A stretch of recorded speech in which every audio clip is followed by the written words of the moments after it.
Chapter 179.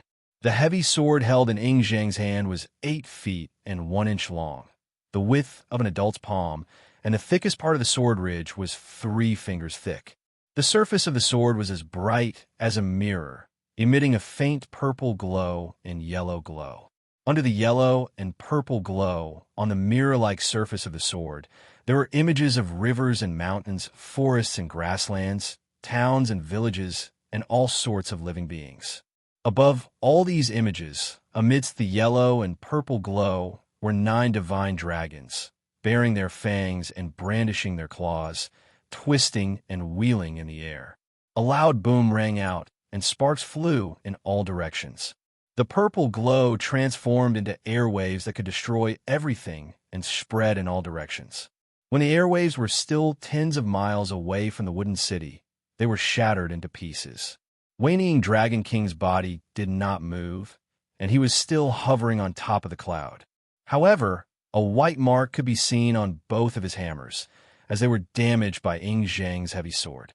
Zhang was knocked flying several thousand feet away by the heavy hammers. The extremely heavy impact had opened up countless wounds on his body, and blood kept oozing out from them. However, his heavy sword was not damaged at all. Zhang smashed heavily onto the ground, sinking several hundred feet deep into the ground. While coughing blood, he dragged the heavy sword and slowly climbed up from the pit. Laughing out loud, he looked at Waning Dragon King and said, "Evil dragon, how is the power of my natal divine weapon, the sword of Qin Emperor?" He raised the sword up high and swung it down forcefully. Suddenly, countless chants of "Long live the Emperor" rang out in the sky. Amidst the thunderous chants, a few miles long, deep cracks suddenly appeared on the ground where the tip of the sword pointed. Waning Dragon King's face twisted as he stared fixedly at the tiny crack on the head of the hammers, which was smaller than a strand of hair. A frightening, gurgling noise was heard coming from his throat. Clouds began to rise from his body, shooting up several tens of thousands of feet into the sky, like an erupting volcano. After the time it took to finish a pot of tea, Waning Dragon King finally let out a stern roar. "Kid, how dare you damage my treasure?" Abruptly, both hammers flew out from his hands. One of them smashed towards Zhang, and the other towards Li Exine, who was standing on top of the wooden city wall and blew the bugle just now. The dragon cry just now had suppressed over 50% of the dragon energies in Waning Dragon King's body, and the force exerted on his hammers was greatly weakened. Even the item spirit of the Thunder Hammer had its spirituality suppressed by half. That was why it was wounded by the sword of Qin Emperor. The bone of Dragon brought too much of a threat to all aquatic creatures. Therefore, Waning Dragon King had made up his mind to kill Li Exine first. The heavy hammer whistled as it flew out, bringing with it a sky full of thunder and lightning. Tens of thousands of thunderbolts whizzed down from the sky. With the 2 hammerheads as the focal point, the thunderbolts brought with them monstrous electric flames. There was nothing else between heaven and earth. Only the 2 hammerheads shining with dazzling lightning attracted everyone's attention. Clenching the sword of Qin Emperor tightly with both hands, Zhang cried out sternly, "Li Exine, get out of the way." Amidst the long and shrill cries of 8 flood dragons and 1 serpent, a great amount of blood burst out from Zhang's body once again. Abruptly, his body grew taller by 1 foot, and he thrust the sword with all his might towards the heavy hammer that was falling down from above. The 9 Dragons Cauldron Grand Magic used the blood essence and soul of flood dragons as the cultivation materials, and it was also a divine ability that cultivated both the fleshly body, soul, and magical power at the same time. In terms of fleshly body alone, Zhang's strength was one of the strongest. However, Waning Dragon King's strength had gone beyond the limit that Zhang could handle. He was an old monster who had been cultivating arduously for several tens of thousands of years, and had tempered his fleshly body to the limit of demon dragons, almost ready to ascend into a true dragon. The weight of the Thunder Hammer was incredibly heavy as well, and when it was thrown out by the old dragon with all his strength, the force was more than enough to destroy a small planet. Clang! The skin on both of Ing Zhang's arms exploded, sending blood and flesh flying in all directions. A large amount of pale golden blood dripped onto the ground, merging with the blood of countless dead aquatic demon beasts. Ing Zhang was smashed deep into the ground by the heavy hammer. The loud rumbling of the hammer shattered the ground, bringing Ing Zhang down to a depth of 30,000 feet. The tremendous force shook Ing Zhang to the point that his internal organs were riddled with countless cracks, and his body was nearly shattered into pieces. On top of the city wall, Li Xian held the bugle tightly, and once again blew it without caring about anything. The dragon roar of Ing Dragon King echoed out once again. Waning Dragon King's body trembled, as the dragon energies in his body were suppressed by another 50%.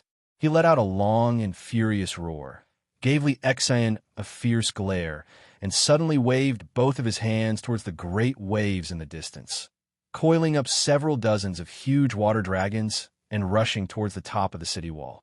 Li Si came before Li Xian, who was bleeding from his 7 apertures. The scroll was hovering before him, emitting a pale, golden gleam. With a calm expression, he wrote over 100 characters on the scroll in a row.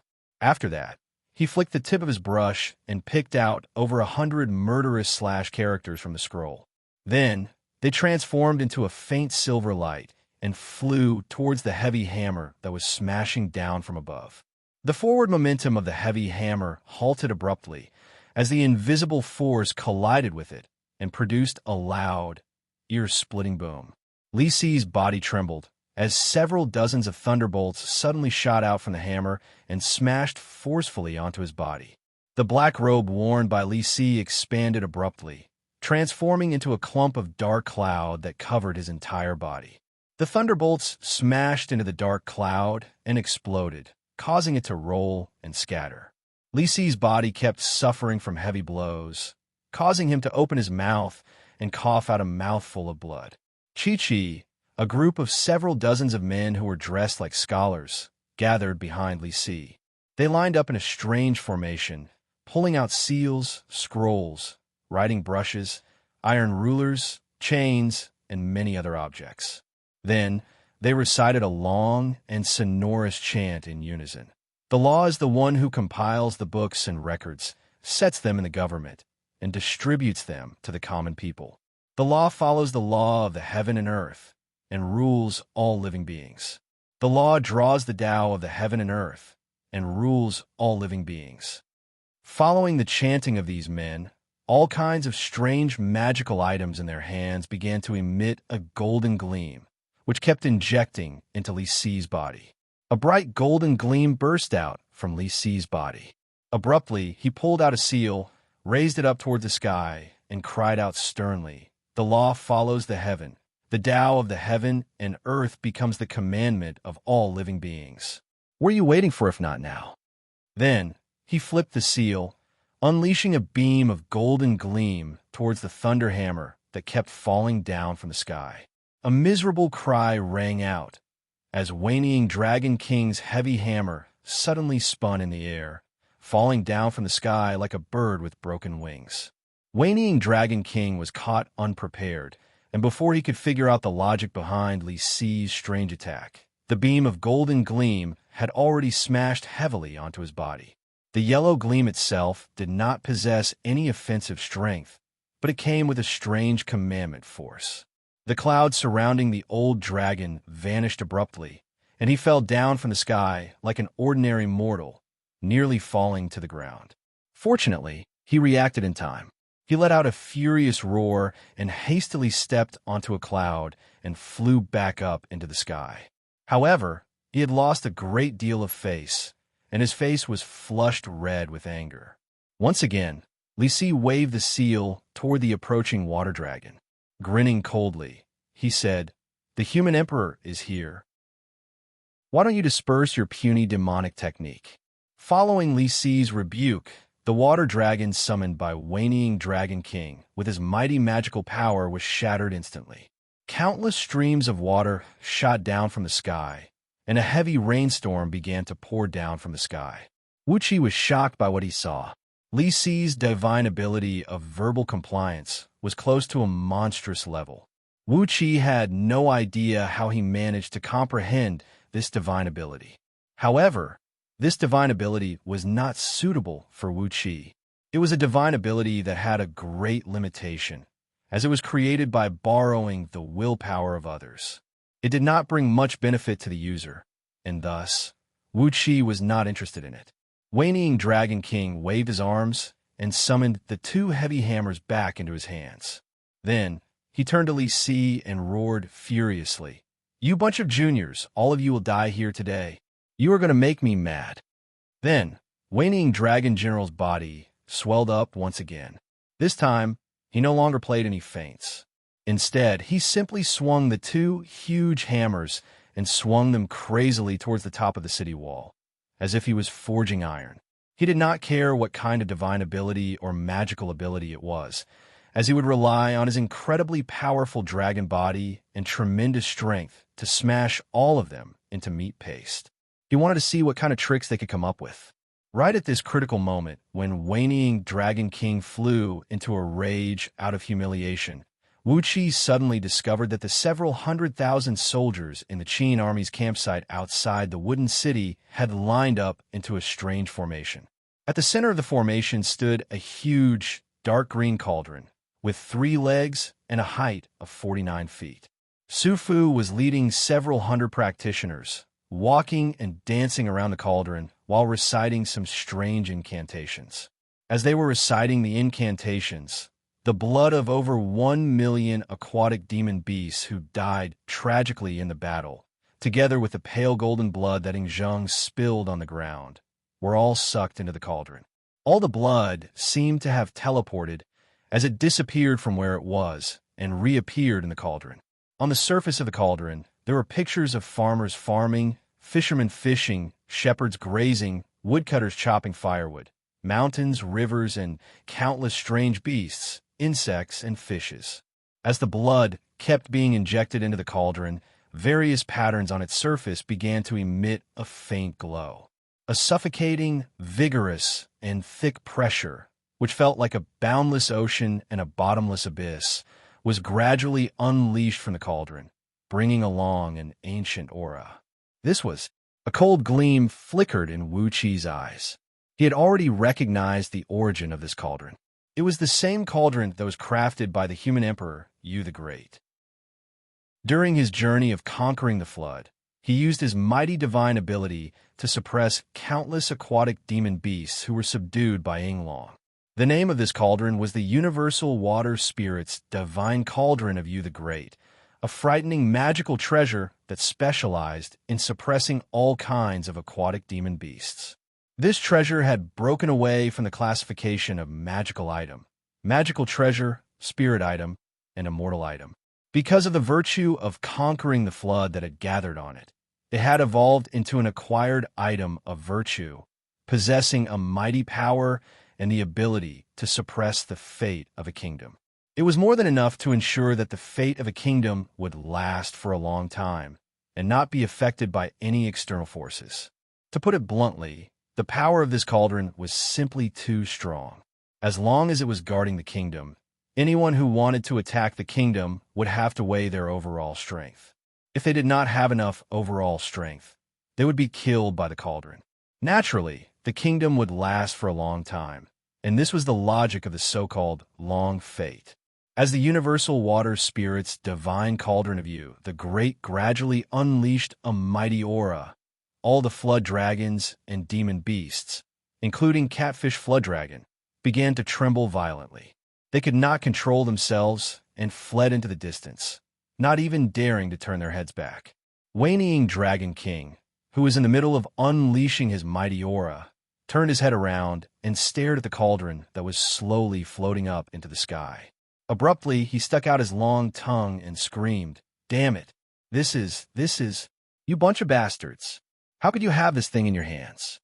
Casually putting away the hammers, Waning Dragon King spun and left without even snorting. He transformed into a golden flood dragon that measured several thousand feet long, brought up a strong gust of wind as he spun and fled. His speed was at least 100 times faster than Catfish Flood Dragon and the other aquatic demons.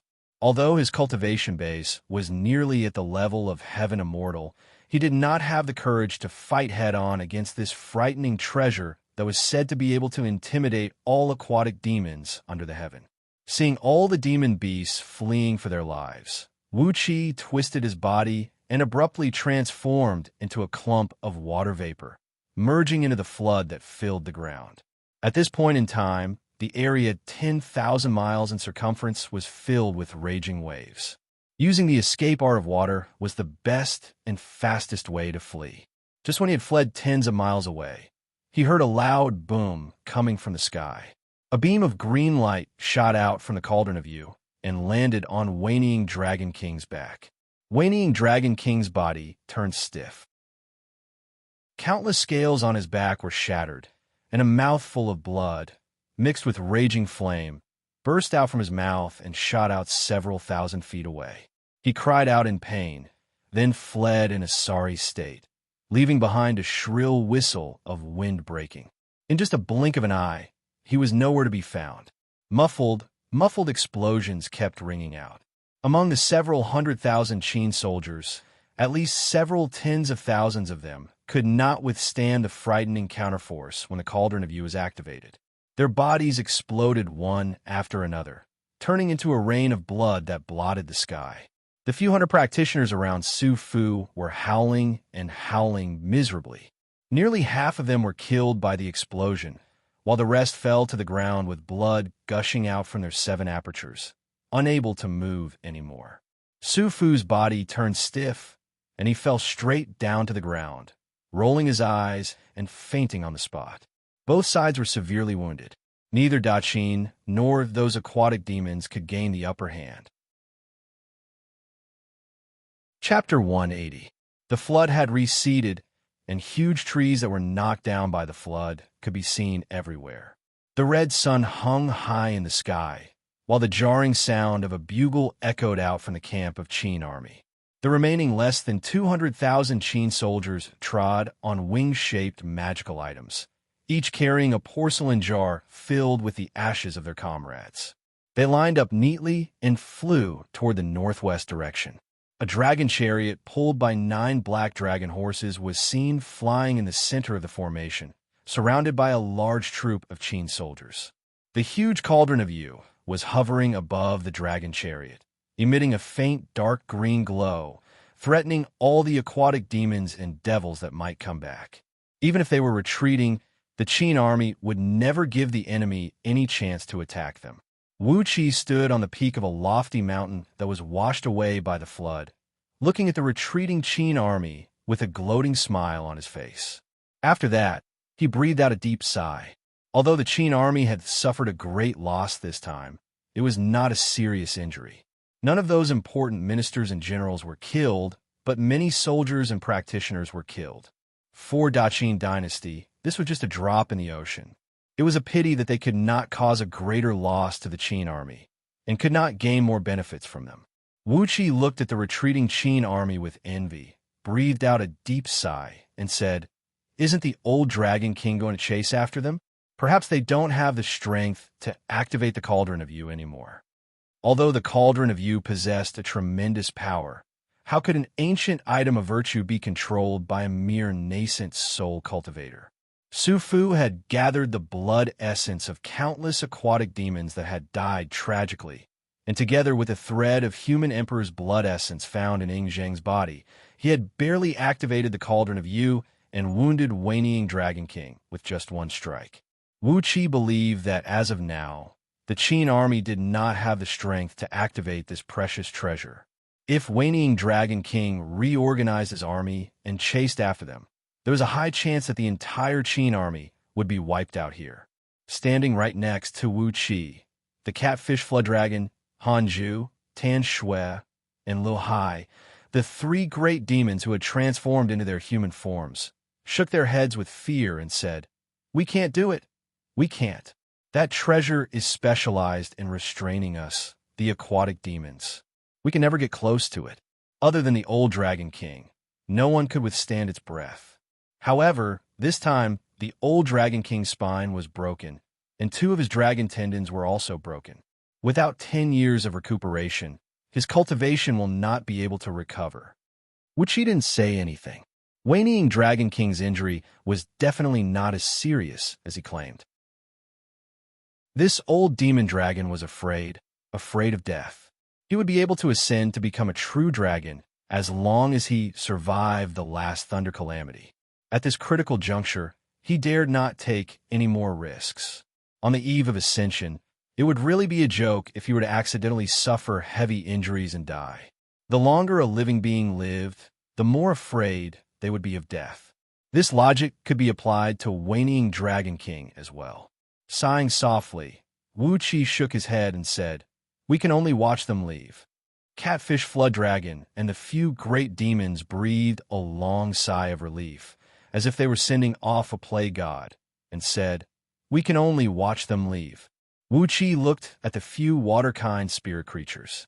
He truly didn't want to see their relaxed smiles. He sneered and said, "They have left, but they will come back. Don't forget that Xianxia is going to cultivate the 9 Dragons Cauldron Grand Magic.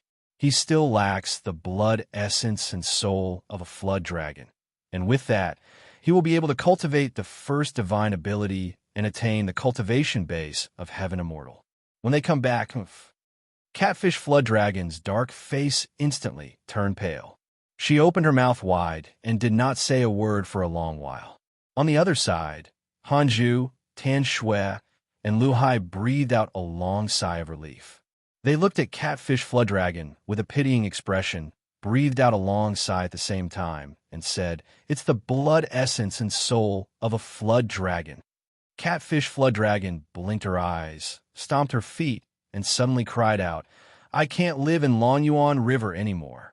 I can't live here anymore. I want to move. I want to move. I can't live in the Western Ocean, and those people have retreated to the Western Ocean. I want to find a new place to stay in the Eastern Ocean. I'll go find the old Dragon King now and ask him to write me an official document asking me to move to the Eastern Ocean." Shaking her head, Catfish Flood Dragon stomped her feet, spun, and left. But after a few steps, Catfish Flood Dragon spun again, clenched her jaws tightly, and pulled out 36 pale, golden scales from her body. She gave them to Wuxia and said, "Little brother Wuxia, thank you for saving my life. I don't even know the use of most of the treasures in Sea Catfish's cave. These are just some meager things, and I can't repay you for saving my life. These scales are of great use to you human cultivators, so I'll give them to you." Wuxia stared blankly at the scales in his hand, then threw his head back and breathed out a long sigh. A kind person, she was definitely a kind person. He had taken away all the treasures in Catfish Flood Dragon's cave, 30% of her blood essence, and the flood dragon body tempering technique she had learned. He was already very satisfied with the gains, but she still took the initiative to give him 36 dragon scales. How would he accept that? Wuxia took over the dragon scales, looked at Catfish Flood Dragon, nodded his head, and said, "It's just a trivial matter, not worth mentioning. In the future, if you need Wuxi's help, just go to Duke Yin Li's mansion in Ji City, the capital city of Great Yin Dynasty, and look for him." Catfish Flood Dragon and the 3 great demons exchanged a glance, then shook their heads at the same time and said, "We can't go there. We, the Aquatic Clan, can't leave the shore for more than 10,000 miles. We've heard about Ji City, a place where there are some demons who have cultivated into the form of birds in the forest, serving as great Yan sinecures. There are 3 beast kings, 2 bird kings, and a few demon kings who live in seclusion, all of whom are great Yan sinecures. But for us, the Aquatic Clan, our power will be greatly reduced once we leave the water, and it's not comfortable to stay on the shore. So we won't go there." Lu Hai sneered and said, "We, the Aquatic Clan of Longyuan River, have a grudge with the subordinates of those few beasts. They have already become great Yan sinecures. So how can we go there? If we go there, we might not be able to come back. Although those old demons are staying in the depth of Meng Mountains, and they only listen to the imperial edict of Great Yin Dynasty, Many of their disciples and grand-disciples are serving in Great Yin Dynasty. The grudge between us, the aquatic clan of Lonyuan River, and them is too deep. We can go to G City. The few aquatic demons shook their heads, then stepped onto their demon clouds and flew towards Lonyuan River. On the other hand, Wuxia was taken aback by the news they revealed. The few demon kings who shared the same fame as Waning Dragon King were actually Great Yin Dynasty sinecures? But why didn't Yin Dan and his brothers tell him about this? But when he thought about it, weren't Xianxia and his brothers demon bears who lived in the forest? Since all 12 of them had joined Great Yin Dynasty and become the Imperial Guards, how could their parents and other seniors be related to Great Yin Dynasty? Looking at the demon clouds that were flying away, Wuxia shook his head lightly. Sure enough, he could never underestimate anyone under the heaven. Yin Dan actually had such a trump card hidden in his sleeve?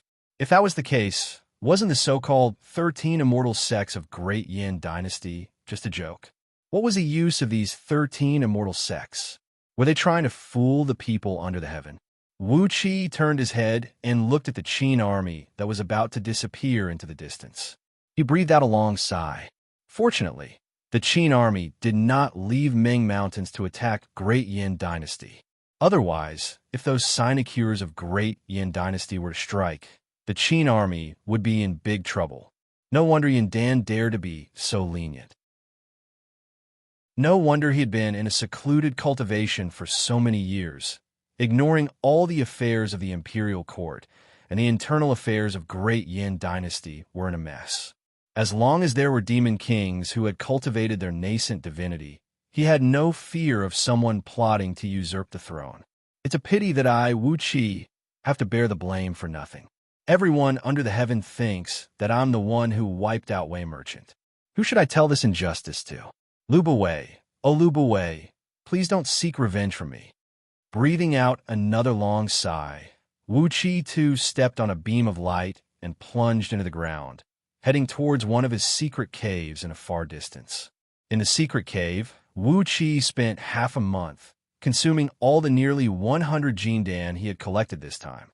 Finally, all 10 false cores produced a thread of innate nectar essence that belonged to Wuxia himself. The misty false cores began to glow with a faint silver gleam, and their quality was much denser than before. Wuxia's cultivation base had suddenly become a few times stronger. While absorbing the Jindan essence, he was also constantly digesting Catfish Flood Dragon's blood essence, strengthening and tempering his fleshly body. The black pearl used by Catfish Flood Dragon was the same as the acquired pearl of fire element that Wuxia owned now. It was a natural spirit pearl formed by the acquired water essence, and it contained a very powerful water essence energy, which made it extremely powerful. After a preliminary refinement, Wuxia placed it in his dantian, constantly nourishing and refining it with his own energy essence. The fire and water pearls were spinning in the shape of a taiji in his dantian. Nourished by the 2 pearls, the energies in Wuxia's heart and kidneys became stronger and stronger, and the strength of his blood and energy was greatly improved as well. However, the several dozens of treasures found in Catfish Flood Dragon's mansion greatly exceeded Wuxia's expectation. That Catfish King's mansion should be the Immortal's Cave that Catfish Flood Dragon found accidentally. And those treasures should be the treasures she found accidentally in the cave as well. All these treasures were refined by her ancestors and were very powerful magical treasures. Presumably, Catfish Flood Dragon's mansion used to be the Immortal's Cave of a senior cultivator. Among these treasures, most of them were lower-grade magical treasures, but only a small diamond-shaped mirror stood out from the rest. It was a beautiful diamond-shaped mirror with ancient and heavy runes densely intertwined on its back. Vaguely, large sheets of watery clouds could be seen appearing and disappearing on the surface of the mirror. On the back of the mirror was a small button made from 3 Chinese alligators, and on top of it were 2 characters, Cold Electric, that were carved with very fine writing. Wuxia sent his divine sense into the mirror, and vaguely sensed a faintly discernible divine while hiding in it. It was a mirror that had almost turned into a spirit of its own, and was about to give birth to its own item spirit. Perhaps because Catfish Flood Dragon did not inherit the specific legacy, she did not discover the advantages of the mirror. Instead, she kept it in the cave carelessly, and did not even prepare to take it out to fight the enemy. In Wuxia's eyes, this cold electric mirror was even more precious than some spirit water pearls. But too bad, in Catfish Flood Dragon's hands, it was like a pearl covered in dust, and did not bring out its full potential. He casually wiped the surface of the mirror, injected a thread of energy into it, then performed an incantation gesture with his left hand according to the runes on the back of the mirror, unleashing a beam of spirit light and shaking it on the surface. Immediately, an auspicious light flashed on the surface of the mirror as several dozens of tiny electric arcs shot out from it, hitting a small cliff several miles away. Soundlessly, thunderbolts exploded, and the cliff, which stood 1,000 feet tall, instantly turned into fine dust that drifted in the air. No matter it was the electric arcs or the thunderbolts exploding, none of them made any sound. It truly lived up to its name of cold electric. Wuxia was extremely satisfied with this mirror, as it was a supreme treasure that could be used to launch sneak attacks from the back and launch sneak attacks at the enemy. With this cold electric mirror, all the crossbows in his storage ring could finally be retired. After fiddling with the mirror for a while, he pinched his fingers and calculated the time since he came to Meng Mountains, and Wuxia was shocked. So much time had passed without him noticing. He sprung to his feet hastily, carefully using the teleportation formation to leave the secret cave, then stepped on his sword beam and flew away from the mountain. A few days later, Wuxia had left Meng Mountains and landed on the outskirts of Meng Village.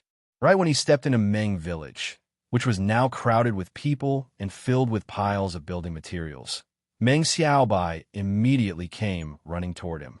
"Big brother, you're finally back. According to your plan, Duke Chengfeng has reached the last step, and he is about to succeed." He paused for a brief moment, then smiled bitterly and said, "But there are a few talisman masters from Heavenly Spirit's sect guarding the capital city of Gaoling Kingdom, so it's not easy for Duke Chengfeng to strike."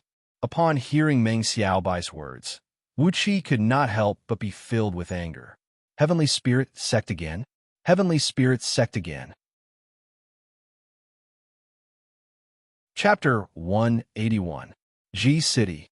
A light snow had just fallen, and the fertile land several tens of thousands of miles outside the city had turned into a sheet of white.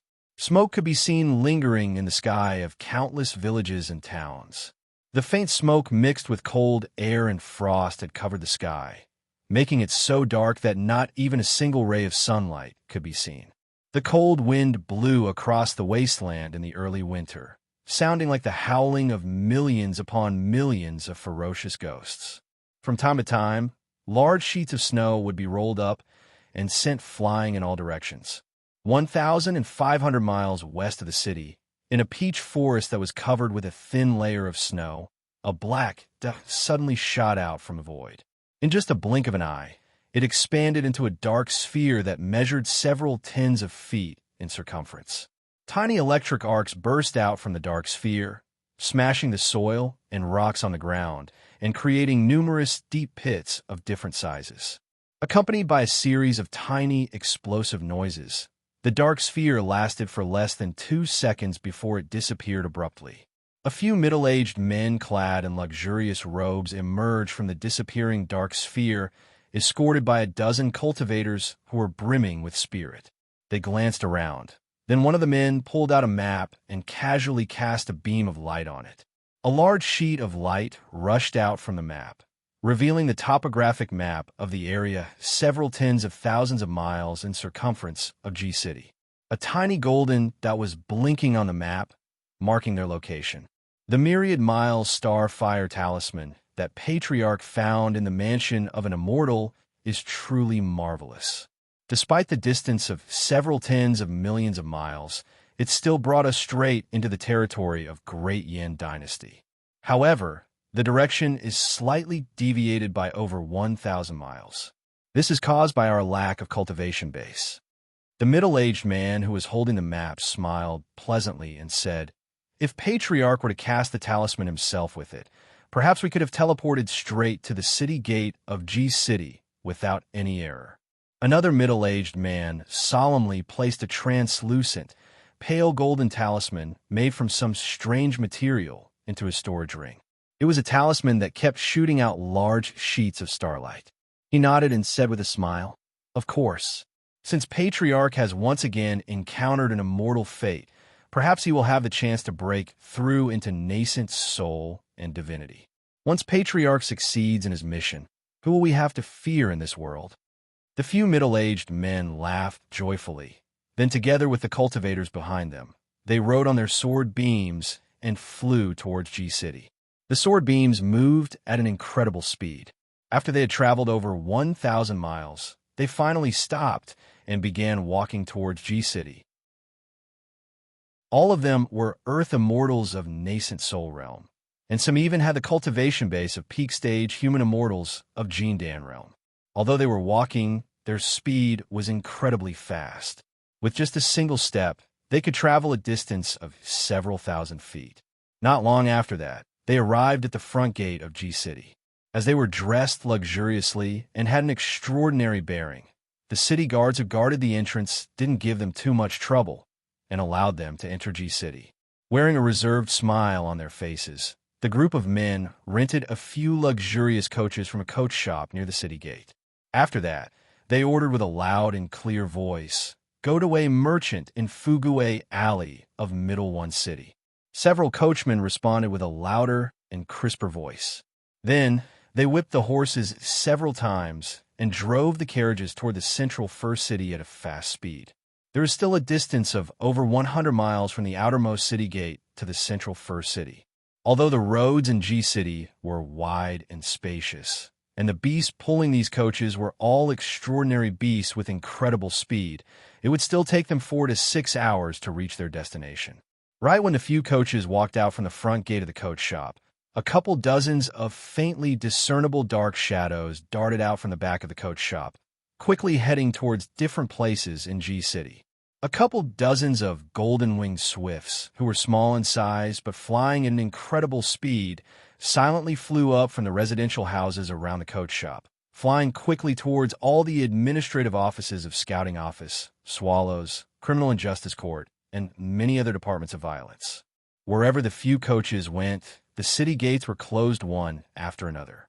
A large number of soldiers from the city guards rushed up to the top of the city wall, firing all kinds of powerful crossbows and bolts. All the bolts were glinting with the unique glow of runes and energy stones. These powerful crossbows and bolts had the power to threaten cultivators, and were all lethal weapons crafted by the craftsmen from Mo sect. Even a Jindan human immortal would be killed on the spot if he was hit by one of these bolts. The number of sky patrolling eagle guards who were flying and wheeling in the sky on their daily patrol duty had gradually increased.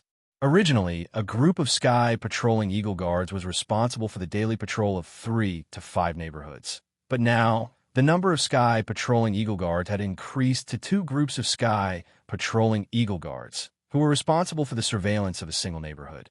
Above every high point in the city, green and red lights were flashing and blinking. A large number of beast warriors from Scouting Office had emerged, guarding these important spots. In the streets and alleys where the few coaches passed by, the number of peddlers, and miscellaneous people had increased abruptly. Using countless excuses that they could not find any loopholes, they joked and laughed as they walked through the streets and alleys. It was as if an invisible net had tightly surrounded the few coaches. When the sky was about to turn dark, the few coaches arrived at the entrance of Way Merchant, which was ablaze with bright lights. The Way Merchant, which had been thoroughly cleaned up, looked exactly the same as when Wei Xiaoxiao was still here. Guards clad in the uniform of Way Merchant were still standing before the entrance, and the gatekeepers and coachmen were still waiting in the gatehouse. A couple dozens of handsome mounts were tied to the posts in front of the entrance. These mounts were kicking their hooves impatiently, while a few coachmen were trying to calm them down. Tens of luxurious coaches were parked before the entrance of the merchant. Obviously, some distinguished guests were paying a visit. Vaguely, the sound of a bell could be heard coming out from the inside of the merchant. The tune was graceful and melodious, like the tune of the heavens. A few middle-aged men alighted from the coaches, casually tossing a few thumb-sized ocean pearls to a few coachmen as payment. After that, they walked into the merchant with their heads held high and chests puffed out, escorted by the cultivators who came with them. Hanging on their belts were the purple gold medallions that only the core members of Wei Merchant would have. It indicated that they were people with a status equal to Wei Xianxia. The servants and guards at the entrance dared not to show any neglect, and hastily welcomed them into the merchant. The few coachmen picked up those valuable ocean pearls and fiddled with them for a while. Then, with a cold smile on his face, Chi-Chi turned to the few middle-aged men and shouted, "Thank you, Great Master, for your generous gift. May Great Master live a peaceful life and live a prosperous life for generations to come. May you have hundreds of children and thousands of grandchildren, and may you live a long and prosperous life." Amidst the long and loud shout, the few coachmen slowly drove the coaches away from Wei Merchant. The front door of the merchant was tightly shut. Soundlessly, over 300 Jindan cultivators strode into the merchant, quickly placing pieces of pre-made formation discs on the ground. In just a blink of an eye, they had laid out 3 layers of formations around Wei Merchant.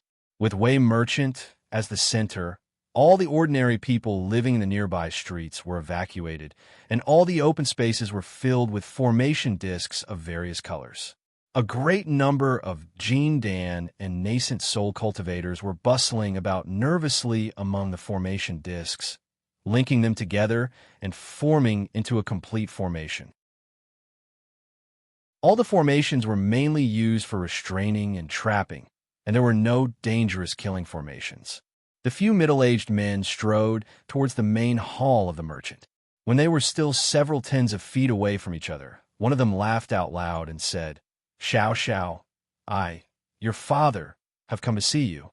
Ha ha ha, you've done a good job here. When your father heard Patriarch praising you, I feel very gratified." The drumming in the main hall did not stop, but there was no answer from Wei Xiao. The few middle-aged men brought a group of people and strode into the main hall, but they were taken aback by what they saw. Apart from nearly 100 musicians who were playing the musical instruments in the hall, only Yin Dan was seen sitting right in the middle of the hall. A middle-aged man, clad in a long white robe, with a crane overcoat draped over his shoulders and 9 crowns on his head, was sitting right next to Yin Dan, chatting with Yin Dan with a faint smile on his face. When the few people from Wei clan walked into the hall, they happened to hear the man talking to Yin Dan with a voice that was as gentle as jade, without any impurities. "Princess Zhang Lu has reached the age of marriage. If we allow her to wander around aimlessly outside, it will damage the reputation of Great Yin Imperial Clan, especially if she follows Marquis Tianyan to a place like Sher Martial Club, where will the face of His Majesty and all the members of Imperial Clan be? How could a princess of Great Yin do something so outrageous?" The man sighed lightly, picked up a bronze wine vessel, and emptied it in one gulp. After that, he continued in an indifferent tone, "For now, we need to find a good candidate among all the nobles in the imperial court and let Princess Zhang Lu marry him. First, we need to establish the official status, then sever the relationship between Princess Zhang Lu and some unruly men, so that she won't do anything that will embarrass Great Yin Dynasty in the future." Yin Dan frowned slightly, cupped his fist, and bowed to the man. "What the great editor said is absolutely right. But among all the nobles in the imperial court, who is the good candidate?"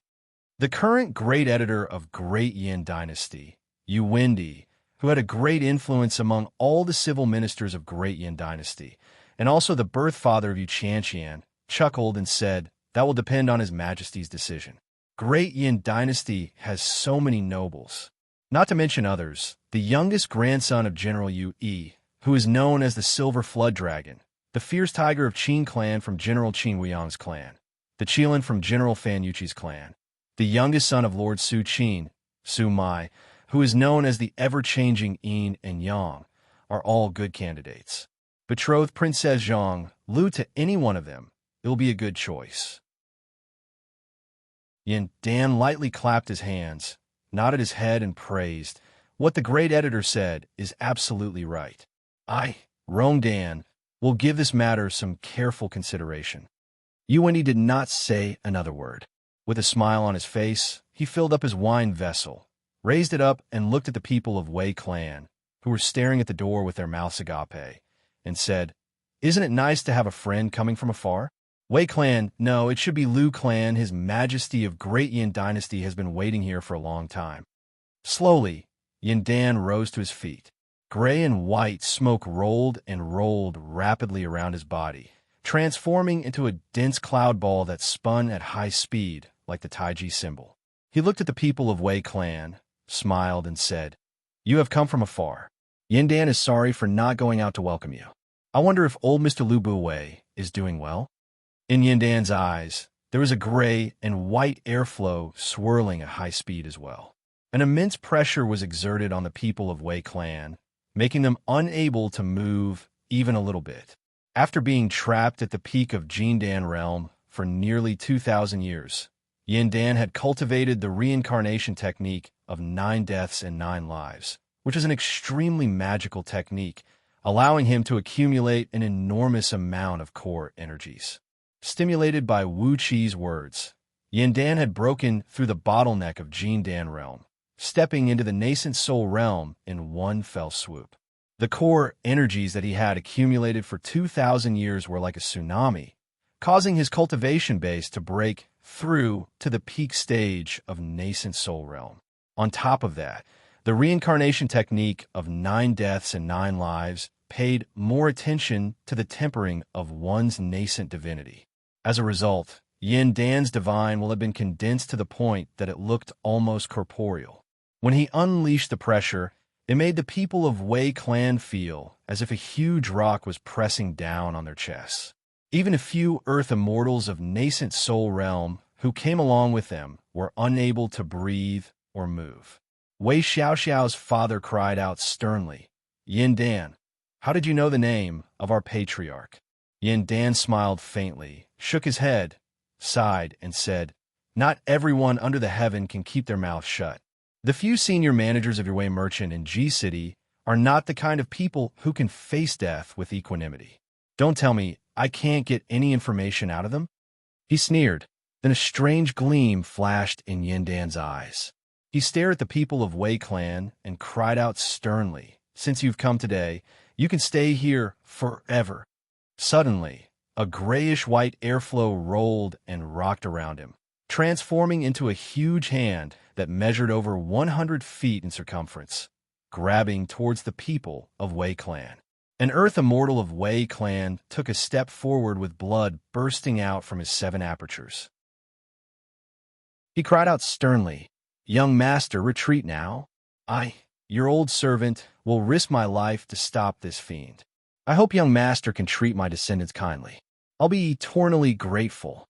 A golden light burst out from his body, as this earth immortal had ignited his nascent soul. A tremendous force burst out from his body, transforming into a dazzling flame that shot straight towards Yin Dan. Yin Dan's huge hand was shattered, and the pressure from his divine will was shaken as well.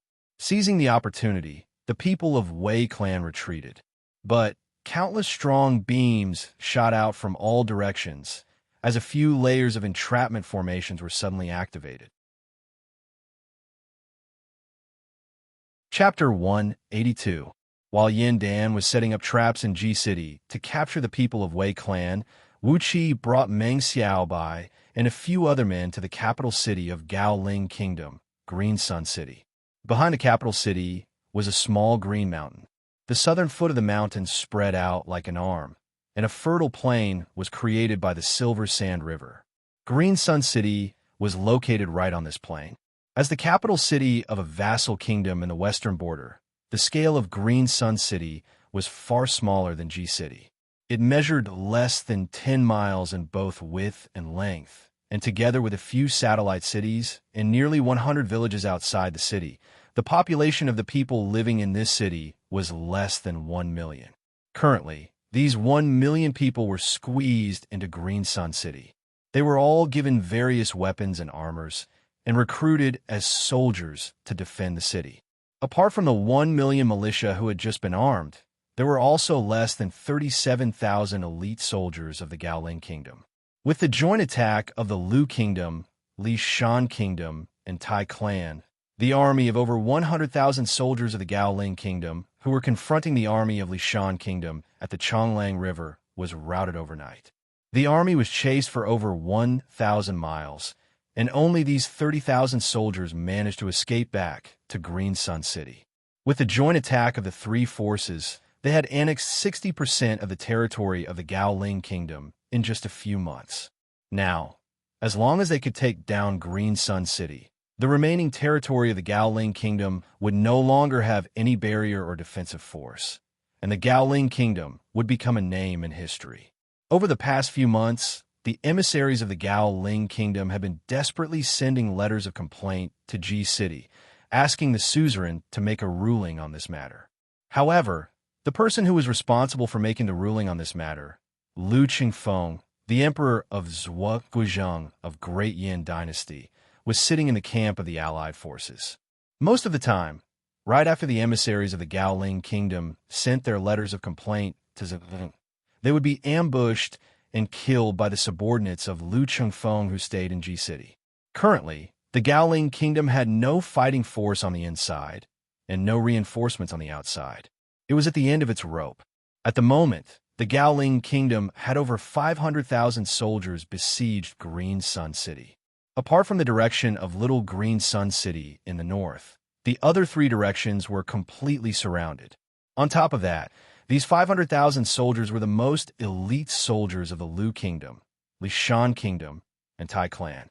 They were on a completely different level compared to the defeated soldiers and armed militia in Green Sun City.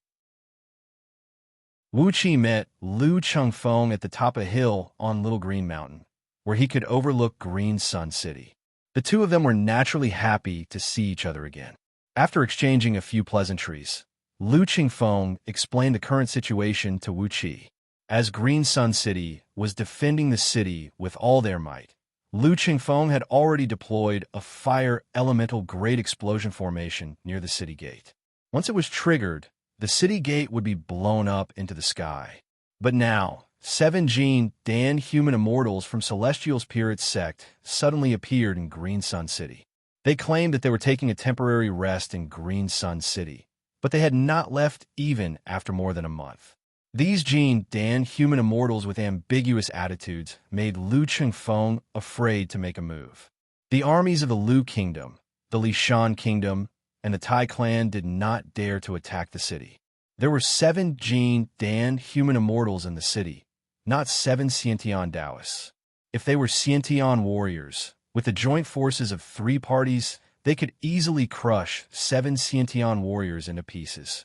But the Jin Dan human immortals were half-immortal existences, and they were the Jin Dan elders of Heavenly Spirit sect, one of the 13 immortal Dao sects of Great Yin Dynasty. How could a few vassal kingdoms dare to offend them? As long as these 7 Jin Dan human immortals don't leave, the armies can't attack the city. Lu Qingfeng frowned, breathed out a long sigh, and said, "The Lu Kingdom, the Lishan Kingdom, and the Tai Clan do not have a strong foundation. The daily expenditure of 500,000 soldiers is a huge number.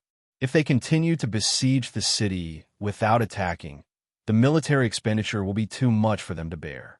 I have no idea where these 7 rascals came from, and what are they doing here in Green Sun City?"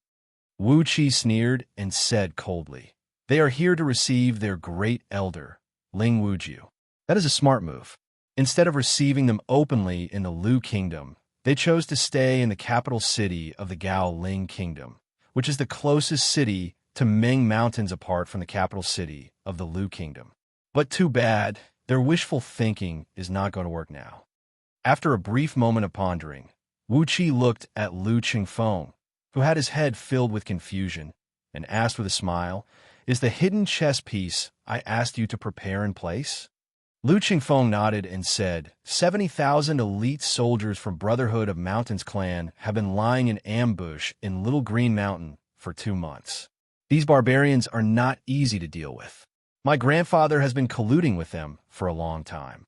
This time, with the excuse he made up, he managed to borrow 70,000 elite soldiers from Brotherhood of Mountains clan to attack the Gaoling kingdom and divide the loot.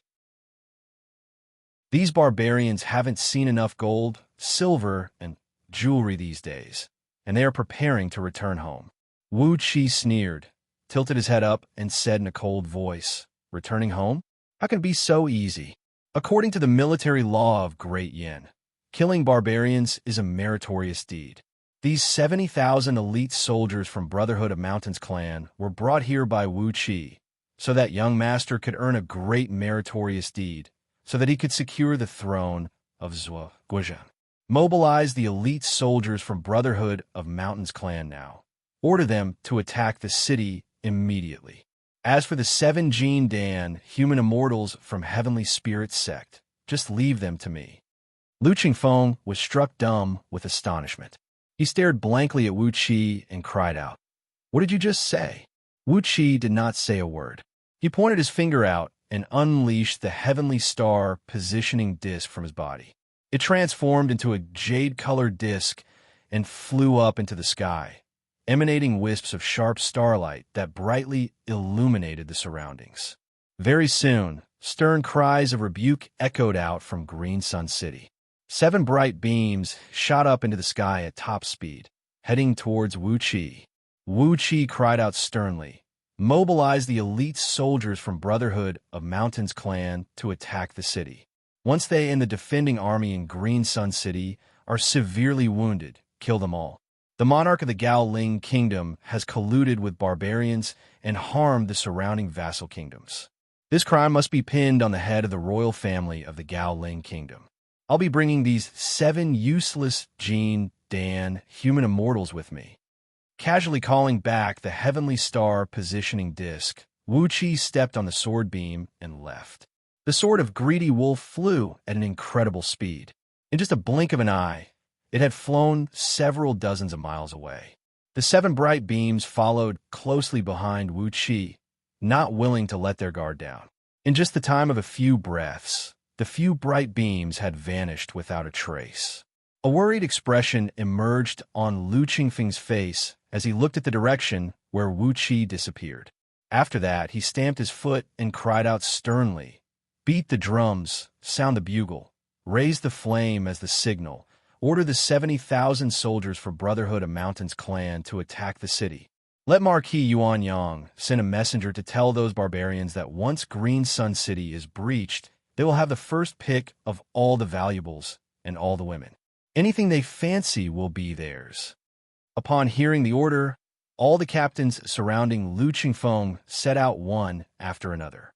Marquis Yuanyang, Tai Kaishan, had also immediately sent out his trusted messenger to the valley where the 70,000 soldiers for Brotherhood of Mountains clan were hiding. A few months ago, Marquis Yuanyang had already sent out his absolute trusted messenger to inform the leader of Brotherhood of Mountains clan, who had a long history of friendship with him, inviting him to help him attack the Gaoling kingdom, and also promised him countless benefits. The leader of Brotherhood of Mountains clan and Marquis Yuanyang's clan had a friendship of over 200 years. As a result, their armors, weapons, provisions, and many other things were all supported by Marquis Yuanyang's clan. Naturally, all the rare and precious items produced in the mountainous area controlled by Brotherhood of Mountains clan would also be supplied to Marquis Yuanyang's clan. The friendship between both clans had a long history, and there was sufficient trust between them. Furthermore, both sides had obtained great benefits from this long history of friendship. Therefore, when Tai Kaishan's messenger left, Brotherhood of Mountains clan immediately sent out their entire clan, forming an army of 70,000 most elite young men and joining the attack on the Gaoling kingdom. Right now, when Tai Kaishan's messenger left, all the elite soldiers of Brotherhood of Mountains clan who had been staying in the valley for a long time had rushed out in full force. Among the 70,000 barbarian soldiers, 30,000 of them rode on various wild beasts. Amidst the shrill sound of bugles, 30,000 riders took the lead, followed by 40,000 barbarian tribesmen. Mixed among them were nearly 2,000 barbarian beast warriors, who had faint gleams and shadows of wild beasts hovering behind their backs. Not even in their wildest dreams did they expect that right after the 7 human immortals of Jean Dan, the last barrier, had left, the enemy army had already begun to attack the city. But why was it not the army of Lu Kingdom, Lishan Kingdom, or Tai clan who came to attack, but these barbarians who had hideous tattoos all over their bodies? Between the Gaoling Kingdom and Meng Mountains was the Lu Kingdom. Unless the Lu Kingdom was completely wiped out by these barbarians, how could these barbarians appear before Green Sun City? No matter what the people of Gaoling Kingdom and Green Sun City were thinking, the barbarian soldiers had already begun to attack with all kinds of bizarre abilities. Poisonous prickles swept across the top of Green Sun City like a storm, killing tens of thousands of Gaoling Kingdom's militiamen on the wall. Their poisonous blood splashed and splashed in all directions, while their bodies quickly shrunk into tiny dark meatballs, looking extremely ferocious and frightening. Those militiamen, who had low morale, were thrown into a panic. Crying and wailing, they fled in all directions. It was a complete mess. Looking at the chaotic scene on the top of the city wall, the captain who commanded the soldiers of Brotherhood of Mountains clan let out a loud howl, ordering his men to rush up the city wall. Among those beast riders, there were several thousand of them who had an amazing jumping ability. With just one leap, they could reach the top of the city wall that was several tens of feet tall. Then, the beast riders rushed up the city wall, slaughtering all the soldiers of Gaoling Kingdom on top of the wall. Blood flowed like a river, and human heads rolled and rolled. On top of that, there were nearly 2,000 barbarian beast warriors. These were all formidable warriors who could rival Xianxia experts after activating their beast souls. With nearly 2,000 Xianxia warriors, Green Sun City no longer had the strength to resist. Perhaps those wealthy clans of Gaoling Kingdom who were hiding in Green Sun City could still gather quite a number of Xianxia warriors and Xianxia cultivators as sinecures, but these sinecures were used to protect their own lives. How could they let them fight on top of the city wall? Not long after that, the army of 70,000 barbarians had broken through the 4 city gates of Green Sun City and entered the city. The allied army of 3 forces, consisting of 500,000 soldiers, was quickly mobilized, surrounding Green Sun City from all directions. After that, with a thought in his mind, Lu Changfeng performed an incantation gesture, triggering the many great explosive formations that had been lying in ambush near the city gate. A frightening explosion towered up into the sky. Flames and dust swept across the land for about 1 mile. Tens of thousands of barbarian soldiers and Gaoling Kingdom's soldiers were caught in the explosion, dying tragically on the spot. A deafening war bugle rang out, as the allied army of 3 forces, consisting of 500,000 soldiers, charged into Green Sun City with the butcher's blades in their hands. Countless captains of the allied army were roaring and roaring amidst the crowd. The Gaoling Kingdom has colluded with the barbarians and attacked our ally. They deserve to die 1,000 deaths. You can kill any man of great yen. Kill, kill, kill. Break into Green Sun City and annihilate the Gaoling Kingdom. Green Sun City was breached, and the royal family of Gaoling Kingdom surrendered themselves to the enemy. But on the same night, because of an accident in the captive camp, the entire royal family of Gaoling Kingdom was burned to a crisp.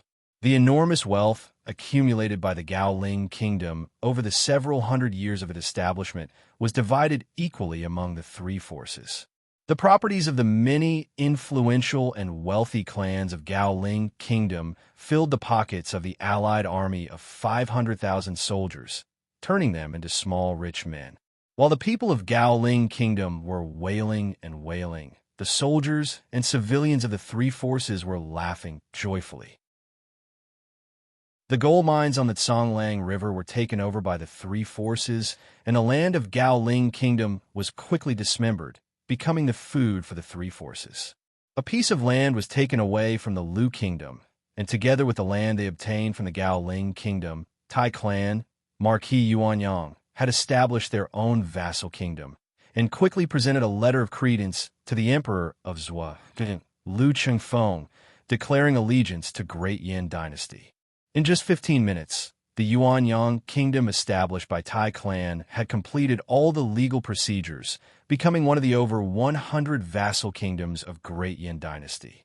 As long as Tai Kaishan paid a visit to Yin Dan and Ji City, Yuanyang kingdom would officially become a vassal kingdom of Great Yin Dynasty. As for the Gaoling kingdom, what was the Gaoling kingdom? Had this vassal kingdom ever existed? Chapter 183. A very faint black beam streaked across the mountaintop like a mist. Those with weaker cultivation base could not even see the shadow of this black beam.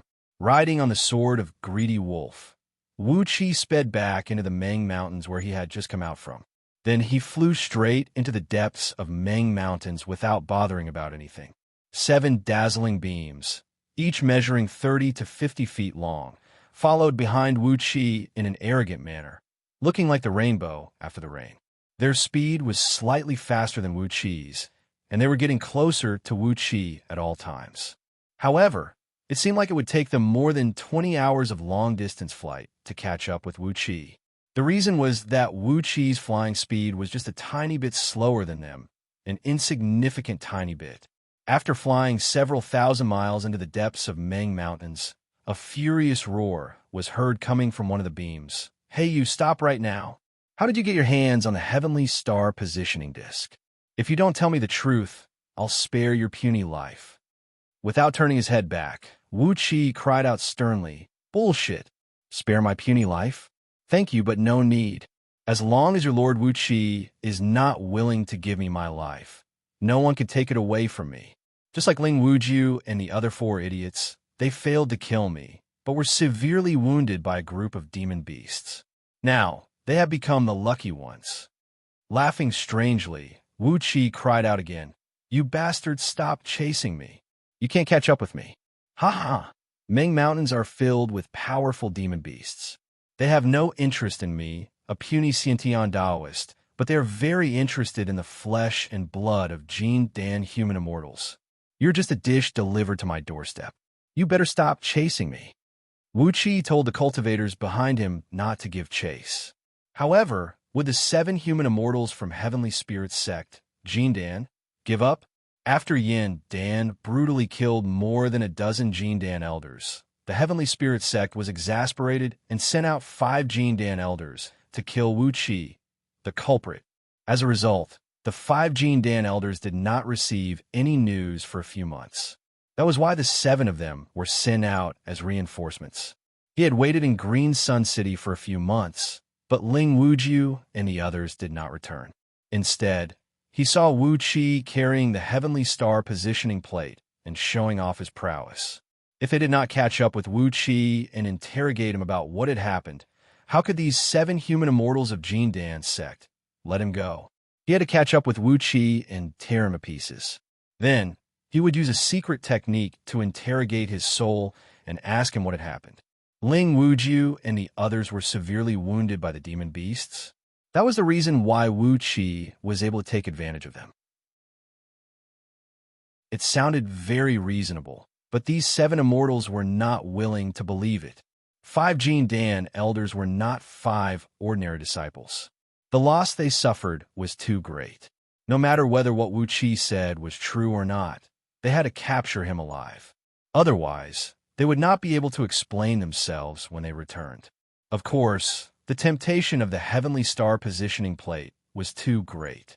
It was the cornerstone treasure of Heavenly Spirit sect, and it had always been held in the hands of Ling Wujiu. Even the current sect leader could not lay his hands on it. If Ling Wujiu was really dead, the Heavenly Star Positioning Plate would belong to whoever snatched it back. Amidst one of the bright beams, the hoarse voice of an old lady echoed out abruptly. "Junior brothers, Let's catch up and avenge senior brother Ling. The most important thing is to seize back the cornerstone treasure of our sect. As I am the oldest among all the disciples, I will keep the heavenly star positioning plate for the time being." Right after the old lady's voice faded, a cold snort was heard coming from the other 6 bright beams at the same time. Abruptly, the few bright beams sped up a little, chasing after Wuxia with a faint blood-red hue. After hearing the old lady's words, these people actually exercised a mystic technique and burned their blood essence, using the most damaging method to control the talisman treasures under their feet, chasing after Wuxia at the fastest speed. The old lady snorted coldly in anger. Hastily, she too sprayed out a mouthful of blood essence onto the talisman treasures under her feet and increased the speed of the bright beam. Wuxia kept running crazily, purposely looking for the direction of those barren hills and unruly rivers. After running for another 2,000 miles, the 7 Jin Dan human immortals of Heavenly Spirit Sect were now less than 1,000 feet behind him. The energy ripples burst out from the 7 talisman treasures and surged toward him like a landslide or a tsunami. The tremendous energy ripples made the natural energy around Wuxia ripple, and the difficulty of his flight increased by a few times. "Have a taste of my magical treasures." Abruptly, Wuxia raised his right hand and threw 3 explosive talismans behind him. Upon hearing that, the 7 bright beams stopped abruptly. The talisman treasures quickly absorbed the natural energy from the surroundings, forming into a thick layer of defensive barrier around everyone's body. Countless streams of light were hovering in the air. Different sized spell symbols were faintly discernible in the light screen. 3 small balls of fiery light exploded powerlessly on the defensive mechanism. They couldn't even create a slight ripple on the defensive mechanism transformed from the talisman treasure. For a long while, the 7 Jin Dan elders of Heavenly Spirit Sect did not say a word. After a full 2 breaths of time, the old lady roared furiously. "How dare you bully me, little boy? I was able to craft these explosive talismans when I was only 7 years old, and now I'm over 700 years old. How dare you attack me with them? You are infuriating me." The 7 bright beams sped up and chased after Wuxia. Meanwhile, Wuxia was laughing all the way and said, 700 years old, and you are still a little Jin Dan elder? I heard that a Jin Dan human immortal only has a lifespan of 800 years. Unless he cultivates some special cultivation technique to prolong his lifespan, or takes some spirit pills that can prolong his lifespan, otherwise he will immediately kick the bucket when he reaches 800 years old. Old fool. Doesn't that mean you're going to die soon? The old lady let out a hoarse and angry roar. The bright beam of her fleeing beam became more and more dazzling, as she chased after Wuxia like a shooting star. The other 6 Jin Dan elders of Heavenly Spirit Sect were worried that the old lady might gain some benefits and really allow her to seize the Heavenly Star positioning disc. Hastily, they coughed out a few mouthfuls of blood essence, activated their prime talisman treasures, and increased their speed by a few times. This was the disadvantage of the cultivation technique of Heavenly Spirit Sect. Although the talisman treasures were powerful, they consumed too much of their innate energy and energy essence. In order to catch up with Wuxia as soon as possible, they had consumed a huge amount of blood essence. Riding on the sword beam, he flew several dozens of miles forward. When he saw that the 7 strange beams were less than 300 feet away from him, he suddenly fished out several hundred explosive talismans from his storage ring. Using the most panicked and helpless voice that could only be uttered by a weak little girl who had bumped into several thousand perverts, he roared, "I'll fight you to the death. Look at the magical treasures. Look at the magical treasures." While shouting, "Look at the magical treasures," Wuxia kept throwing out explosive talismans one after another. He had bought quite a lot of these explosive talismans in Ji City, and Ling Wujiu and the others also had quite a few in their storage items. Therefore, even though Wuxia threw out 100 to 200 explosive talismans at a time, he did not feel any heartache at all. The few Jin Dan elders of Heavenly Spirit Sect sneered together. The sky was filled with water, tank-sized fireballs produced by the explosions of these explosive talismans. But how could these fireballs hurt them? There were also a few Jin Dan elders who were showing off their attainments and talismans. With a light touch of their fingers, they completely destroyed several hundred explosive talismans. Before they could explode, the meridians of energy circulation in them had been completely destroyed, turning them into waste paper. A dark beam was seen flying at high speed in the front, followed by 7 bright beams. Between the two of them were countless exploding fireballs and the occasional broken red specks. Amidst the loud, rumbling noises, the group had come quite a distance away from Meng Mountains. Once again, Wuxia pulled out a great number of explosive talismans and threw them behind him, then roared, "Look at the magical treasures! Look at the magical treasures! I have countless explosive talismans with me. Let's see how much energy you can use to resist them." The group of Jin Dan elders of Heavenly Spirit sect kept sneering. Explosive talismans were the most basic offensive talismans. Unless there were tens of thousands of them exploding around them at the same time, how could they possibly hurt them? To them, these explosive talismans were just toys for children, and they were not even considered as toys. Just like what the old lady said, when she was 7 years old, she could already draw an explosive talisman. By the time Wuxia had thrown out over 3,000 explosive talismans, Wuqi's voice had turned hoarse. What he threw out was still an endless stream of explosive talismans, yet they did not even hurt the skin of those Jin Dan elders. Suddenly, Wuxia halted his sword beams. He cried out with a stern voice, "I'll fight you to the death. Let me show you my strongest magical treasure, 30,000 explosive talismans. Do you think I can't kill all of you?" The group of Jin Dan elders of Heavenly Spirit's sect burst into laughter. 30,000 explosive talismans? They were not afraid at all. When they saw Wuqi's sword beams halted, their eyes shone brightly. Wuxia must have run out of innate energy and could no longer run away. As a junior of Xianxia realm, it was an extremely rare feat for him to fly over 10,000 miles with a sword, and he could be considered as having a vigorous innate energy. All 7 talisman treasures flashed with bright gleams at the same time. Without prior consultation, 7 Jin Dan elders exercised a restrictive technique and grabbed towards Wuxia, determined to capture him alive. Not only did they not take any precaution, they even put 99% of their attention on their fellow disciples. They wanted to capture Wuxia alive, and at the same time, they had to make sure that no one could capture Wuxia alive. Therefore, they did not pay any attention to Wuqi's little trick.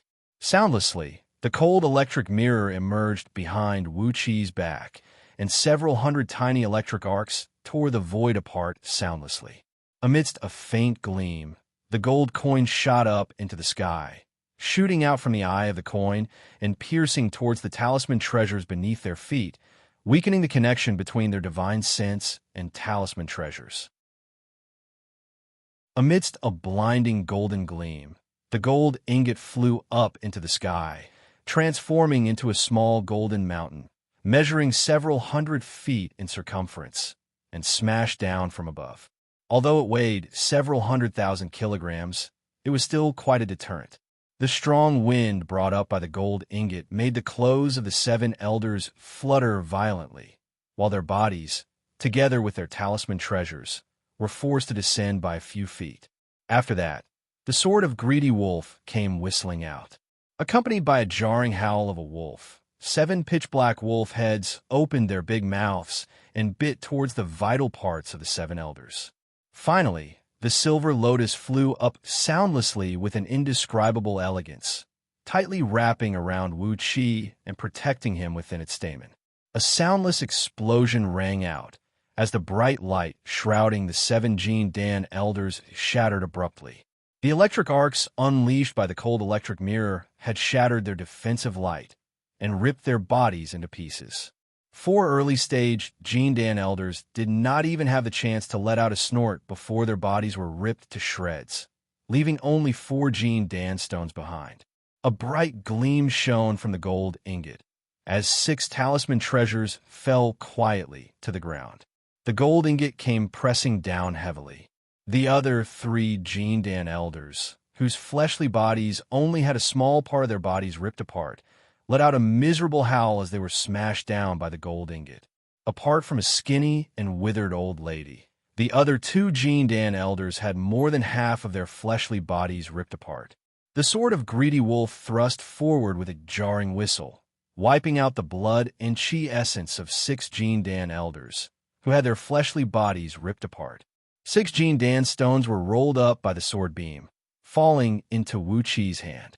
At this moment, the attacks unleashed by the few talisman treasures finally landed on Wuxi's body, but they were firmly blocked by the silver lotus. None of them could hurt even a single hair of his. Wuxi flew up and came next to the old lady, who was now covered in blood and screaming in fear. Casually, he performed a hand incantation gesture and completely sealed off her cultivation base. Casually, he brought the 7 talisman treasures into his storage ring. Then Wuxi gave the old lady a series of slaps. "All right, when you were chasing after me just now, you didn't look so panicked." Coldly, Wuxi stared at the old lady, who had a gloomy and unsightly face and a pair of eyes filled with an evil gleam. Shaking his head, he sneered and said, "I only have one question for you. Who constructed the teleportation formation that you used?" The old lady stared at Wuxi for a while, then breathed out a heavy sigh and said, "Spare me a thread of my soul for reincarnation, and I'll tell you the truth." Wuxi pondered for a brief moment, then nodded and said, "Fine." Who constructed the second teleportation formation of Great Yin Dynasty? The old lady stared at Wuxi coldly, sneered, and said, "Myriad Dao Alliance. If you have the ability, go and find them." Wuxi was struck dumb. Myriad Dao Alliance. What kind of organization was this? Chapter 184. After tidying up the belongings of 7 Jindan human immortals, emptying 7 storage rings and hanging them around his neck, Wuxi flew out of Meng Mountains on his flying sword, heading to Green Sun City to meet up with Lu Chengfeng. Green Sun City had been completely wiped out, and a new grand city would be built here. In the future, it would be the capital city of Tai Clan's Yuanyang Kingdom. According to the agreement made by the 3 kingdoms, the Lu Kingdom and Lishan Kingdom would bear 70% of the cost of building the new city. Wuxi helped Lu Chengfeng with some affairs for a few days, and when everything was settled, the company took a detour to the capital city of Lu Kingdom, returning to Great Yin Dynasty with the teleportation formation there. At this point in time, Great Yin Dynasty had begun to use the spatial breaching spirit gold in the teleportation formations of various vassal kingdoms.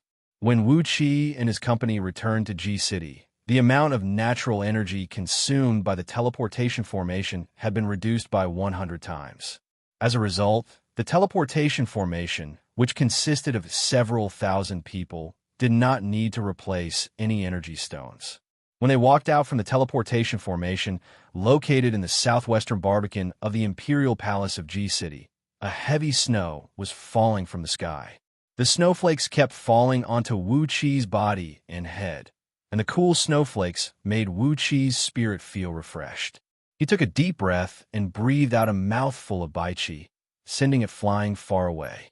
While he was inhaling and exhaling, Wuxi quickly ran his eyes over those Jindan human immortals who were on duty in the Barbican. Just as he expected, when these Jindan human immortals saw Lu Chengfeng and his company, their expressions turned normal.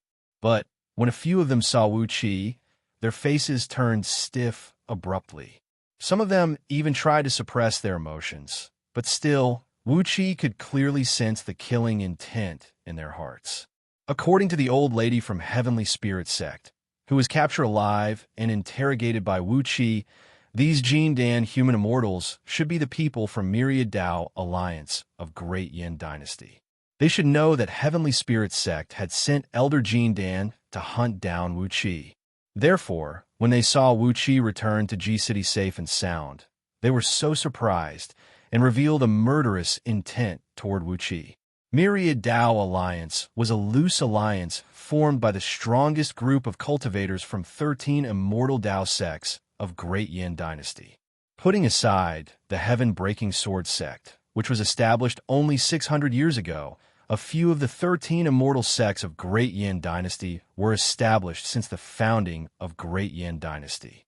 Over 2,000 years was more than enough for these sects to cultivate a large number of Earth Immortals of nascent soul realm.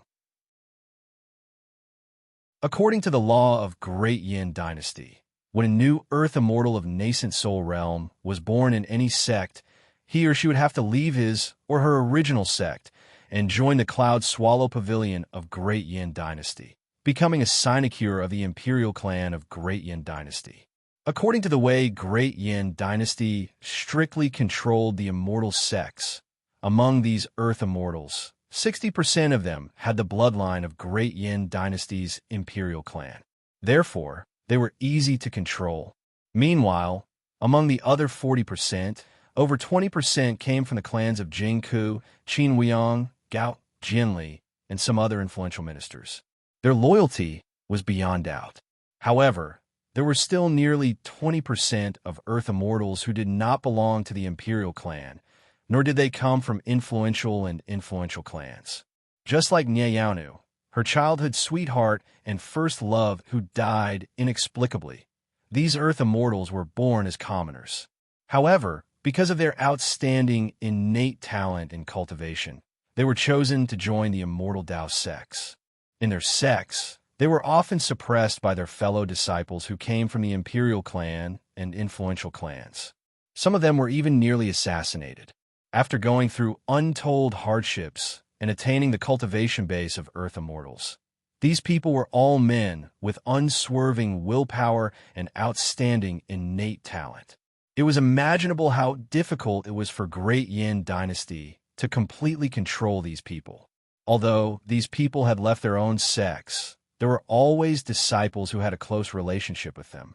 How could Great Yin Dynasty possibly take away the relationship of a master and a disciple? These Earth Immortals who were discontented with Great Yin Dynasty had banded together and formed a semi-public alliance of cultivators, the Myriad Dao Alliance. Generally speaking, the higher-ups of Great Yin Dynasty, including Yin Dan, were happy to see the existence of the Myriad Dao Alliance. In many ways, this loose alliance had played a positive role for Great Yin Dynasty. However, there was always a shadow under the bright sunlight. No one knew what those Earth Immortals in the Myriad Dao Alliance were thinking. The second set of teleportation formations that densely covered all vassal kingdoms of Great Yin Dynasty was secretly constructed by some powerful, influential, and powerful Earth Immortals from the Myriad Dao Alliance. Yin Dan and the others knew about the existence of this second set of teleportation formations, but they had no way of controlling it. These teleportation formations were located in remote and desolate places outside all the major cities of Great Yin Dynasty, and their locations would change from time to time. Even with the all-pervasive methods of Scouting Office, Swallow, and many other secret organizations, they still could not find out the operation method of this teleportation formation system. All Earth Immortals of nascent soul realm possessed the ability to search one's soul. Therefore, it was impossible for them to find out the truth, even if they sent some undercover agents. When Wuxia stepped forward and annihilated Wei Merchant, he had destroyed a major source of wealth for Heavenly Spirit Sect. Not only had he offended the current sect leader and many elders of Heavenly Spirit Sect, he had also angered some Earth Immortals from Heavenly Spirit Sect. Furthermore, among the 13 Jin Dan sect elders who were killed, 2 of them were the direct bloodline descendants of some Earth Immortals who stayed in Heavenly Spirit Sect. As a result, this gruesome debt of blood was placed on Wuqi's head. Faced with the confession of the old lady, Wuxia could only raise his head and look into the sky. The heaven was speechless. There was no rumbling thunder in winter or snowfall in June, and no one was crying out for Wuxia. Yin Dan had forcefully pushed the credit of annihilating Wei Merchant onto Wuqi's head. Therefore, he had no choice but to take the blame, even if he did not want to. After all, Those Earth Immortals of Myriad Dao Alliance did not have the confidence to challenge the entire Great Yin dynasty represented by Yin Dan. But strangling Wuxia to death was just like playing a game. That was the reason why Ling Wujiu and 5 other Jin Dan sect human immortals went after Wuxia with their sect guarding treasure. As a result, the teleportation formation of Myriad Dao Alliance was open to them, and that was the reason why Wuxia was besieged by Jin Dan sect human immortals in the depth of Meng Mountains. If not for the fact that Wuxia had countless trump cards, he would have long been crushed into ashes. Looking at the few Jin Dan sect human immortals who had an unsightly expression on their faces, Wuxia's mind was filled with all sorts of thoughts. After a long while, Wuxia suddenly screamed, "I demand an audience with His Majesty. I demand an audience with His Majesty. Your humble servant, Wuxia, Marquis Tanyun, requests an audience with His Majesty." Wuxia roared at the top of his voice. With his current cultivation base, the rolling sound waves spread across the entire imperial palace in an instant, shaking the walls of the Barbican and sending the thick layer of snow on the ground flying far away. Chaos ensued everywhere. From the top of the city wall, the watchtowers and the turrets, countless powerful bows and crossbows were aimed at Wuxia, while several dozens of Jin Dan Imperial Guards flew up into the sky on their flying swords. One of them, a peak-level Imperial Guard of Jin Dan sect, clad in the uniform of an Imperial eunuch, snapped sternly, "How dare you? Do you know where this place is? Is it a place where you can shout and shout?" On the other side, another Imperial Guard of Jin Dan sect pointed his finger at Wuxia and roared furiously, "Somebody, arrest this lawless Marquis Tanyun, who dares to disturb His Majesty. According to the law of Great Yin, he will be beaten 300 times with a stick. What a bastard! How dare a mere Marquis Tianyun act so presumptuously in the imperial palace?" Wuxia gave the 2 eunuchs a glare. Then he mustered all his energy, and under the panicked gazes of Lu Chengfeng and the others, he roared out word by word, "Daqin Iron Armor, Ingzheng, Daqin Army's Grand Marshal, Wuan, Wang Baiqi, Daqin's Chief Minister, Su Fu, Daqin's Prime Minister, Li Si, Daqin's generals, Wang Jian, Li Xian." The 2 Jin Dan sect eunuchs who were flying on their flying swords became more and more furious, and at the same time, more panicked. They pointed their fingers at Wuxia and roared furiously, How presumptuous! You, what kind of nonsense are you talking about? Marquis Tianyun, are you out of your mind, or have you lost your mind? Somebody, bring Marquis Tianyun down. Bring him down. Give him 300 beatings, then find a doctor." Before the scolding of 2 eunuchs could fade away, a strong gust of wind rolled up from the ground. Yin Dan, Jing Ku, Gao Jinli, and all the core members of Great Yin Dynasty appeared in the Barbican. Ma Yi, who was following closely behind Yin Dan, threw a sideways glance at the 2 Jin Dan sect eunuchs hovering in midair, then cried out sternly, "Get your asses down here. What are you doing up there? Enforce a curfew, and don't allow any unauthorized people to enter or leave this place. Anyone who dares to intrude will be killed."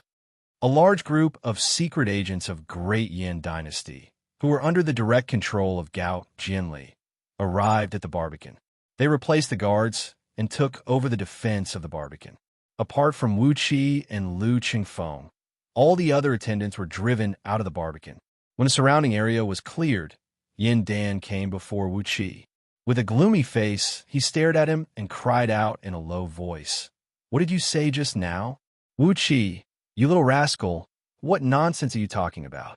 You've been away for a few months, and what have you encountered? Are you really suffering from hysteria, or what?" Yin Dan's body was trembling. He clenched his fists tightly and fixed his eyes on Wuxia. A tremendous pressure was bursting out from his body. Standing next to him, Lu Chengfeng had already dropped to his knees and bowed respectfully to Yin Dan. Meanwhile, Wuxia rolled his eyes and stared at Yin Dan, clenched his jaws, and raised a finger. "Unless your majesty can guarantee the absolute safety of Wuxia in Great Yin, Wuxia knows nothing. What Ingzheng? What 9 Dragons Cauldron Grand Magic? What Bone Horn of Ing Dragon? What water spirit cauldron the great? Yin Dan was stunned. The corner of his mouth twitched a few times.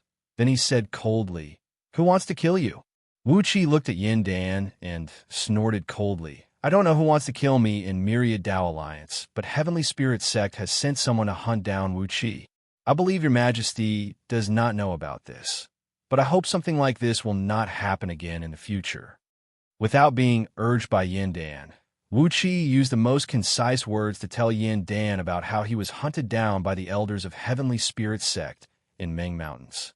Of course, he used the spring and autumn period technique to omit a lot of shameful things, such as his secret palace and so on. Looking at Yin Dan, who had an unsightly expression on his face, he said coldly, "No matter what, Wuxia has made so many meritorious deeds, and has even conferred the title of Marquis Tanyun by your majesty. Not only that, his fief has been increased, and now he owns 300 cities south of Huaiyang. Elder Jin Dan of Heavenly Spirit Sect is hunting me, and the nascent Soul Patriarch of Myriad Dao Alliance also wants my life. I fear that I will be strangled to death by those Earth Immortals once I step out of the Imperial Palace. Therefore, I can only beg your majesty to save me." Yin Dan pondered for a brief moment, then nodded his head, smiled, and said, "Heavenly Spirit Sect is so audacious to hunt you down. This is the first time I've heard about this. Don't worry. No matter who is the one who has deceived me and kept me from knowing about this, I'll find him and uphold justice for you. But how did you escape from the pursuit of 12 human mortals of Jin Dan?" Without wasting any time, Wuxia took out the medallion given to him by Waning Dragon King and handed it over to Yin Dan. Sure enough, Yin Dan could recognize this medallion. He laughed and said, "So, you're the old dragon who refused to take the position of Great Yin Dynasty's sinecure. I don't need to tell you. Was he the one who helped you kill those people from Heavenly Spirit Sect? I understand now." Wuxia was laughing in his mind. "You should know this yourself, but Wuxia never told me that." After a brief moment of pondering, Yin Dan nodded his head and said, "I understand the cause and effect of this incident. I'll personally warn some people, and they will never touch even a single hair of yours again. Now let's talk about that, Zheng." Yin Dan fixed his eyes on Wuxia, while Jing Ku, Gao, Jinli, and a few others strode up to him. Like a pack of ferocious wild cats, they surrounded Wuxia, the little mouse. The eyes of these few core members of Great Yin Dynasty were glowing green, and they were emanating an abnormal and bizarre aura. Not daring to waste any more time, Wuxia hastily told them the cause and effect of the incident. Of course, he still omitted most of the truth with the style of the spring and autumn period, but only highlighted how he had racked his brains, using the conflict between Qin Army and Waning Dragon King to kill a great number of Qin soldiers and severely injuring Zheng. Yin Dan stared blankly at Wuxia, then asked hurriedly, "Did you really severely injure Zheng, and even wiped out his army of over 100,000 soldiers?" Wuxia kept nodding his head, hastily swearing a few vicious oaths, then said with a little shyness, "Everything is true. It's just that I didn't contribute much in this incident, as it was all Waning Dragon King's effort. TSK, over 1 million aquatic demons from Longyuan River have been killed or wounded. What a miserable fate." Yin Dan let out a wild laugh. He reached out his hand and forcefully poked Wuxia's chest, laughed out loud, and said, "Announce the decree. Wuxia will be promoted to the title of Duke of Tianyan. Announce the decree.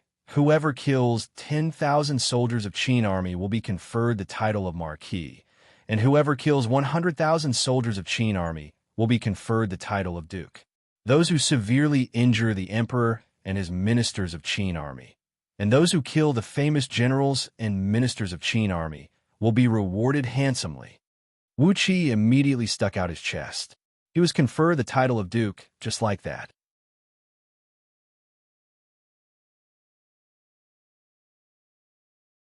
Chapter 185. Surprisingly, Yin Dan had held a private banquet to celebrate the victory of Wuxia and Lu Chengfeng. Not many people attended the banquet, but all of them were the core ministers of Great Yin Dynasty. The first reason for the celebration was the intelligence brought back by Wuxia.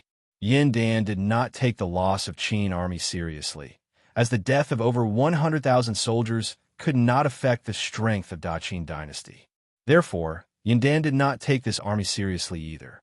What he valued the most was the intelligence brought back by Wuxia regarding the Qin army. The cultivation technique cultivated by Ying, the magical treasures owned by Ying, and the various divine abilities and magical spells possessed by the generals and ministers of Qin army. This intelligence was the main reason why Yin Dan conferred the title of Duke to Wuxia and gave him 1/5 of the counties located at the southern bank of Huaiyang as his fief. Ying knew nothing about the situation of all the generals and ministers of Great Yin Dynasty, but Great Yin Dynasty had already learned all kinds of information about him. In terms of strategy, Ying was one step ahead. As for Lu Qingfeng's meritorious deed of wiping out 70,000 barbarians from Brotherhood of Mountains clan and eradicating the Gaoling kingdom who had colluded with barbarians, they were not bad in comparison. However, when compared with the meritorious deed of Wuxia, they were somewhat overshadowed. Yin Dan only praised Lu Qingfeng a little, letting him secure the position of Zhou Guizhong, and that was all. After drinking for half the night, Yin Dan summoned all the ministers to discuss various countermeasures against Qin Dynasty. As Wuxia and Lu Qingfeng did not have a status, they did not have the qualification to attend such a meeting. Therefore, they obediently returned to their mansion. However, Wuxia was accompanied by 2 more men, Xianxia and Xianxia. These 2 brothers were the eldest and second uncle of Xianxia and his brothers. They possessed the cultivation base of nascent soul realm and were low-grade spirit beasts who had awakened the unique bloodline of Iron Bone Bear of Earth. Although they only possessed the cultivation base of early-stage nascent soul realm, they were strong enough to fight against ordinary mid-stage nascent soul human cultivators. They were the personal guards assigned by Yin Dan to Wuxia and Lu Qingfeng. It had been less than a year since Wuxia came to Ji City, and he had offended many enemies. Some of them came out of nowhere, which made Yin Dan a little embarrassed. That was why he assigned Xianxia and Xianxia to Wuxia. It was a quiet night. Wuxia slept soundly in his own abode. Only then did he rise to his feet, and only then did he rise slowly. After that, he Wuxia, a few days, Wuxia, washed in Wu. Who was Wu? He had Zhang Palace, Yin, and Lu was. He and had not. Wu Wuqi's Wu, and Lu. Wu Wuqi had. It had been a few months since he last saw Zhang Lu. Firstly, Wuqi was afraid that Zhang Lu would flip out, and secondly, he was starting to miss her. Escorted by a group of demon bears and a large group of guards, right when Wuqi arrived at the entrance of the Duke Mansion, he saw Hai Yin Tian, who was clad in a green outfit, sticking his head out and peering at them from across the street. Obviously, Hai Yin Tian wanted to come closer to them, but he didn't have the courage to loiter in front of Duke Yin Li's mansion. Therefore, he squatted on the opposite side of the street. Wuqi stared at Hai Yin Tian with surprise, quickly waved his hand and said, "Hai Yin Tian, what are you doing over there? Didn't I tell you to look for me in Duke Yin Li's mansion if you need anything? Why don't you squat in the gatehouse and wait for me? Why are you standing there in a daze?" Seeing that Wuqi had recognized him, Hai Yin Tian ran over excitedly. Without hesitation, he bowed at Wuqi and said, "Marquis, you're finally back. I've been looking for you a few times these days, but you're not around. Today is the last day of the Rare Treasures Conference, and that's why I'm here looking for you. The rules of the Duke Mansion are very strict. How could I dare to stand guard in there?" Wuqi smiled, patted on Hai Yin Tian's shoulder and said, "It's my fault. I've not been in G City for the past few days, and I've forgotten to tell them to explain to you.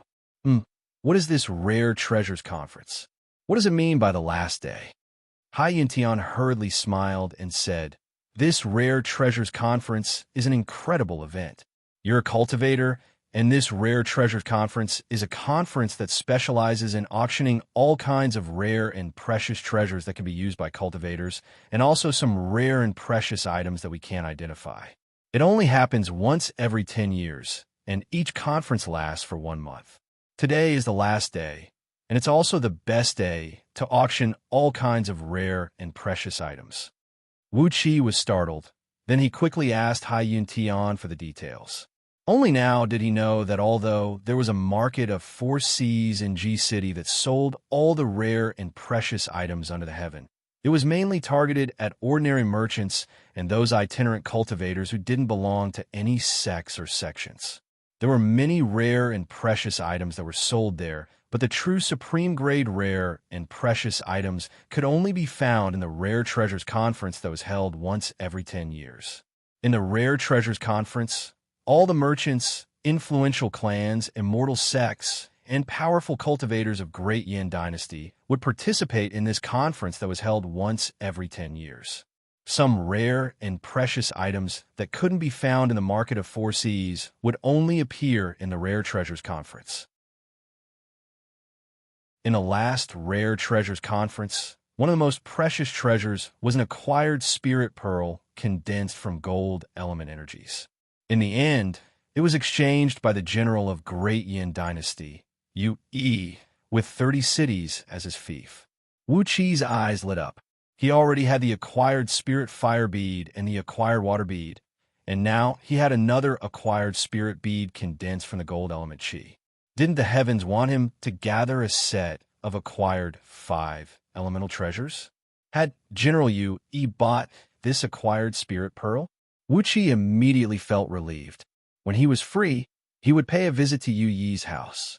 It would be a waste to keep this precious pearl that was worth 30 cities in his hands. He hesitated for a brief moment. Then Wuqi nodded his head and said, "You do remember my words. Don't forget to inform me when there's good news." TSK, I was planning to visit Princess Xianxia, but it doesn't matter if I'm late by 1 day. Where is the Rare Treasures Conference? Quick, bring me there. Xianxia quickly nodded and bowed. Wuqi asked someone to prepare a mount for him. Then he followed Xianxia and rushed towards the venue of the Rare Treasures Conference. The Rare Treasures Conference was jointly organized by Great Yin Dynasty, 13 immortal Dao sects, various influential clans, and the largest merchant. The tax that was paid for this Rare Treasures Conference that was held once every 10 years was an astronomical figure. Naturally, a grand conference like this would not be held in a small space within G City. Instead, it would be held in a special venue. 80 miles away from the east gate of G City, surrounded by a few small mountains, there was an exquisite and beautiful lake. Right in the middle of the lake, a 3-story platform made of white jade was built. This platform was the venue of the Rare Treasures Conference. Surrounding the lake, a great number of exquisite pavilions and houses were built halfway up the surrounding hills. These pavilions and houses could accommodate several tens of thousands of people and were used for the distinguished guests of the Rare Treasures Conference to bid for the items. In every pavilion and house, there was a specially crafted formation that allowed the distinguished guests to have a clear look at the items being auctioned on the platform, and they could press the button on the formation to increase the price of the items. If the distinguished guests had any questions about the items being auctioned, they could even go up the platform and inspect the items. Cultivators could fly to the center of the lake on their own flying swords, while ordinary people could be fetched by ferries. Everything was very convenient. Along the way, Wuqi and his company were listening to Xianxia introducing all kinds of secrets and interesting news to them. Very soon, they arrived at the venue of the Rare Treasures Conference. After going through a series of strict inspection, Wuqi was sent to a small mountain located on the east side of the lake. It was a distinguished guest house specially reserved for Duke Yan Li's mansion. The organizer of the Rare Treasures Conference was well informed. He knew about the relationship between Wuqi, the newly promoted Duke of Tianyun, and Lu Chengfeng. Therefore, he directly sent Wuqi to this lofty and luxuriously furnished abode, which had 3 floors and 3 buildings on the left and right. Standing on the highest floor of the abode, which measured several tens of feet in both width and length, and was covered with a thick carpet made of pure wool, one could overlook the white jade platform in the center of the lake.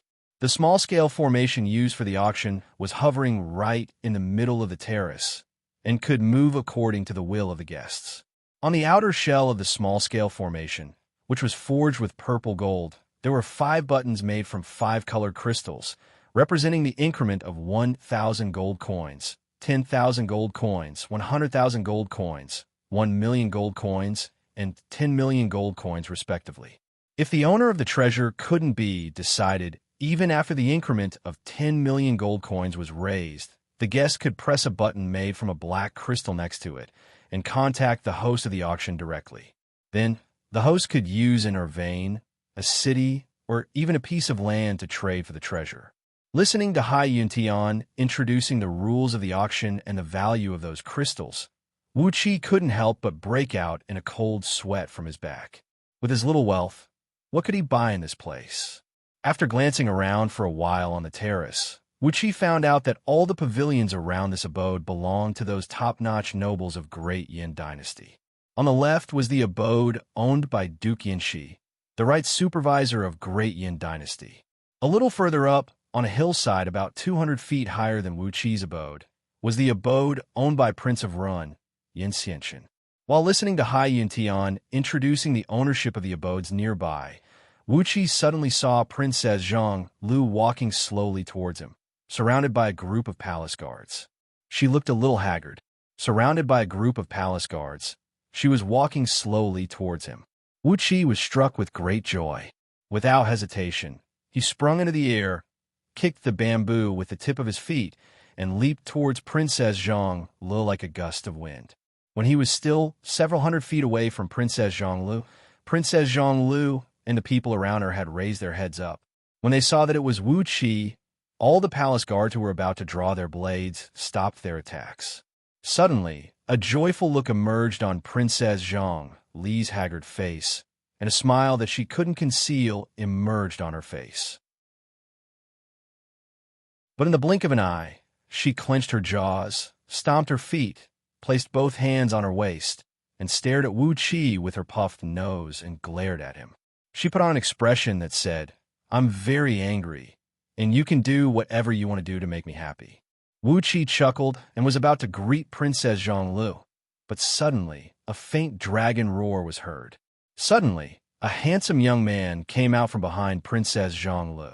He was clad in a white battle robe embroidered with hundreds of patterns, a silver bone piccio crown on his head, and a pair of white rhinoceros leather boots.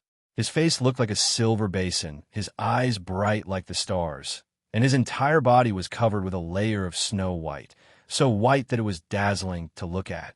He thrust his spear towards Wuqi's chest. The young man cried out sternly, "How dare you assassinate the princess of Great Yin Dynasty?" The silver spear moved like a bolt of lightning, measuring 18 feet long and as thick as a chicken. 9 tiny flood dragons were coiling around its surface, intertwining with each other. The tip of the spear was extremely sharp.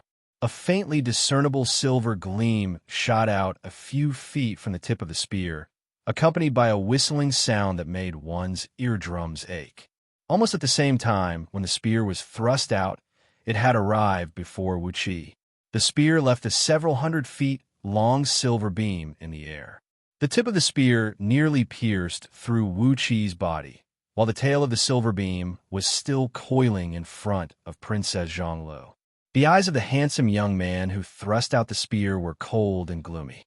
Together with the spear, he leaped and came before Wuxia, thrusting both fists towards Wuqi's body. One fist went straight towards Wuqi's chest, while the other went straight into his dantian. It was obvious that he wanted to kill Wuxia with a single strike. A spear and a pair of fists brought up a strong wind that shattered the surrounding bamboo forest. The long bamboo fibers darted across the sky, piercing through the air like arrows. Wuxia retreated hastily, cursing furiously. "Where did this mad dog come from? How dare you bite me in broad daylight?" The silver spear and the pair of fists followed closely behind Wuqi's body. "I'm Yu Su, the lineal grandson of Chief General Yu Yi.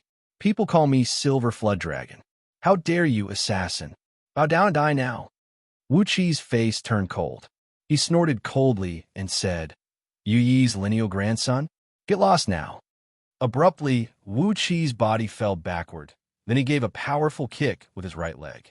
After being tempered in the depths of Meng Mountains and having absorbed a part of Catfish Flood Dragon's blood essence, the strength of Wu Qi's fleshly body had gone far beyond Yu Su's imagination.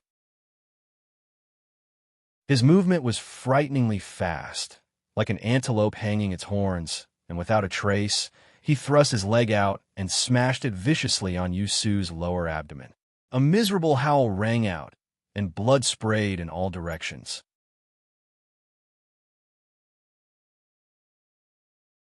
Chapter 186. The sound of the blade piercing through the flesh was rather jarring to the ears. The silver spear had pierced through Wu Qi's left shoulder, causing blood to spray out from the tip of the spear and stain it with the color of blood. Wu Qi howled and howled in pain, his right palm tightly gripping the silver spear in his left shoulder as he staggered back a long distance. Meanwhile, Yu Su's lower abdomen was kicked by Wu Qi, and his dantian was cracked open by Wu Qi. Innate energies that nearly condensed in a Jin Dan burst out from the cracks, and half of his cultivation base was crippled by Wu Qi's kick. He didn't even have the time to let out a snort, and a mouthful of blood spurted out from his mouth. Then, like a scarecrow, he was sent flying more than 100 feet away, crushing several bamboos in a sorry state. His body rolled down the hillside where the bamboo forest was located. Princess Zhang Lu narrowed her eyes, revealing her two little canine teeth as she smiled happily. A dozen captains clad in silver battle robes strode out from behind Princess Zhang Lu, shouting at the top of their voices, "How dare you hurt our young master? How dare you?" Wu Qi tightly gripped the silver spear in his shoulder and cried out at the top of his voice, "Somebody! Assassins! Assassins! Kill all these assassins who dared to hurt me. Kill them, capture the culprit alive, and send him to the imperial palace to be punished." Two wild gusts of wind shot out from the abode behind. Xiangjin and Xiangyin were seen flying towards Wu Qi, bringing with them a billowing demon wind. Amidst the pitch-black demon wind, for huge bare paws, about 10 feet in circumference and glinting with a faint metallic luster, swooped down and crushed a dozen white-robed captains into meat patties while howling miserably. It was a real meat patty, one that did not contain even a single drop of blood.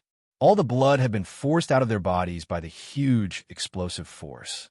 The blood splashed hundreds of feet away, and only pieces of thin skin stuck to the ground. Everyone was staring at Wu Qi, who was screaming miserably, and Xiangjin and Xiangyin, who were covered in blood, with shocked eyes. After a long while, a middle-aged scholar clad in a white robe stepped out from behind Princess Zhang Lu, his body trembling. Pointing his finger at Wu Qi, he snapped, "How dare you? Our young master is the grandson of General Yu Su. They're the family guards of the chief general." The golden bear rolled its eyes and let out a fierce roar towards the middle-aged scholar. He roared, "What bullshit, great general's grandson? We only saw that Duke of Tianyun, whom we were protecting under imperial orders, was assassinated and seriously injured by you. We are Swallow Cloud Pavilion's gold medal consecrators, Xiangjin and Xiangyin. We have a chance to fight this lawsuit. Xiangqing, tie up these bastards for me." Xiangqing and his brothers howled as they charged forward with a large bundle of rope tied with cow tendons. They bowed respectfully to Princess Zhang Lu, then grabbed the middle-aged scholar and gave him a brutal beating. After that, they tied him up like a rice dumpling with the rope. Even Yu Su, who was knocked unconscious by Wu Qi's kick, was tied up tightly by a few big bears. Casually dragging the end of the rope, Xiangqing and his brothers rode on a demon cloud and kicked up a demon wind, rushing towards the imperial palace of Great Yin. Xiangjin and Xiangyin stared coldly at the few young men who followed closely behind Princess Zhang Lu and said in a cold voice, "Duke of Tianyun is a duke conferred by His Majesty last night. Just now, that little rascal dared to injure Duke of Tianyun in public. Putting aside the dignity of His Majesty, We brothers cannot afford to lose that face. So what if he is Yi's grandson? We, the Black Wind Valley of Meng Mountains, will not care about this little rascal. The few young men standing behind Princess Zhang Lu had their faces filled with anger, and they even had a strange, gloating expression on their faces, as well as some other strange expressions. But when they heard the roars of Xiangjin and Xiangyin, their faces fell instantly. Obviously, they were very afraid of the Black Wind Valley of Meng Mountains. They exchanged a glance. Then Chi-Chi bowed his head and did not give Wuqi another look. Wuqi swayed and pulled out the silver spear from his shoulder. A few secret agents of scouting office quickly came over and applied some ointment on his wound, then tied it up tightly with bandages. Wuqi kept screaming and grimacing in pain, his face turning blue. Never in his wildest dreams did he expect that after he possessed the Dharma body of an earth immortal, it would be so painful when he tore his fleshly body apart with a mystic technique. It was as if several hundred heavy axes were chopping viciously on his shoulder. If not for the fact that he tore his fleshly body apart and created a wound on his shoulder that was twice the size of the silver spear, how could Yu Su, who had yet to form his gold core and was only carrying an upper-grade magical spear, break his fleshly body? There were so many witnesses at the scene, and they all saw Yu Su piercing his shoulder with the spear. Therefore, they decided to let him be the scapegoat. Weighing the 360-kilogram silver spear in his hand, Wuqi sneered. Although the silver spear was only an upper-grade magical item, during the crafting process, it was obvious that some techniques of lower-grade magical treasures were used as reference. The silver spear felt cold to the touch, and once it was waved, it would shoot out a piercing cold air to hurt the enemy. If used in a battlefield, this silver spear had the magical effect of freezing the enemy in a large area. An upper-grade magical item like this could be considered as a rare and exquisite product, and it could fetch quite a high price in the market.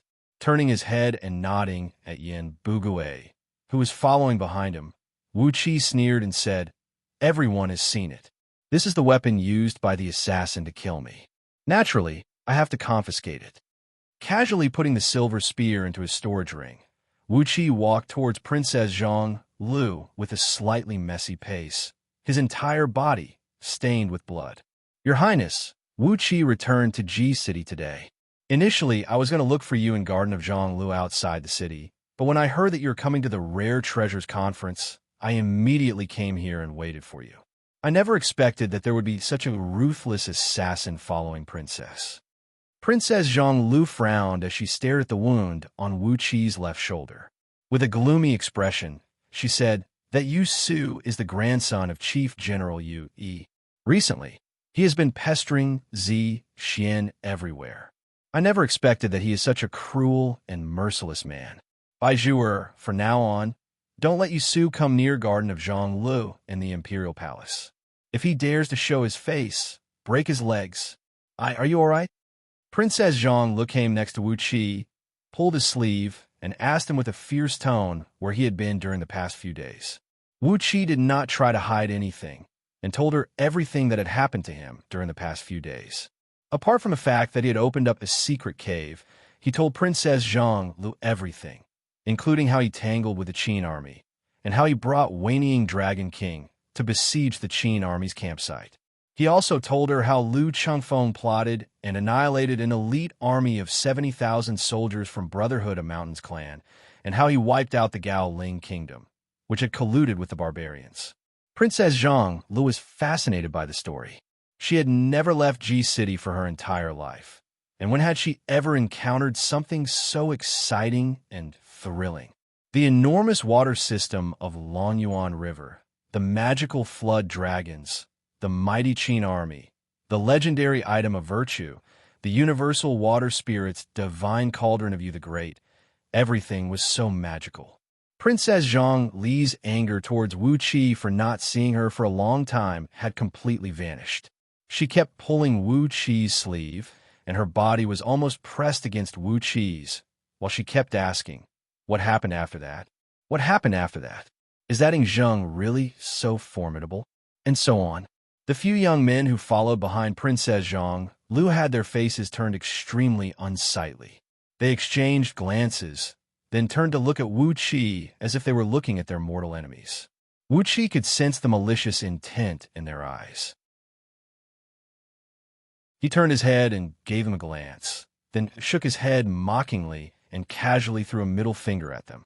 With regards to this middle finger, Wuxia had the intention of casting pearls before swine. These fellows simply did not understand the profound meaning contained in this middle finger. After walking side by side with Princess Zhang Lu for some distance, two secret agents of scouting office suddenly came over hastily and whispered a few words to him. Yin Bugue hesitated for a brief moment, then he followed behind them. He interrupted Wuxia, who was describing Catfish Flood Dragon's appearance to Princess Zhang Lu, and said in a low voice, Heaven-Breaking Sword Sect's Grand Elder, Nianu, and Sect Leader, Nie Baihong, are here these days. Wuxia was taken aback. He gave Princess Zhang Lu a look, smiled, and held her little hand. Let's go meet my master and Grand Elder. Princess Zhang Lu narrowed her eyes, and the corners of her mouth curved upwards as she said, Let's go meet my elder sister and my nephew, the sect leader. Wuxia's face twisted immediately, and he glared at Princess Zhang Lu grumpily. Under the guidance of the two secret agents, both of them brought a large group of men and quickly headed towards an abode located on the highest peak of a mountain on the west side of the venue. The small mountain on the west side was occupied by all 13 immortal sects of Great Yin Dynasty. The abodes on the mountain were arranged in picturesque disorder and were owned by each of the sections. As Nianu was currently the strongest among all the human immortals of Jindan realm in all 13 immortal sects, and with just a single sword, she managed to obtain the position of the strongest in all 13 immortal sects. As a result, the abode of Heaven-Breaking Sword Sect occupied the highest peak of the mountain. After the group of men had gone far away, a ball of soft white light suddenly emerged from the bamboo forest. Amidst the white light, Yu Wendy and Yu Xianxia revealed themselves. Yu Wendy looked at the bloodstains on the ground, shook his head, and said, Silver Flood Dragon Yu Su is just so. He is not worthy of Princess Zhang Lu. Indifferently, Yu Xianxia said, What I'm concerned about is not who is worthy of Princess Zhang Lu. I just want to bring some unhappiness to her and Wuxia. Yu Wendy knitted his brows into a tight frown, shook his head, sighed, and said, After all, these petty schemes are just some unorthodox techniques. They are not worthy of the attention of everyone. If not because you're my only daughter, and I still need to rely on you to compete with the others in the future, I wouldn't allow you to do whatever you want in this matter. I won't allow you to meddle in this. Let's see what these young men can do. Yu Qianqian frowned slightly. Then she smiled and said, Fine, I won't meddle in this matter. But, since he had severely wounded Yu Su with a kick, what would Yu Yi think? Yu Su is the youngest grandson of Yu Yi, and also the youngest genius in the clan who could possibly form the Jindan realm. That kick from Wuxia was very powerful. With an undisguised, gloating expression, Yu Qianqian laughed complacently. Yu Wendy knitted his brows into a tight frown. He looked at his proud daughter, shook his head lightly, and said, You've chosen the wrong person to stand out rashly. If it were the juniors of Qin Weiyang or Fan Yuqi, when Wuqia severely wounded them, the two old men would jump out to protect him. However, Yu Yi is a talented general, calm and fair, with a magnanimous bearing. He will not meddle in the affairs of these little kids. Just you wait and see. Yu Su will be severely punished by Yu Yi, and Yu Yi will personally write a letter of apology to Duke of Tianyan. After that, this matter will be settled. Yu Qianqian opened her mouth, stared at Yu Wendy, and said with a cold voice, Qianqian doesn't believe it. Yu Wendy gave his daughter an indifferent look, sneered, and said, You are still far from mature. You haven't made any progress after all these years. Looks like I'll have to think of a way to marry you off. Upon hearing what Yu Wendy said, Yu Qianqian's face fell instantly. At the same time, Wuqia and Princess Zhang Lu had arrived at the abode owned by Heaven-Breaking Sword Sect, where they formally paid their respects to Nianu and Yabaihong. After bowing to both of them attentively, Wuxia smilingly came before them, handed over a palm-sized jade tablet. Grand Elder, Master, Disciple wants to exchange this jade tablet for the mystic technique of unity of sword energy script. He smiled at the astounded Ninu Inya Baihong, then hastily said, I can swear with my prime soul that this unity of sword energy script will be cultivated by me alone, and not a single word will come out from my mouth.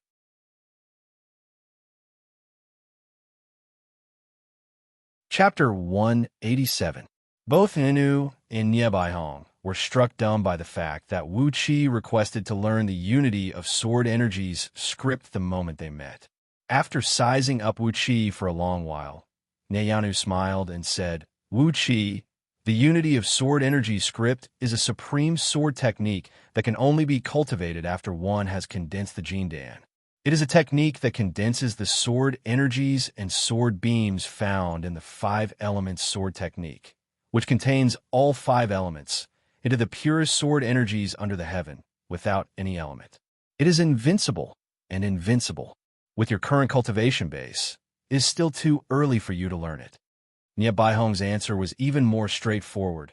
Apart from my mother and myself, no one in heaven-breaking sword sect has learned the unity of sword energy script. Wuxia, oh Wuxia, what is in this jade? Is it worth it for me to teach you the unity of sword energy script? Wuxia looked at Nyeyanu, smiled, and said, Grand Elder, could it be that Wuxia will never be able to condense the Jindan for the rest of his life? Master, if you want to develop and expand heaven-breaking sword sect, do you really need this jade tablet? This jade tablet is the map of the dozens of energy stone veins and over 20 rare metal veins that I found in Meng Mountains. Those metal veins are the best materials for crafting magical treasures. Nyeyanu and Nye Baihong's faces fell instantly. They fixed their eyes on Wuxia and asked in a deep voice, Are you serious? Wuxia raised his right hand and said in a serious tone, I can swear a life oath. It's true. Both mother and son exchanged a glance. Then, Ninu said in a deep voice, After those mineral veins are excavated, I'll give you 50% of the profit. She pulled out a translucent jade slip from under her sleeve, then focused her mind and carved all the incantations of the unity of sword energy script on it. After that, she casually threw it over to Wuxia. After that, she rolled up her sleeve and pulled the jade tablet from Wuxia's hand into her palm. After that, she sent her divine sense into the jade tablet, and a joyful smile immediately emerged on her face. The map was so detailed that it showed the distribution of every tree near the mineral vein. If such a detailed map was forged, then it would take a lot of effort. Only when Wuxia personally ventured into the depths of Meng Mountains, found these mineral veins, and used the mystic technique of crafting jade maps used by cultivators to enlarge the surrounding scenery, would he be able to obtain such a detailed map. Nyeyanu nodded satisfyingly, then turned to Wuxia and said, Memorize the unity of sword energy script now, then destroy the jade slip. Swear an oath that apart from you, no one is allowed to learn this mystic technique. She paused for a brief moment, then continued with a deep voice, In the future, if you want to recruit a disciple, after getting the permission from me, your disciple can learn this mystic technique. This is not within the scope of the oath. Gladly, Wuxia merged all the mystic technique recorded in the jade slip into the depth of his soul, then crushed the jade slip with his finger. Without any hesitation, he immediately swore an extremely vicious oath. He did not play any tricks on the oath, and indeed, he would not let anyone learn this mystic technique. The power of this unity of sword energy script was extraordinary, and it was just right for him to use in front of others, using it to conceal the various spells he was cultivating from the Scroll of Stealing. Several tens of thousands of profound and subtle cultivation techniques were imprinted in his mind, and there were also 72 diagrams of circulation routes flashing across his mind. In just a blink of an eye, Wuxia had memorized the mystic technique of unity of sword energy script. His insane intelligence began to analyze this technique, while the innate energies in the main meridians in his body began to circulate according to the circulation routes of this mystic technique. In these meridians, the innate energies, which were a few times denser than Mercury, were rolling and twisting in his dantian while producing loud, swooshing noises. Gradually, they condensed into the embryonic form of a Jin Dan. As long as he continued cultivating for another half a month, Wuxia had the confidence to use the unity of sword energies script as the core technique and form the so-called heaven-stealing false pill in his dantian. As for the so-called heaven-stealing false pill, this Jin Dan was a real Jin Dan. The reason why it was called a false pill was that this Jin Dan could be abandoned at any time. Even if it was thrown out of his body and exploded, it would not cause any harm to Wuxia. The only function of this Jin Dan was to circulate some stolen cultivation techniques, using them to confuse the people. The real foundation of Wuxia's cultivation was still the 10 Jin Dan in the 7 stealing heaven meridians in his arms. Although the Jin Dan in his dantian contained an enormous amount of innate energies, it was actually powered by the sword energies cultivated by heaven-breaking sword sect, which had nothing to do with the scroll of stealing. Only a tiny thread of Wuxia's divine sense was fused into the Jin Dan, as most of the power of his soul was fused with the 10 innate Jin Dan. Sensing the transformation in his body, Wuxia could not help but let out a joyful smile, and kept bowing to Nianu and Niebaihong. Nianu and Niebaihong were struck dumb when they heard the gurgling noises coming from Wuxia's meridians, which sounded like a great river flowing and rocking. The mother and son exchanged a glance, and their opinion of Wuxia grew even higher. There was no need to examine the condition inside Wuxia's body.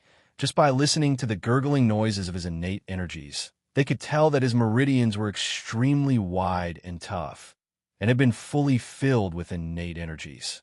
On top of that, the quality of his innate energies was excellent, or else it would be impossible for them to produce such a sound.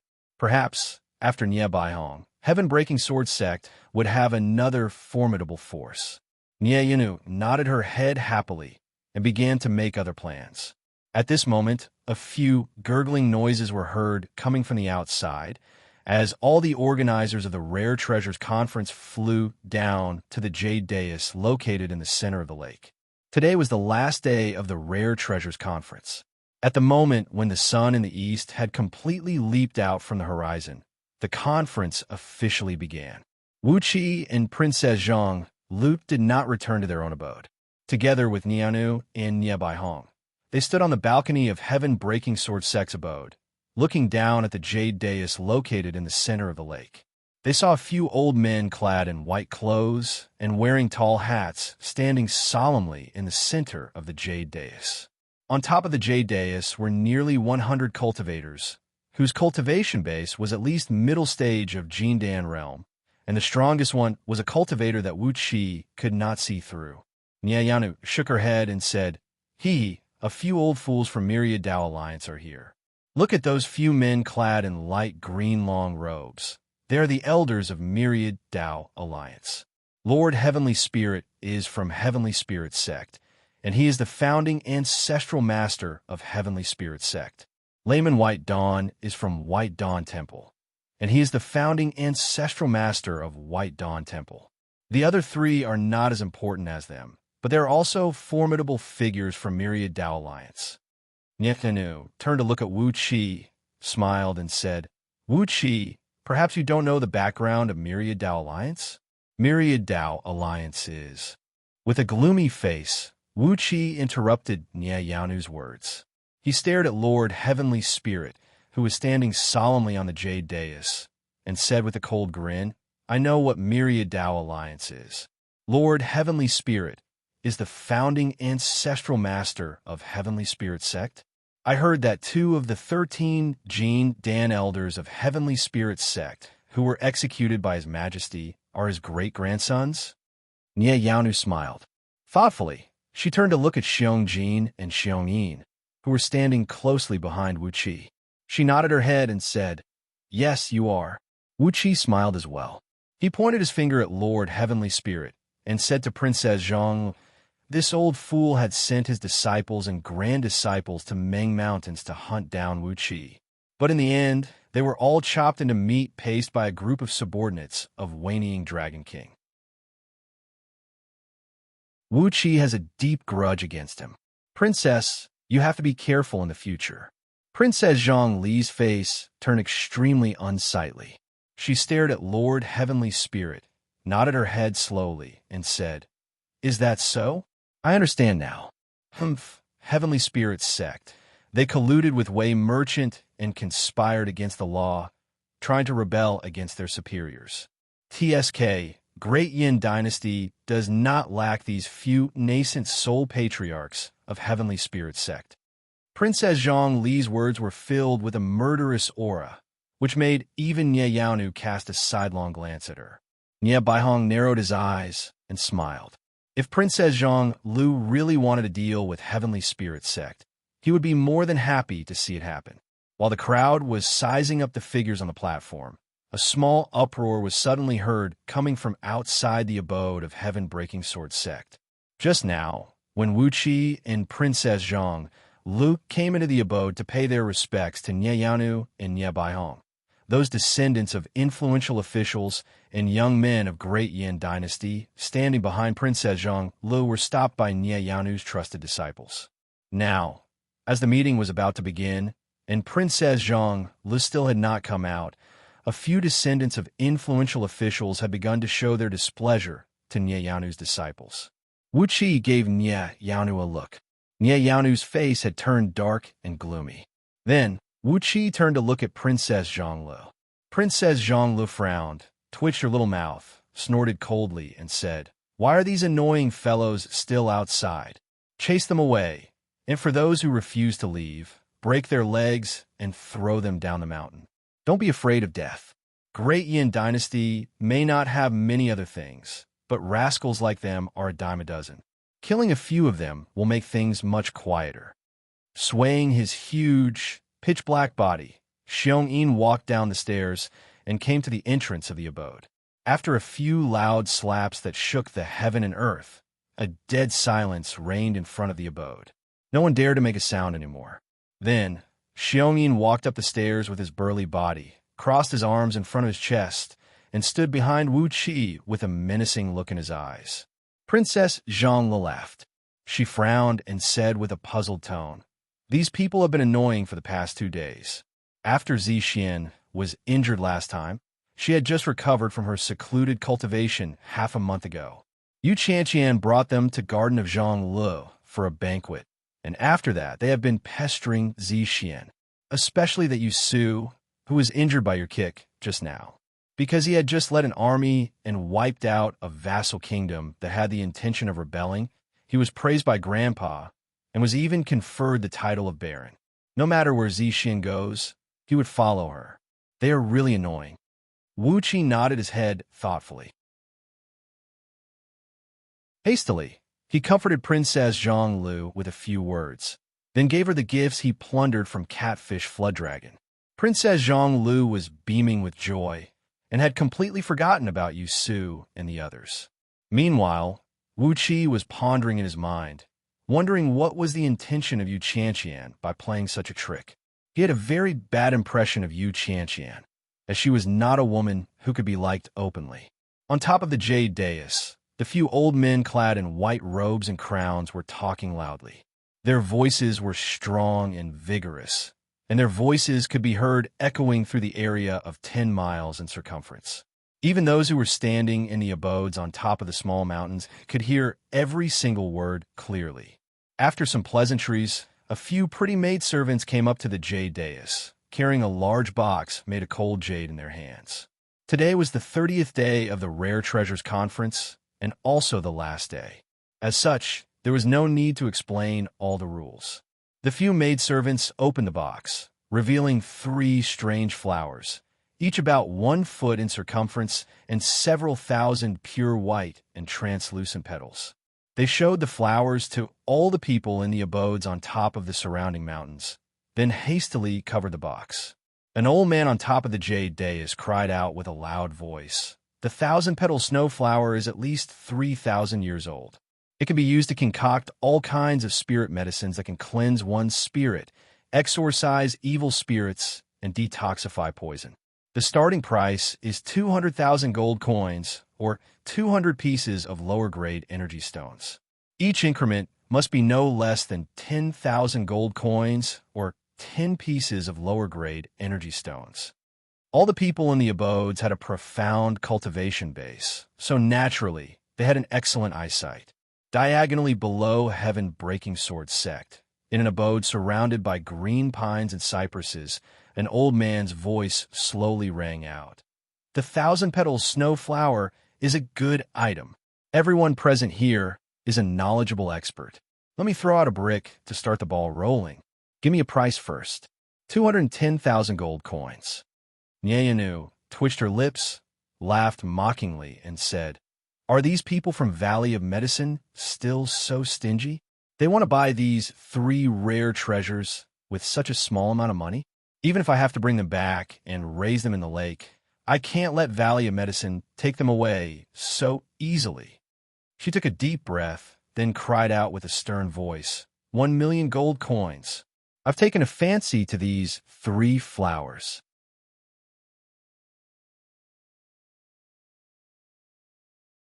Chapter 188. Wuxia gazed at Nyayanu in shock.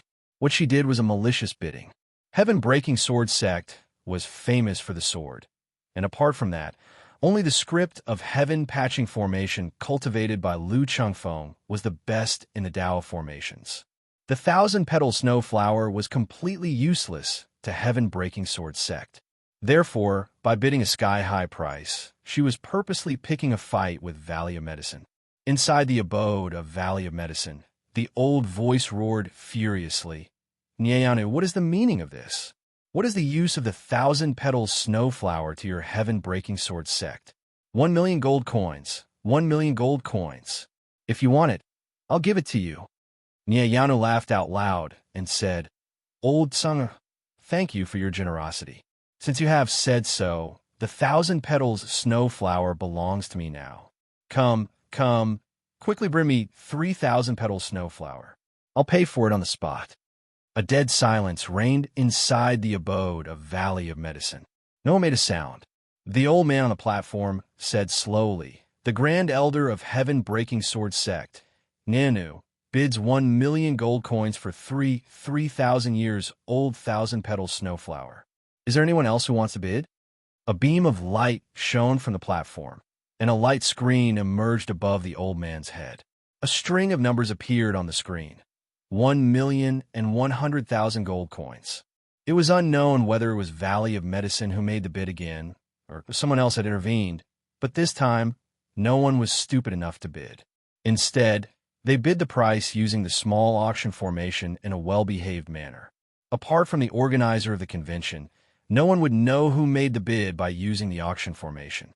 It could effectively prevent the malicious bidding by Nyayanu. Nyayanu laughed, then said with a cold voice with a gloomy face, "I suppose it is Valley of Medicine who made the bid. Apart from them, no one else can use these flowers. Humph. Last time, Valley of Medicine sold us 3 bottles of soul-replenishing pills, which can heal the damage to the soul. There are 18 pills in 3 bottles, and they have blackmailed us for 1,800,000 gold coins. Each of these pills is almost equivalent to an upper-grade magical item. If I don't make them pay, who should I vent my anger to?" She forcefully slapped on the auction formation with her right hand and increased the price by 1,000,000. The number on the screen changed once more, going from 1,000,000 gold to 1,000,000 gold. A few old men wearing tall hats showed bright smiles and shouted, 1,000,000 gold ingots. Is there anyone else who wants to make a bid? Is there anyone else who can offer a higher price than 1,000,000 gold? The number on the light screen changed again, going from 1,000,000 gold to 5,000,000 gold. Nyayanu sneered, clapped her palm again, and increased the price by 1,000,000 gold coins. Inside the Medicine King's Valley's abode, a faintly discernible wave of magical power faintly spread out, and the number on the light curtain suddenly changed to 3.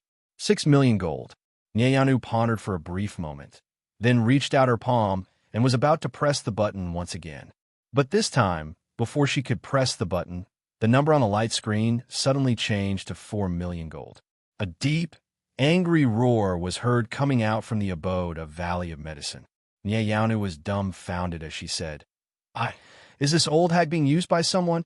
As soon as he finished speaking, the number on the light screen changed to 5 million gold, more than 20 times the base price. Nyayanu pondered for a brief moment, then shook her head and stopped bidding. She turned to Wuxia and Princess Zhonglu, smiled and said in a low voice, 3,000 years old snow flower of 1,000 petals can be concocted into pills and sold according to the market price. The price they can get is only this much. I made them lose all profits from this transaction, so even if I can vent my anger, I can't go too far. No one else bid, and Valley of Medicine easily obtained the ownership of the 3 rare flowers. After the incident of Nyayanu intervening in the auction, no one dared to bid for the following rare and precious spirit items. Instead, they all used the auction formation on their own balconies to bid for them. In this way, no one would know who was bidding, and no enemy would deliberately raise the price. The following dozens of items had all been auctioned at the price they deserved, and none of them had reached an insanely high price like the first item. Nyayanu no longer caused any trouble. Instead, she carefully and cautiously observed all the items being auctioned, and from them, she selected a few rare natural materials with decent quality and placed them in her hands. In Wuqi's eyes, the quality of these materials was just average and could not be considered as some precious natural treasures. He pulled Princess Zhonglu aside, chatting and laughing in a low voice. Both of them had formed a small world of their own, and did not put any outsiders in their eyes. Time went by minute after minute. When 3.5 hours had passed, an old man on the jade dais suddenly cried out loudly, "Now, we are auctioning a total of 100 slaves from the Longbow Kingdom. The people of Longbow Kingdom are born with a lifespan of over 1,000 years, and those who have attained a certain level of cultivation base can live up to 10,000 years. These 100 slaves from the Longbow Kingdom are all elite warriors of the Longbow Kingdom. Even the weakest among them has the cultivation base of physique strengthening tier of Xianxia realm, and the strongest 10 slaves have the cultivation base of early stage embryonic breath realm. These are rare and precious items that can only be found by chance, and not by searching for them." Wuqi's eyes went wide. Slaves from the Longbow Kingdom? The several tens of feet tall giants that once appeared next to Wei Xiaoxiao? The ones in the classic of mountains and seas? The culprit who could catch a gigantic turtle from the ocean with just a fishing rod, and left only the 3 islands of Penglai out of the 5 immortal mountains? The legendary gigantic creatures that could stand as tall as the heaven and earth? Longbow Kingdom people were also a kind of human beings, but they were favored by the heaven and earth and possessed an enormous power. They almost never encountered any bottleneck in their cultivation, and as long as they kept cultivating step by step, each of them had the hope of becoming a heaven immortal. However, every time they advanced their cultivation base, they would encounter an extremely violent heaven immortal tribulation. If they could survive it, they would become immortal, and if they could not, their souls would be completely destroyed. Whether it was forming the Jin Dan or breaking the gold core to form the nascent soul, countless Longbow Kingdom people will be killed by the heaven tribulation. A Longbow Kingdom man who had attained the Mahayana realm of Jin Dan could fight against a human cultivator of nascent soul realm. A Longbow Kingdom man of nascent soul realm could fight against a human cultivator of nascent soul realm. A Longbow Kingdom man of heaven immortal realm could fight against a human cultivator of nascent soul realm and divine transformation realm. Wuqi took a deep breath and rested his attention on the jade platform. The old man on top of the jade platform raised up a strange-shaped ring and said with a loud voice, "Apart from these 100 slaves of Longbow Kingdom, we will also auction this spirit breeding ring. As long as the natural energy exists in the outside world, there is a small mustard seed immortal's cave in this ring, which is about 100 acres in circumference. These slaves of Longbow Kingdom can live and cultivate in this ring. 100 slaves of Longbow Kingdom that can be brought along with you. You can only bid with energy stones. The starting price is 10,000 pieces of middle-grade energy stones, and each increment must be no less than 100. The exchange rate between middle-grade energy stones and lower-grade energy stones was basically 1 to 100. The starting price for these 100 slaves of Longbow Kingdom was 1 million lower-grade energy stones. The price made Nie Yaonu and Nie Baihong's faces fall.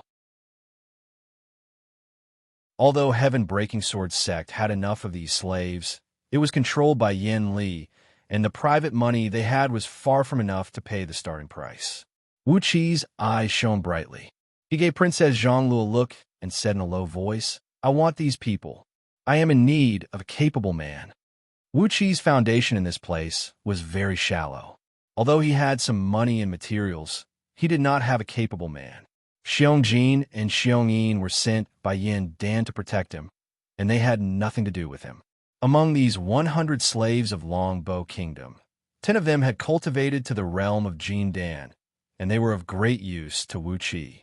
He could train them a little, temper their fleshly bodies with herbs, and stimulate the ancestral bloodline of Longbow Kingdom in their bodies, allowing them to form a very powerful Heavenly 100 Spirit warring formation found in Scroll of Stealing. With that, 100 Jindan warriors of Longbow Kingdom will be able to fight head-on against an existence who had just stepped into the realm of nascent soul and divine transformation. Once he had them, Wuxi's ability to protect himself in this world would be greatly improved. Scroll of Stealing did not provide Wuxi with all kinds of cultivation techniques that he could cultivate with. However, there were many unorthodox techniques that could stimulate the bloodline, stimulate the strength, and allow one to cultivate faster. When Wuxi saw 100 longbow men standing on the shore, each standing over 100 feet tall, their bodies as white as snow, their hair silver green, and their eyes gleaming brightly and ferociously, he nearly drooled. When the old man on the jade platform announced the start of the bidding, Wuxi immediately pressed the button on the auction formation, raising the starting price to 20,000 pieces of mid-grade energy stones. He did have some gains in Meng Mountains. All the belongings of 12 gold core cultivators and Su Fu, a peak-stage nascent soul expert, had been swept clean by him. To him, a mere 20,000 pieces of mid-grade energy stones was not a big sum of money.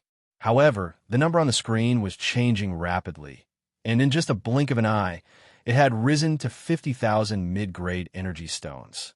It was obvious that these 100 slaves from Longbow Kingdom were very attractive. Not only Wuxi had his eyes on them, but some other influential nobles and immortal sects had their eyes on these 100 slaves as well. With the ability of these powerful sects, they might not have the confidence to overcome the nascent soul tribulation, but they still had a 10 to 20% chance to help these longbow men survive the Jin Dan tribulation. Once they survived, they would have a dozen to 20 formidable slaves of Jin Dan realm, and the value of these slaves would be immeasurable. With a gloomy face, Wuxi pressed the button a few more times, and the price of these slaves had soared to 150,000 pieces of mid-grade energy stones. At this point in time, those who were still bidding were probably the few wealthiest sects, such as Heavenly Spirit sect and Valley of Medicine, who had earned a huge profit every year.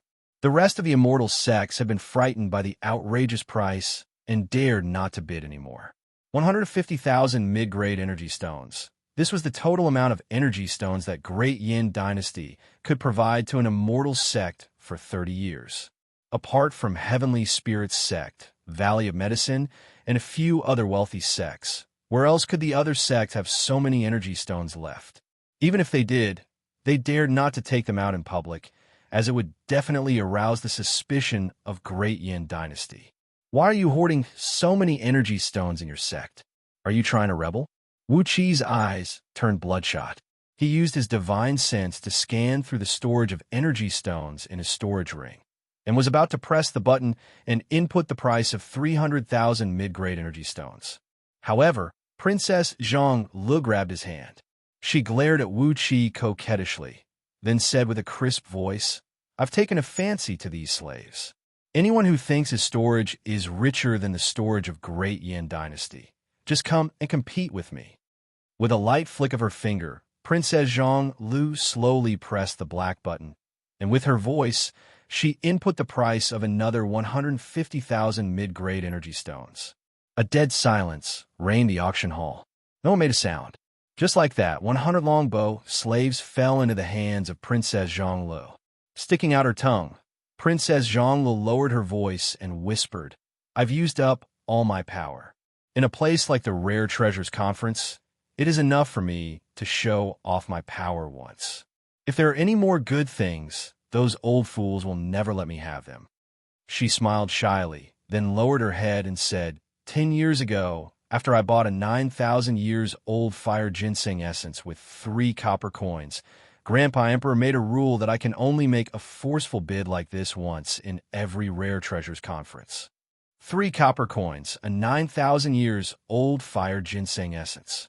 Wuxia, too, turned to look at Princess Zhang Lu in surprise, cursing in his mind. Compared to her, you are the real thief.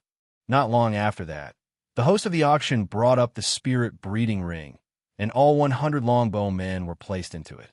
Wuxia dripped a drop of blood onto the surface of a ring, then injected a thread of divine sense into it. He immediately sensed that all 100 souls were completely controlled by his divine sense, and with just a thought, he could wipe out all 100 souls. 100 powerful slaves were now in his hands.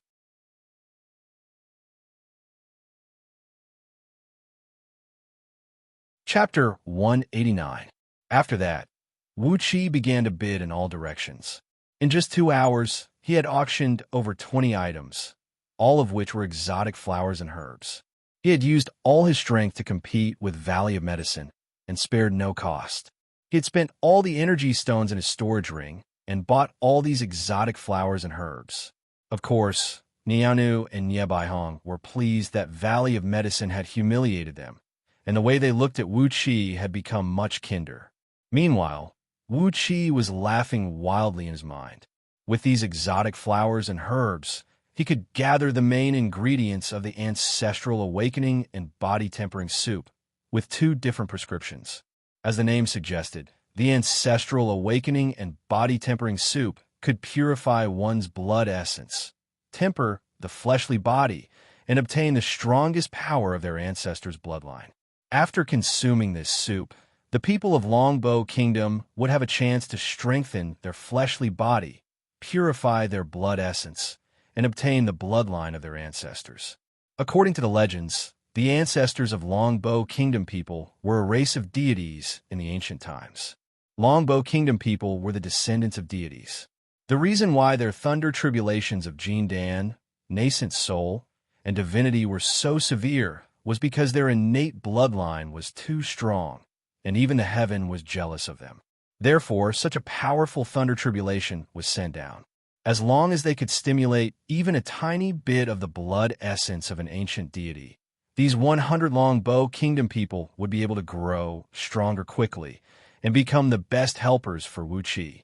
As all the main ingredients have been auctioned, with the help of some common spirit herbs, the concoction of the ancestral awakening and body-tempering soup could begin.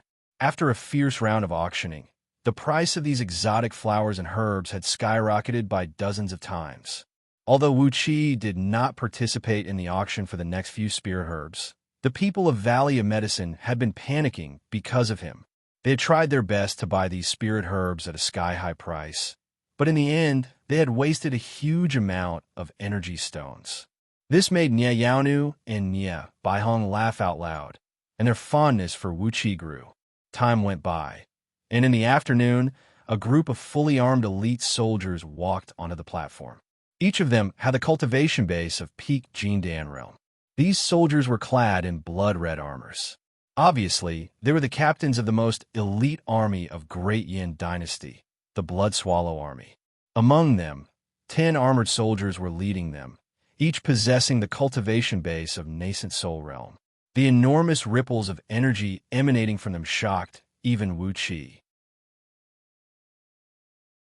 The closer he got to the core of power of Great Yin Dynasty, the more things he knew, and the more Wuxia felt that the overall strength of Great Yin Dynasty was unfathomable. Perhaps, when compared to Daqin Dynasty, Great Yan's overall strength was not much weaker. It was just that the cultivation base of Yin Dan and his men was not as strong as Yingzheng. Judging from their potential forces in other aspects, they were on par with the performance of Daqin Dynasty. Protected by so many human immortals and earth immortals, a translucent cold jade box was placed on a jade platform. Inside were 5 pearls the size of a human head, 2 yellow and 3 green. As soon as he saw these beads, Wuxia jumped up. The 2 yellow pearls were condensed from acquired earth element energy, and the 3 cyan pearls were condensed from acquired wood element energy. A total of 5 acquired spirit pearls appeared right before Wuxia's eyes. The old man who presided over the auction on the jade platform stroked his beard and smiled reservedly. He laughed and said, "My honorable guests, since an acquired spirit gold pearl was bought by Chief General Yu Yi at the price of 30 cities 10 years ago, a few largest merchants of Great Yin Dynasty had sent out a great number of men to search all over the world. Over the past 10 years, after sacrificing several thousand men in 5 extremely dangerous spirit caves, we finally found 5 acquired spirit pearls."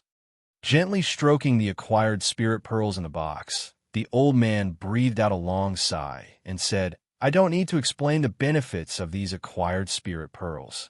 In short, as long as one is cultivating with a cultivation technique that corresponds to the 5 elements, after refining it into one's body, it will be able to help one's cultivation speed increase. After refining it into a natal magical treasure, its power will be limitless. If you place it in your mansion, together with an energy-gathering formation, you will be able to construct a natural spirit cave for your family members to cultivate in." Gently stroking the spirit pearls, the old man said in a deep voice, "According to the price 10 years ago, the starting price of these 5 acquired spirit pearls is 10 cities, and they must be cities with a population of over 300,000 people. There is no upper limit. Please bid for the first spirit pearl of Earth Element." Without saying a word, Wuxia slammed his fist heavily onto the auction formation, raising the price to the sky-high price of 40 cities. Currently, the fief under his name was 1/5 of a province, and there were several hundred cities of different sizes in it. He did not care about the loss of these dozens of cities. The acquired spirit pearl was kept in Yu Yi's mansion, and Wuxia had a great confidence in stealing it. With the addition of 1 acquired spirit pearl of Earth Element and 1 acquired spirit pearl of Wood Element, Wuxia would be able to gather all 5 acquired spirit pearls. Then, following the 7 foundation establishment technique found in Scroll of Stealing, he would construct a minor acquired spirit formation of 5 elements in his dantian. From then on, the spirit energy in his body would be regenerated, and the speed of his cultivation would definitely be much faster. Jin Dan had all 5 elements in his body, and by cultivating the unity of sword energy script, the power of his sword energy would be at least 10 times stronger than Nianu and Ye Baihong, who did not have all 5 elements. The sky-high price of 40 cities had shocked everyone. 10 years ago, when Yui bought the acquired spirit pearl, it was only 30 cities. For a moment, the crowd was rendered speechless by Wuxia. When the old man announced that the spirit pearl of Earth Element was now Wuxia's property, whispers were heard coming from all the abodes, as if they were discussing which prodigal son had spent such a huge price to buy this spirit pearl. The first spirit pearl of Earth Element was bought by Wuxia with a sky-high price, and the second spirit pearl of Earth Element had attracted even more people's attention. Among the 13 immortal sects of Great Yin Dynasty, there were 2 sects, Yellow Essence Sect and Indestructible Sect. Both of them were cultivating with Earth Element techniques. Yellow Essence Sect was an expert in Earth Element techniques, as they could move mountains and drop rocks from the sky. Their Dao techniques were very powerful. As for Indestructible Sect, they cultivated the indestructible body of Earth, using the energies of the Earth to temper their fleshly body, giving them a very strong fleshly body. On top of that, they were able to cast the divine thunder of earth, and the power of their thunder technique was also very powerful. Both sects had exerted all their strength to fight for this spirit pearl of earth element. Under the urging of their seniors, their disciples had offered up 1 or 2 cities of their fief, gathering together to bid for the second spirit pearl of earth. However, those disciples from influential clans who had joined the immortal sects to cultivate didn't have any achievements, and neither did they have any large fief. In the end, it was the indestructible sect who bought the second spirit pearl of earth element with the price of 47 cities. After that, it was the auction of the spirit pearl of earth element. The first spirit pearl of earth element was not very exciting. With 3 spirit pearls of earth element being auctioned, the crowd had no interest in bidding for it. Wuxia clenched his jaws, once again offered the price of 40 cities, and bought the second spirit pearl. When the host of the auction brought the 2 spirit pearls into Wuxia's abode, he did not try to conceal it.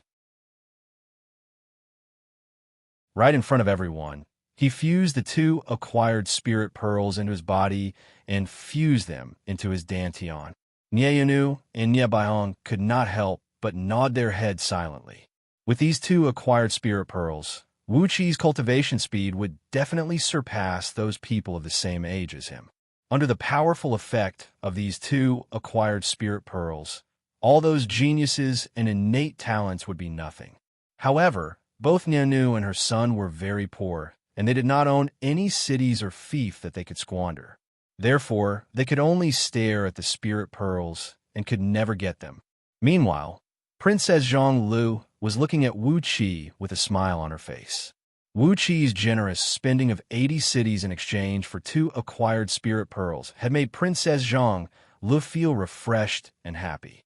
Compared to Wuxi's generous spending of tens of cities in one go, those sons of influential clans who had been pestering her these days, spending all their efforts to hold some luxurious banquets just to please her, were really not worth a single penny.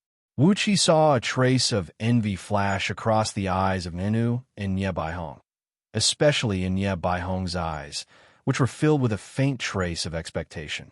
He also noticed that the strongest spirit root in Niebaihong's body happened to be a wood element. Without hesitation, he pressed a series of buttons on the auction formation and bought the second wood spirit pearl with a frightening price of 51 cities. When the host of the auction brought the acquired spirit pearl into his abode, Wuxia held it up with both hands and presented it to Niebaihong respectfully. Niebaihong hesitated and felt too embarrassed to accept the acquired spirit pearl, but Nieyanu was more open-minded than him. She took the acquired spirit pearl and shoved it into Niebaihong's hand, smiled faintly, and said, "Don't act like a little girl. You can just accept the gift from your own disciple. In the future, if Wuxia runs into any trouble in Ji City, as his master, just don't stay idle." Niebaihong let out a long laugh. Without hesitation, he grabbed the wood spirit pearl, refined it with the true flame of samadhi, and fused it into his dantian.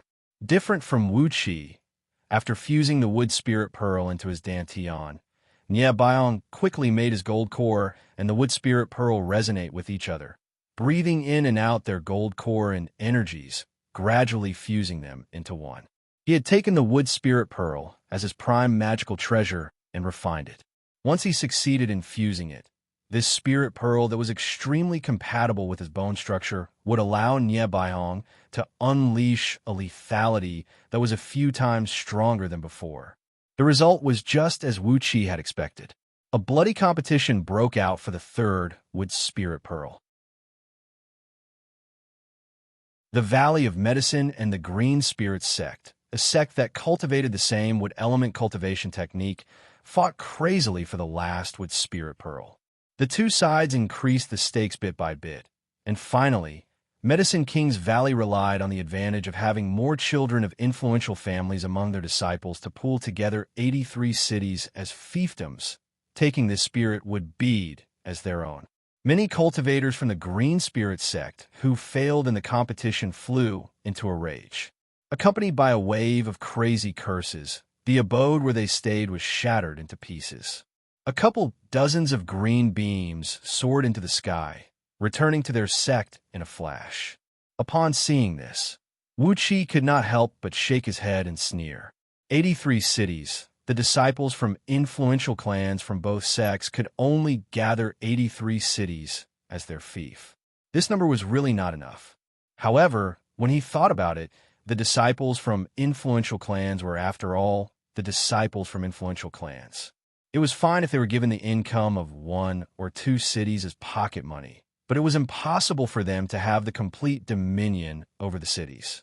Therefore, the several thousand disciples from influential clans from both sects were only able to gather 80 cities as their fief. This made Wuxia look down on them. After exchanging a few pleasantries with Princess Zhonglu, the auction had entered into its final phase. For the past 10 years, the organizers of the Rare Treasures Conference were unable to identify them, but they knew they must be some kind of rare and precious objects would be put up for auction. Regardless of the final price they had to pay for these unidentifiable objects, the organizer would request the auctioneer to reveal the details of these objects to the public, so as to increase the knowledge of the people. This was also one of the conditions of the auction, so that they would not be embarrassed if they saw a treasure in the future and still couldn't identify it. Wuxia looked at the jade platform in the center of the lake with great interest, wanting to see if there were any rare and precious objects that would be put up for auction. In the end, the first object nearly made him jump out to kill someone and rob their wealth.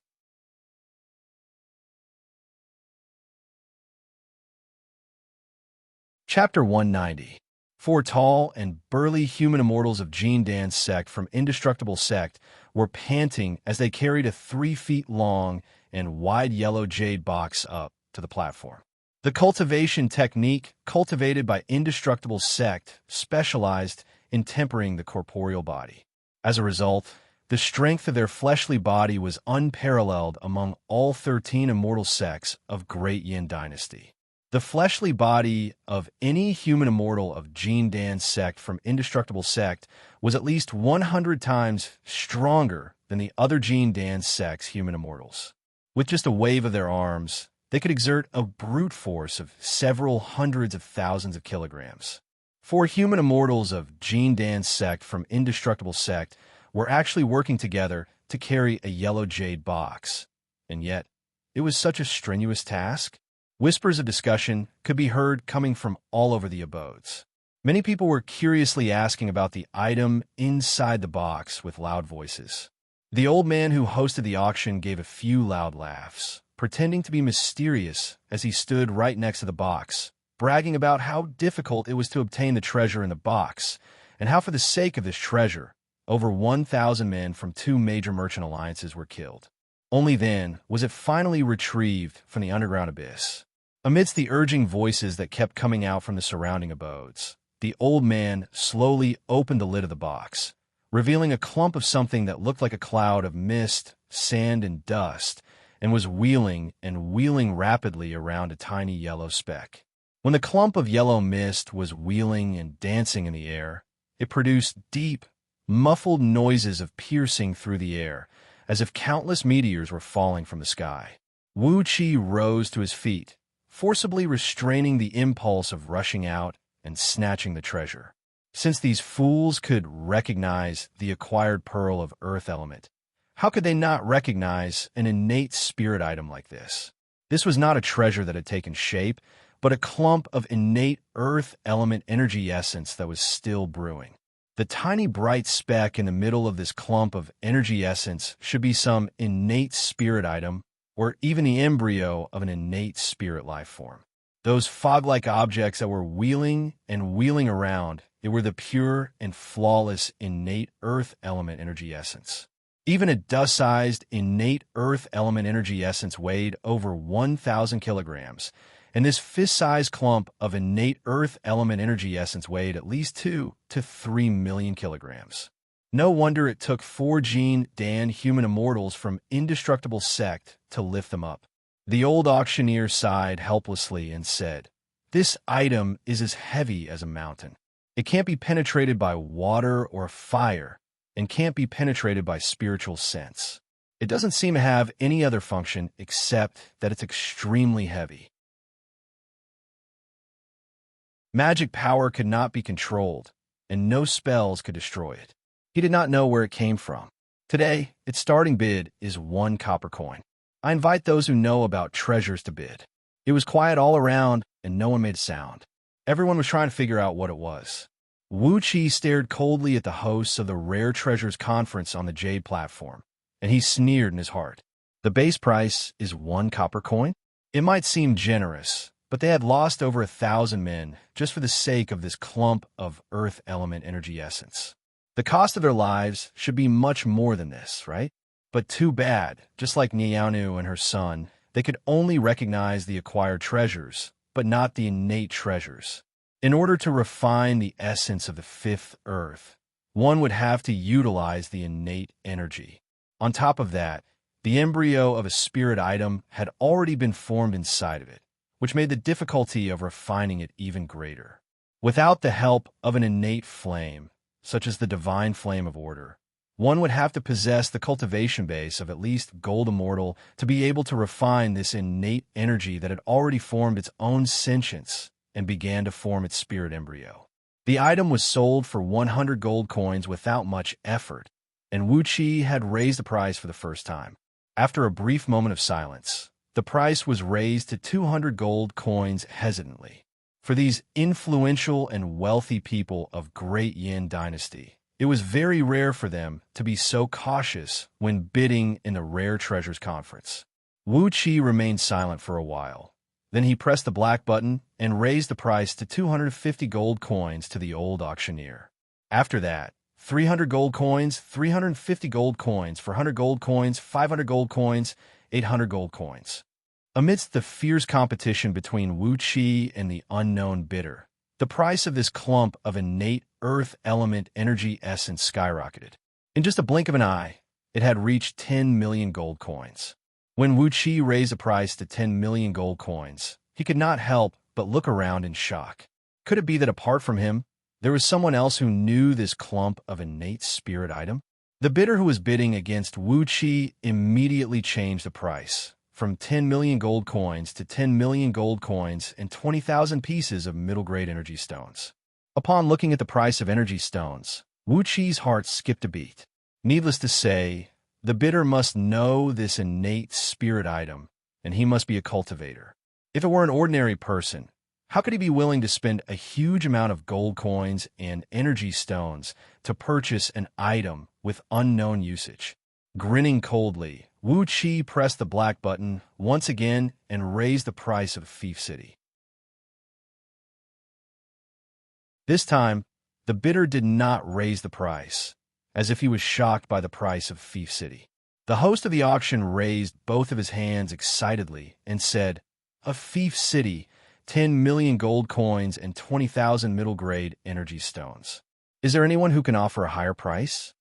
After asking for 3 times and making sure that no one could raise the price again, the host let out a loud laugh and said, "The one who bought this unknown treasure is Duke Wuxia of Great Yan's Duke of Tianyan. Duke Wuxia, please come up to the platform and explain to us what kind of treasure this is." Princess Xianxia smiled. She grabbed Wuxia up, stepped on a dark cloud, and flew up from the balcony amidst streaks of lightning, landing gracefully on it. She tilted her head up proudly, looking like a little phoenix who was showing off her beautiful and long feathers. She was feeling very proud in her heart. None of these people could recognize this treasure, and yet Wuxia still managed to buy it with a sky-high price. Clearly, he must know what this treasure was.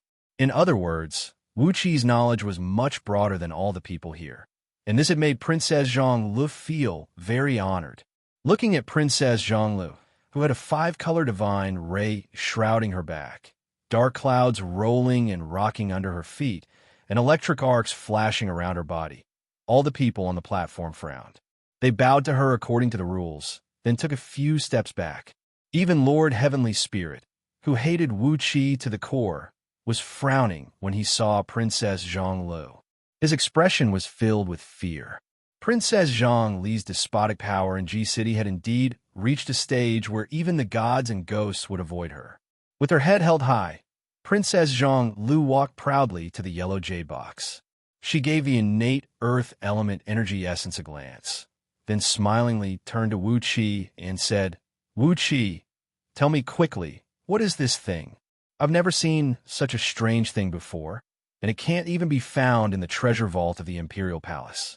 The treasure vault of the Imperial Palace contains all kinds of treasures, but I've never seen something that can't even be penetrated by divine sense. With a smile on his face, Wuxia walked to the yellow jade box, casually placed the clump of innate earth element energy essence into his storage ring. After that, he patted on his chest, cupped his fist at the surrounding abodes, and said, Ladies and gentlemen, I, Wuxia, am sorry for making a fool of myself. This clump of insignificant object may look insignificant, but in fact, it is an extraordinary acquired earth element treasure, the 6th Earth Essence Core.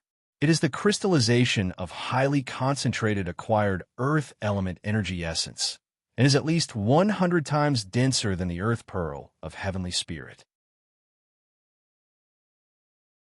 Wuxia took a deep breath, and with a straight face, he continued to come up with a series of lies. As long as the earth core essence is fused into a magical treasure, once the treasure is unleashed, it will be as powerful as a great mountain. Even a nascent soul senior will have his fleshly body ripped apart and die. If it is crafted into an armor, its defensive strength will be even more amazing. At this point, Wuxia looked at the storage ring on his finger with a guilty conscience. The appearance of the 6th Earth Essence Core was similar to the innate Earth Element Energy Essence, but the level of preciousness was like the difference between heaven and earth.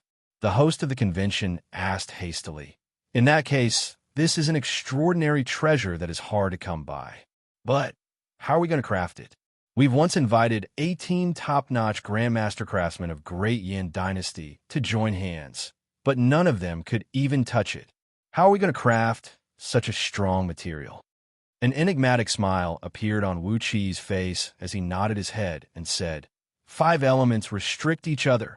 The host nodded his head thoughtfully and said, What restricts earth element?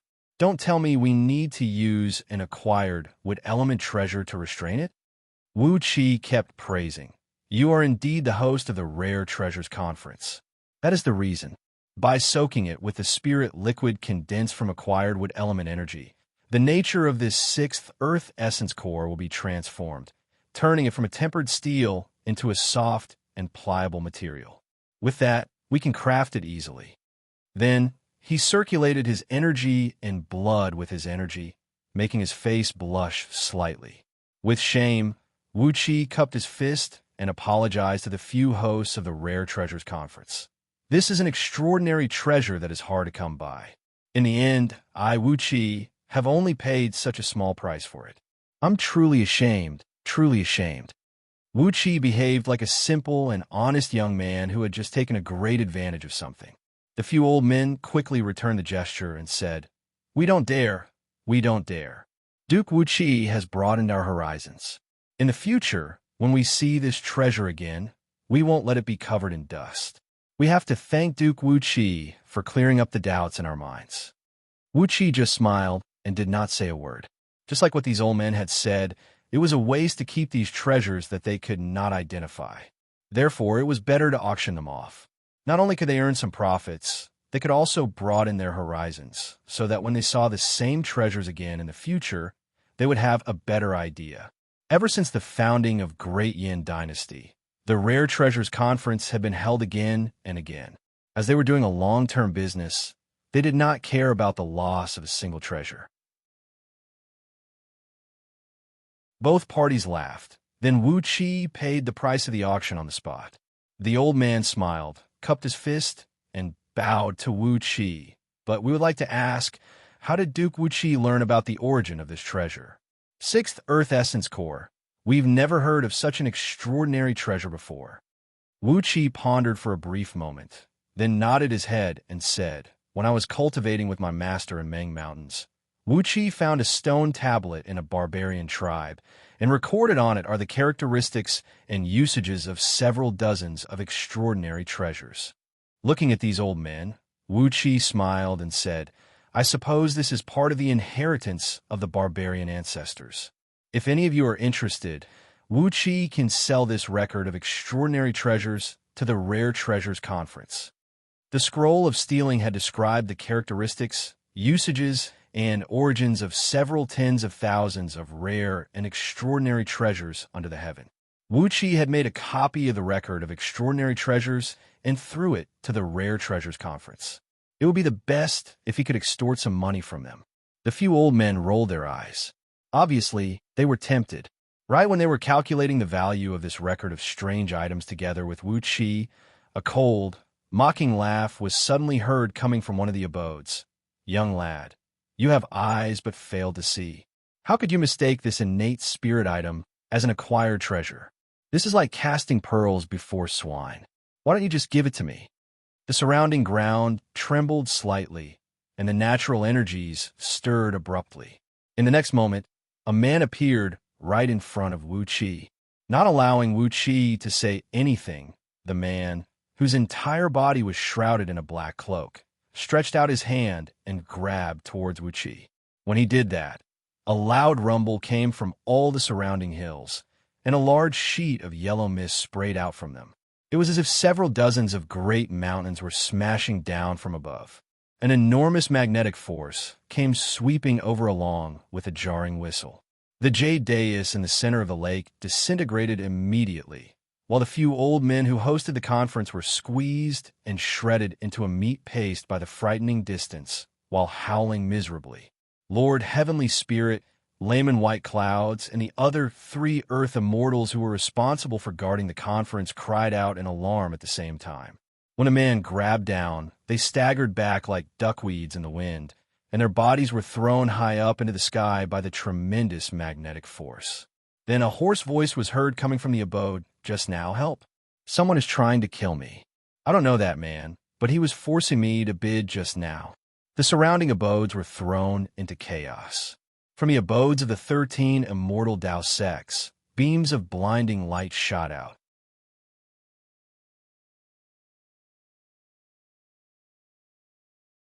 Chapter 191. The energies from the underground energy veins, the energies from the surrounding mountains and rivers, the water vapor from the lakes, the driving force from the few small rivers and streams, and the gentle breeze blowing from the surrounding woods. With a single grab, all the natural energies in the surroundings were transformed into a tremendous magnetic force and smashed down from the sky. Apart from this extremely pure magnetic force, which was like a great python strangling its prey, with the jade platform in the center of the lake as its core, there were no other energies. 2 balls of green ghost flames burst out from the eyes of the black-robed man. He stared fixedly at Wuxia, sneered, and said, "Hand over the innate earth element energy essence and the black dragon spirit ring that belongs to my emperor, and I can still capture you alive and hand you over to my emperor. If you refuse, I'll crush your fleshly body and leave behind your soul for my emperor." That's not a bad deal. A flame of spirit flame flickered in Wuxia's heart. With one swift move, he wrapped his arms around Princess Zhang Li's slender waist and leaped backward. Using all his strength, he cried out sternly, "Somebody, help me." This man is a subordinate of Ying Zheng, the emperor of Qin dynasty, a spy from Da-Qin dynasty. He has sneaked into Great Yin dynasty. His voice rang out like a thunderclap, and in a blink of an eye, it spread to several dozens of miles in circumference. In just a blink of an eye, several dozens of divine senses came rushing over from all directions of G-City. Among them, a few divine senses even brought with them a towering rage and a murderous aura as they came smashing viciously toward Wuxia like shooting stars, slamming forcefully into the protective barrier formed by the black-robed man's magnetic force. A few loud booms rang out as 2 invisible and colorless forces collided with each other in midair, creating a few huge, translucent vortexes that could be seen with naked eyes. The huge vortexes spun rapidly in midair, and 2 small hills next to the lake flew up and were pulled into the vortexes. A series of noises that sounded like someone was chewing beans could be heard, as the 2 hills were crushed into powder, turning into earthy yellow earth energy and fusing with the magnetic force. The black-robed man shook his head, sneered, and said, You're courting death." Accompanied by an eerie, cold laugh, the magnetic force suddenly changed, transforming into a gigantic web that covered the ground within a circumference of 30 miles. A loud boom rang out, and everything within a circumference of 30 miles was completely annihilated. Whether it was the mountains, the ground, the lakes, the rivers, the flowers, the trees, or even ordinary guards and servants who were patrolling the Rare Treasures Conference, everything was crushed into the tiniest particles by the magnetic force. The energies contained in all objects were forcibly extracted by a strange and evil force, turning into magnetic force, which increased the magnetic force within 30 miles by a few times. The auction venue of the Rare Treasures Conference had now sunk into a huge pit that was tens of miles deep. The walls of the pit were as smooth as a mirror, without any burrs. Wherever the geocentric magnetic force enveloped, even the dust would be turned into nothingness by the tremendous force. All of the force had fused into this gigantic magnetic force shield.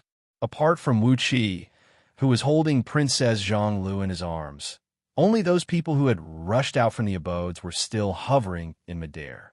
Their bodies were controlled by the tremendous magnetic force, and they were like flies trapped in amber, unable to move at all. Wuxia was struck with great astonishment.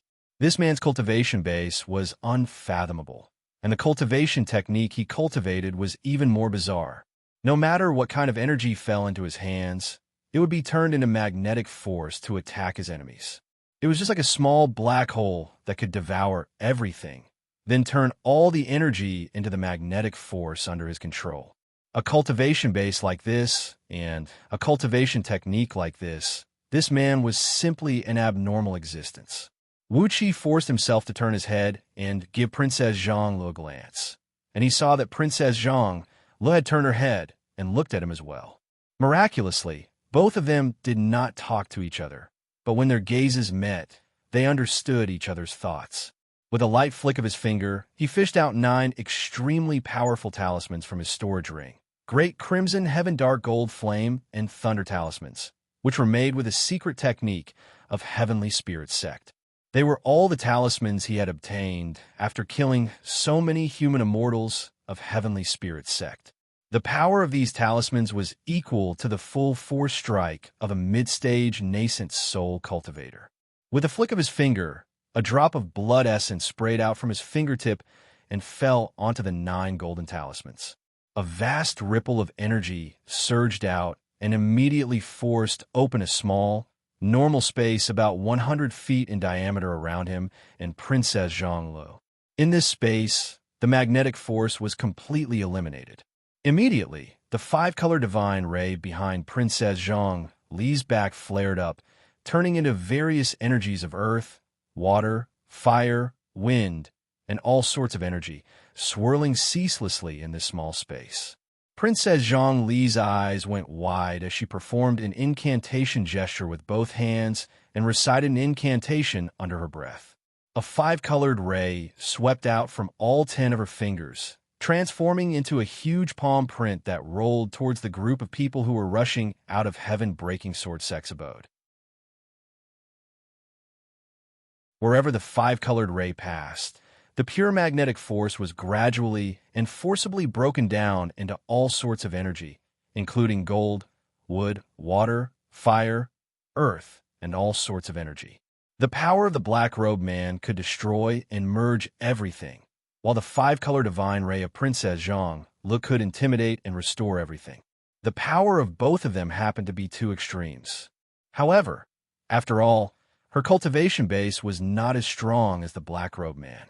Before the 5-color divine ray of Princess Xianxia could reach a distance of nearly 1 mile, it was already destroyed by the enormous magnetic force. The green ghost flame in the black-robed man's eyes shone into the distance. With a strange laugh coming out of his mouth, the magnetic force rocked and rolled around him, crushing the 5-color divine ray unleashed by Princess Xianxia inch by inch. Princess Xianxia's face blushed with anxiety. Looking at Nie Yaonu, Nie Baihong, and the others, who were trapped in midair by the magnetic force, she coughed out a mouthful of blood. A bright light burst out from her palm, and the five-colored ray shot out once again for another half a mile. With her body that had just recovered from a serious injury, she consumed her prime blood essence to increase the power of the innate divine ability she inherited from her birth mother by 3 times. With that, she immediately broke through the blockade of the magnetic force. Xianxia let out a long and sonorous cry. Her silvery white, long hair fluttered in the air, bringing up wisps of sword energies that swept across all directions. Behind her back was a vast expanse of whiteness, as a wild gale formed from countless tiny sword energies soared up into the sky, transforming into 5 swift and fierce sword beams that shot straight into the sky. From her mouth shot out a sword beam that was as thick as a fist and over 100 feet long. Like an iron knife cutting a piece of paper, it shattered the extremely heavy magnetic force in front of her into pieces, opening up a path for the 5-color divine ray of Princess Xianxia. Xianxia coughed out a mouthful of blood.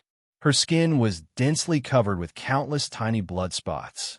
The enormous pressure from the magnetic force was repelled by her sword beams, causing her body to be unable to withstand the tremendous force.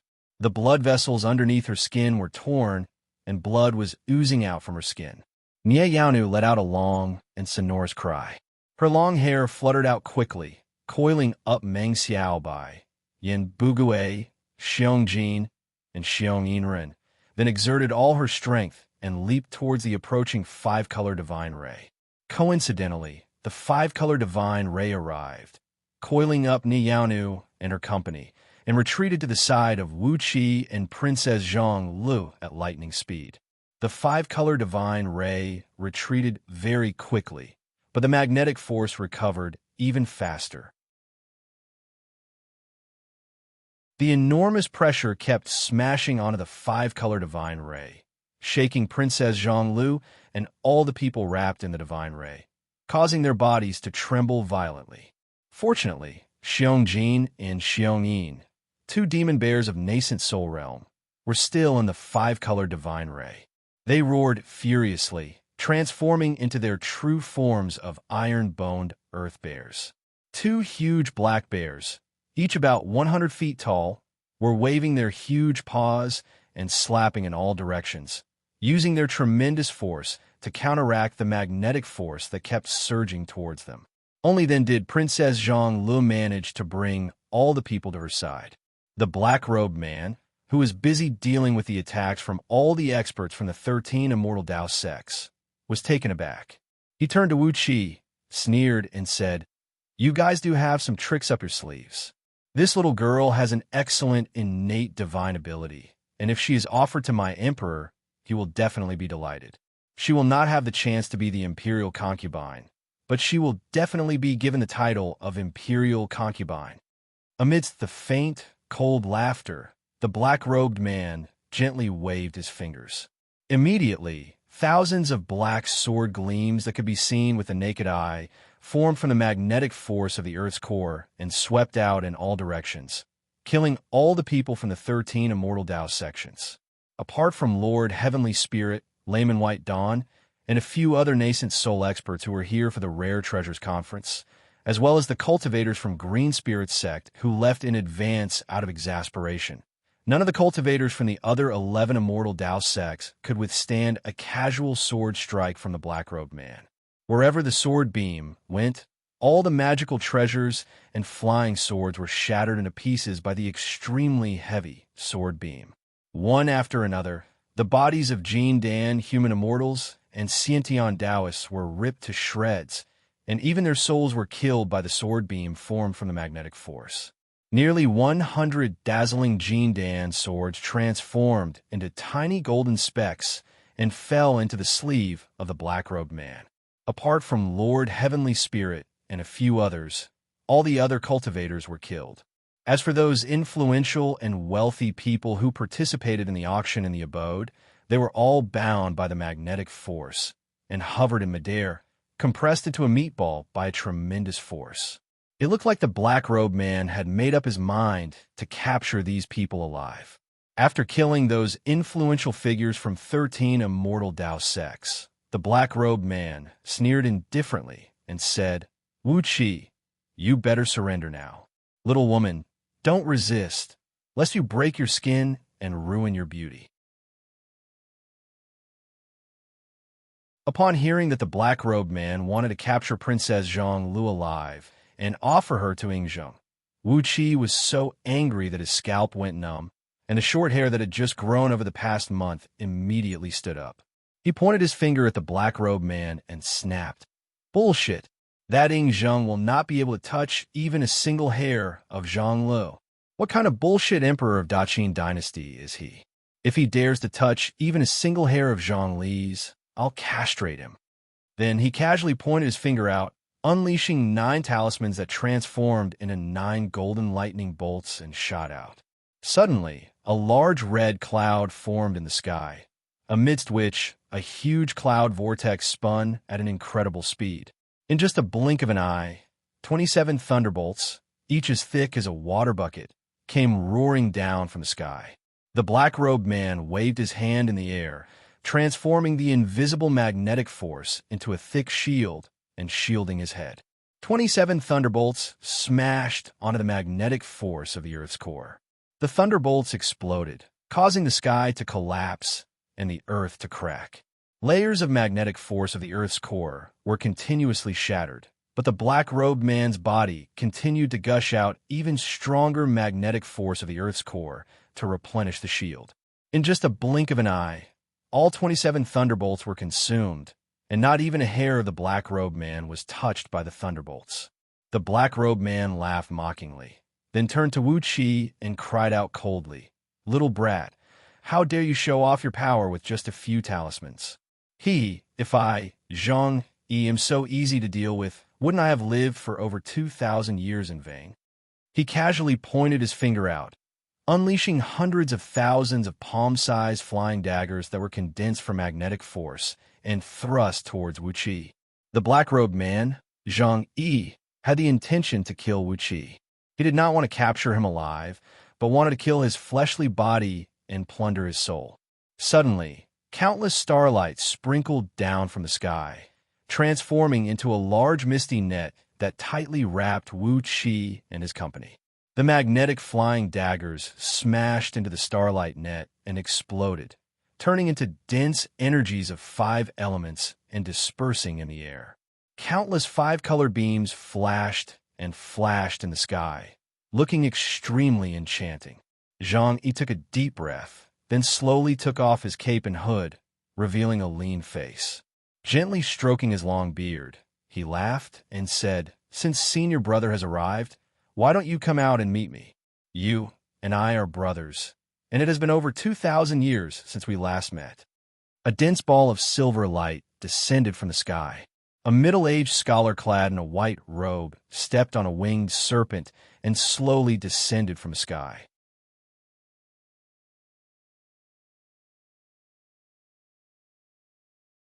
Chapter 192. Zhang Yi and the white-robed scholar looked at each other for a full 15 minutes, and then they laughed together. Zhang Yi solemnly cupped his fists and bowed deeply to the white-robed scholar, saying, "Since we parted years ago, senior apprentice brother and I have been the prime ministers of the 2 countries. It has been a long time." The white-robed scholar smiled and nodded, saying, "Junior apprentice brother, you have great fortune and great merit. You helped the powerful Qin unify the world. In the past, among the many disciples of Master, no one could surpass Junior Apprentice Brother in terms of merit." Zhang Yi shook his head repeatedly and said, "Senior Martial Brother, you are wrong. Back then, Senior Martial Brother had the seal of the 6 countries at your waist. The 6 countries of Shandong were all under your control. Such achievements, such prestige, Junior Martial Brother is far inferior to Senior Martial Brother." The 2 looked at each other from a distance, and then laughed loudly at the same time. Their laughter was like the roar of a dragon deep in the mountains, causing the surrounding world to tremble. Wuqi took a deep breath. The black-robed person was Zhang Yi, the Prime Minister of the Qin. And this white-robed person was the Prime Minister of the Yin, the one who had the seal of the 6 countries and led the armies of the 6 countries to attack Qin, Su Qin. Su Qin and Zhang Yi, The peerless geniuses under Giguzi had met again today. The relationship between the two of them was very deep, but they were working for the enemy country. As the two of them talked and laughed, the world changed. The Warring States period was chaotic. While the two of them were talking and laughing, people were killed, and the flag of the city changed. Wuxia breathed out a deep sigh as he stared at the two men who stood facing each other in the sky. Right now, he did not even have the qualifications to go up and talk to them. All he could do was stand next to Princess Zhonglu and look at the pair of peerless geniuses, peerless monsters from afar, reminiscing about the changes that happened over 2,000 years ago and the vigorous youth they once had. They were too strong, and Wuxia was too weak. Wuxia raised his head and looked at the stars in the sky. At this time, the sun in the west was still a flagpole's height from the top of the mountain, but because of Su Qin's secret technique, the countless stars in the sky were shining with dazzling light, visible in the day. He looked at this strange, starry sky and suddenly had an urge to trample this world under his feet. Even if he could not completely conquer this world, he must one day be like these two people in front of him, possessing peerless skills and standing proudly above everyone else. While the two of them were talking and laughing, within a radius of 1,000 miles, the wind didn't move, the clouds didn't move, the water didn't flow, and the insects didn't make any noise. It was as if nothing else in the world was qualified to make a sound when the two of them were talking and laughing. Even Yin Dan, who came hurriedly from G-City with a large group of cultivators, was only looking at Su Qin and Zhang Yi from afar with a hint of admiration in his eyes. He did not interrupt the conversation between these two fellow disciples. After a full hour, Su Qin and Zhang Yi finally ended their small talk. Both of them threw their heads back and let out 3 loud laughs into the sky. After that, without any sign, the coverage of the magnetic force suddenly expanded to an area of 100 miles in circumference. Countless dark yellow earth energies rolled up from underground, transforming into a very dense magnetic force that replenished Zhang Yi's body, transforming into a dark sword energy that blotted out the sky and slashed viciously towards Su Qin. Zhang Yi let out a loud laugh and raised both his arms high up into the sky. Suddenly, all the stars in the sky began to pour down dense silver light that looked like raindrops. The silver light and purple mist swirled and blotted the sky, transforming into a gigantic net that covered an area of 100 miles in circumference. The silver light spun rapidly and gradually became heavier and heavier. When the gigantic sword energy that was formed from the magnetic force of the earth approached, the starlight shield that was formed from the power of the stars greeted it head-on. A loud boom rang out, as Wuxia and all the other men were knocked flying over 100 miles away by the frightening shockwave from the venue of the Rare Treasures Conference all the way back to the sky above G-City. From afar, one could only see a beam of dark light shooting out from the top of Zhang Yi's head, thrusting straight toward Su Qin. About 1,000 feet in front of Su Qin, there was a gigantic silver curtain that seemed to connect the heaven and the earth. No matter how the strong dark beam struck, it could only produce some faint ripples. Where the black and silver beams clashed with each other, countless tiny electric arcs splashed and splashed. These electric arcs, which were 100 times thinner than a strand of hair, exploded in all directions, creating countless holes of various sizes on the ground. The biggest hole among them was large enough to fill up a skyscraper. Wuxia was lost in thought as he watched the fight between both men. There were no fancy tricks, no variations, just a pure contest of strength, using the purest strength to fight against the opponent. They were like two proud divine dragons soaring in the sky. They disdained to use any fancy tricks to show off their strength, and instead chose to use the most primitive physical strength to decide the winner. The ground was shaking, and countless clouds were spinning at high speed in the sky. The starlight and geomagnetic force collided with each other, causing the space 10 miles around both men to shake violently, turning into a murky gray ball of light.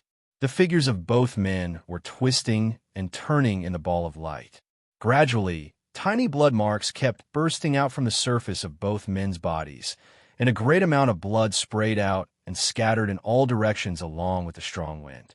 After a stalemate of 2 full hours, Xianxia suddenly burst into a loud laughter and said, "Senior brother, I never thought that this time we're going to fight for our respective masters again." Su Qin laughed wildly and said, "Junior brother, you have gained a great advantage this time. In this world, there is no allied army of 6 dynasties that you can order around. The distance between dynasties is too far. Senior brother can only use the power of Great Yin Dynasty to fight against Daqin. You have gained the upper hand." Zhang laughed out loud as well and said, "Senior brother, please don't lie to me. Your words can never be trusted. The Daqin today is not the Daqin of the past. The Great Yin today is also not the Great Yin of the past. You and I are brothers, so this is the perfect time for us to have a fair fight. Let's see who is more skillful as our master's disciples." Su Qin said impatiently, "You are absolutely right. I heard that the army of Daqin has appeared in the Meng Mountains, less than 400,000 miles away from the border of Great Yin. Senior brother has already deployed the army here and is getting ready to fight Daqin to determine the winner. This place is different from our homeland. Conspiracies and tricks are useless here. If we want to determine the winner, let's have a fair fight. What do you think, junior brother?" Zhang laughed, nodded his head, and said, "You are absolutely right. Daqin is millions of miles away from Great Yin, and it is not convenient for us to deploy the army. If we want to determine the winner, we can only do it with a battle. Conspiracies and tricks are useless here." Ha ha ha ha. Both men laughed and laughed at the same time. However, Wuxia could tell that the laughter between them was too fake. All of a sudden, a figure clad in a heavy armor emerged from the ground underneath the venue of the Rare Treasures Conference, where a large pit was dug out by Zhang. The figure was holding a strong bow and a long arrow. Obviously, he was Li Xian, the man who nearly killed Wuxia in Meng Mountains with just 3 arrows. The flying general of Daqin, Li Xian, was the ancestor of the flying General Li Guang in the future. His archery skill, which was secretly passed down in Li clan, was incredibly lethal. Without saying a word, Li Xian pulled the bowstring and released an arrow, aiming straight at Su Qin's back. When the arrow was released, the surrounding heaven and earth shook violently, as if a bright mirror was shattered by an enormous force. It gave off a feeling that the heaven and earth in that area was shattered. Li Xian's arrow actually had the power to shatter the void. It brought up a dazzling light, as if the sun was falling down from the sky, emitting a threatening heat as it pierced straight towards Su Qin's back. Right when Li Xian dashed out and launched a sneak attack on Su Qin on a small hill 30 miles behind Zhang, the general, who stood over 10 feet tall and had a waist circumference of nearly 10 feet, with a body like a sturdy iron ingot and a body filled with terrifyingly developed and explosive muscles, leaped out from the hill. This general, who had a body so strong that it could strike fear into anyone, was only wearing a piece of cloth wrapped around his waist, while his right hand was holding an ancient bronze spear. A furious roar rang out, as the general's right arm suddenly grew to twice its original length. The muscles on his arm bulged out, and under his skin, blue veins as thick as a baby's arm popped out. He leaned his body back forcefully, and the bronze spear suddenly transformed into a dazzling green beam, piercing straight towards Zhang Yi's back along with a frigid air. When the spear was thrust out, the ground under the man's feet shattered abruptly, and an area with a circumference of over 10 miles suddenly caved in, sinking a few miles deep. The spear transformed into a cold beam and shot out in all directions. Gradually, the spear lost its physical form, leaving behind only a large number of twisting runes, twisting and twisting, intertwining into a bright ball of light that looked like a comet shooting up into the sky. Wherever the spear passed, the magnetic force controlled by Zhang Yi would shatter with a loud rumble, creating a huge tunnel in the ground. The spear seemed to be able to penetrate through no man's land, and in the blink of an eye, it had arrived behind Zhang Yi. Clang! Clang! Two loud noises rang out. Right at the moment when Su Qin and Zhang Yi's bodies were about to be penetrated by the arrow and the spear, both of them turned around at the same time. The black sword beam shot out by Zhang Yi abruptly made a sharp turn, rushing towards a spear behind him. The black sword beam, transformed from magnetic force, clashed and rubbed against the spear, producing a deafening explosion.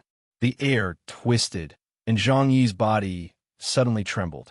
The spear shattered the black sword beam shot out by him, pierced deep into his chest, and came out from his back. Su Qin turned around as well, using a silver light screen to block the arrow that shone as bright as the sun. However, the defensive power of his light screen spread out instead of condensing, and the piercing power of the arrow was concentrated on a single point. Just like Zhang, his light screen was shattered, and the arrow shot out by Li Xian pierced through his light screen, pierced through his chest, and came out from his back. Both of them let out a miserable howl at the same time. Su Qin gave a long laugh and said, "Today, I, Flying General Li Xian, have had a taste of your amazing archery. In the future, I, Su Qin, will definitely repay your kindness. I will definitely make General Li Xian die without a burial place." Zhang Yi covered the wound on his chest with his hand, where blood kept spurting out. He laughed and said, "Is it General Fan Yuqi who wounded me?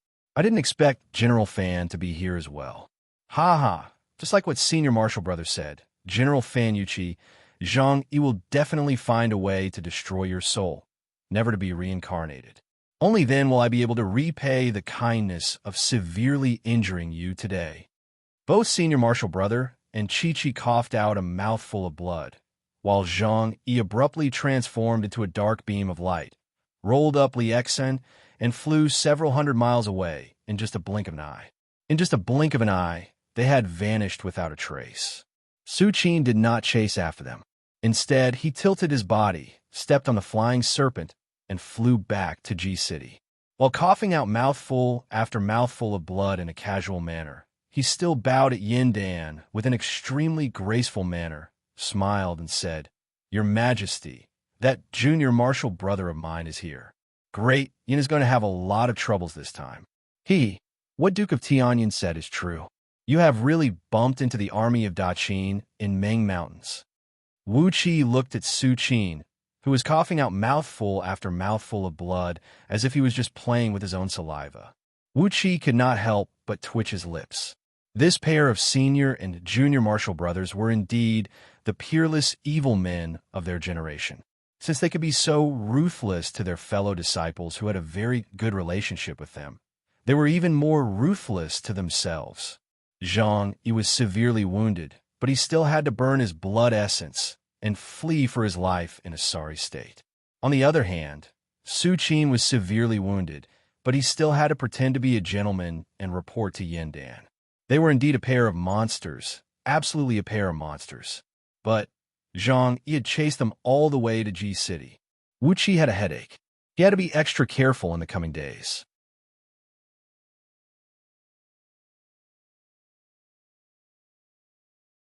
Chapter 193. The Rare Treasures Conference had come to a tragic end. Among all 13 immortal sects, except for Heaven-Breaking Sword Sect and Green Spirit Sect, all the other 11 sects were holding funerals. Zhang Yi, together with Li Xian and some other hidden experts, had come to attack Great Yin Dynasty, giving them a fierce slap on the face before leaving. If not for Su Qin and Fan Yuqi joining hands and severely wounding Zhang Yi, Great Yin Dynasty would have lost all its face. Even though Zhang Yi was severely wounded and had fled far away, Su Qin was wounded by Li Xian's arrow as well. His injury was almost the same as Zhang Yi's, and neither of them had gained the upper hand. How Great Yin Dynasty was going to face the imminent threat from Daqin had nothing to do with Wu Qi. He was just a Duke of Tianyin without any real power. What he was thinking now was how to improve his overall strength and power, and how to save his own life in the all-out war that was likely to break out in the future. Zhang Yi and Li Xian had traveled tens of thousands of miles all the way to Ji City, claiming that they were going to capture Wuxia alive and bring him back to Yingzheng to vent his anger. It was evident that Da Qin and the others hated Wu Qi to the core. If he didn't prepare some life-saving measures as soon as possible, even those secret palaces in Meng Mountains would not be able to give Wu Qi too much security. Just one group of secret palaces was not enough. Wu Qi pondered for a long while, and finally decided to continue building secret palaces for escaping and hiding. Not only in Meng Mountains in the west, but also in the mountains in the south, the ocean in the east, and the snowfield in the north, all those remote and desolate places that no one had ever visited since the ancient times. After sending the infatuated Princess Zhang Lu back to the imperial palace, Wu Qi hurried back to Duke Yin Li's mansion and plunged into his own abode. For the sake of the Black Dragon Spirit Ring, Yingzheng had sent Zhang Yi, a trusted minister, to pursue him for tens of thousands of miles. Wu Qi could not wait to find out what exactly was in the ring. When he was in Meng Mountains, he had no time to check the items stored in the ring. Therefore, he had no idea what kind of precious treasures were stored in it that made Yingzheng attach so much importance to it. For the sake of this ring, Zhang Yi did not hesitate to travel tens of thousands of miles and venture deep into Ji City, a place that was as dangerous as a tiger's den or a dragon's pool. If there were not some important treasures in this Black Dragon Spirit Ring, Wu Qi would be very sad. The Black Dragon Spirit Ring had a beautiful design, as it was entirely made up of a tiny black flood dragon coiling around its body. The majestic and imposing Jiao dragon had 360 scales on its body, which was exactly the number of a heavenly cycle. There were countless tiny runes engraved on the surface of the scales. Wu Qi had to activate the mystic eyes of universe before he could clearly see the runes on the scales. Surprisingly, they had formed a great array with astonishing defensive power. Not only was it a defensive formation, it was also a ring that did not need to be controlled by anyone, nor did it need to be replenished with spirit stones. Normally, the ring would absorb the spiritual qi of heaven and earth on its own to replenish its energy. Once it was in danger, it would automatically activate to protect its owner. This was already a function that only high-grade spiritual weapons could have. Just by recognizing this formation, Wu Qi grinned happily. It was an upper-grade spirit weapon that could automatically protect its owner, and its value was not worth mentioning. If not for the fact that Yingzheng was badly beaten by Wanying Dragon King, causing the Black Dragon Spirit Ring to automatically protect its owner and deplete all the energy stored in the ring, Wu Qi would not have been able to steal it from Yingzheng so easily. Complacently, he wore the ring on his middle finger. The size was just right. Wu Qi nodded his head complacently, then sent his divine sense into the ring. Right when his divine sense entered the ring, Wu Qi's vision suddenly turned dark. It was as if he had arrived above a boundless ocean, and a huge black divine dragon, with the length of over 1,000 miles, had its mouth wide open, roaring and cursing at him arrogantly. "Where did you come from, little rascal? How dare you invade my territory? Get the hell out of here! Get the hell out of here!" Countless lightning bolts came whistling down, shattering the thread of divine sense that Wu Qi had sent into the ring. A stream of blood sprayed out from Wu Qi's nostrils. He retracted his divine sense in a sorry state, panting and lying down on the soft couch. Bastard! How could the item spirit of this thing be so powerful? This ring is only an upper-grade spirit item, but the grade of its item spirit is far beyond the ring itself. Could it be that the grade of this ring was originally far beyond upper-grade spirit item, but it was severely injured by someone? Weighing the Black Dragon Spirit Ring in his hand, Wu Qi spat out a silver lotus without hesitation and threw the ring into the stamen of the silver lotus. Without hesitation, the divine flame of order, which was 1 foot and 2 inches long and had the thickness of a finger, was thrust towards the Black Dragon Spirit Ring. In an instant, the ring let out a sizzling noise as it burned, and a tiny, vivid shadow of a black flood dragon abruptly emerged from within the ring. It transformed into a 1-foot-long dragon shadow, roaring desperately amidst the divine flame of order. Keep on howling. No one will come and save you even if you scream yourself hoarse. Wuxia crossed his arms before his chest, staring coldly at the black flood dragon, who was struggling and twitching crazily and wailing. He sneered and said, "Your master can't save you. If you want to live, you better hand over your prime nascent divinity, and let me, Wuxia, leave a tiny mark on your nascent divinity." The black flood dragon kept howling crazily, but did not pay any attention to Wuxia. Wuxia frowned. For a moment, he was filled with courage, and an evil thought filled his mind. He opened his mouth and spat out a stream of innate wood-element energy towards the divine flame of order, making the purple-green innate divine flame burn fiercely. Wuxia stared at the black flood dragon, grinned hideously, and said, "You don't want to submit? Then I'll refine you alive. How many times stronger will my soul be after I completely refine the soul of a flood dragon? My attainment in the Tao of primordial talismans will be greatly improved. After I refine you, I'll put the soul of a wild boar into this ring, and I'll still be able to control it." The black flood dragon was trembling with anger. He roared furiously, "This black dragon spirit ring is crafted with my true body. How dare you replace my prime soul essence with the soul of a wild boar to control it? You little rascal!" Wuxia roared angrily. "Either submit to me or be refined and absorbed by me. It's up to you. You call yourself a dragon god, and I have a body-strengthening technique for flood dragons. Help me check if it's complete." With a wave of his hand, a light screen emerged right next to Wuxia. On it were numerous twisted characters of primordial dragons.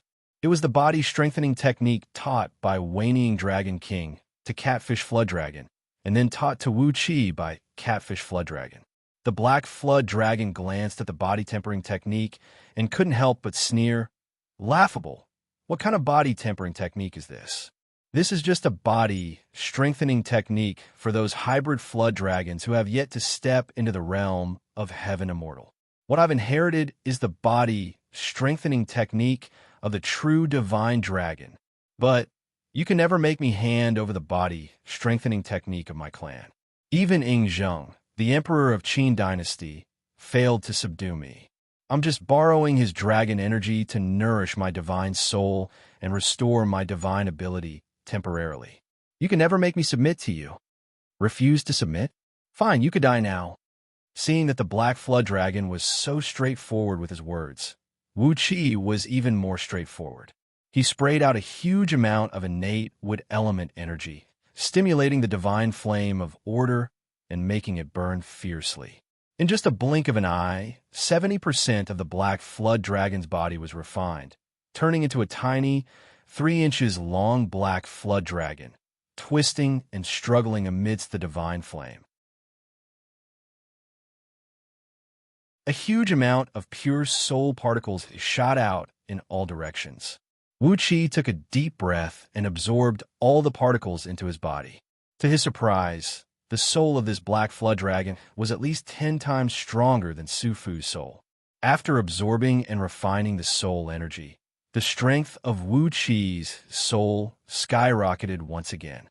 He felt that his spiritual ocean was showing signs of being unable to contain his soul, and his spiritual ocean was gradually expanding because of the pressure caused by the soul energy, and the speed of expansion was getting faster and faster.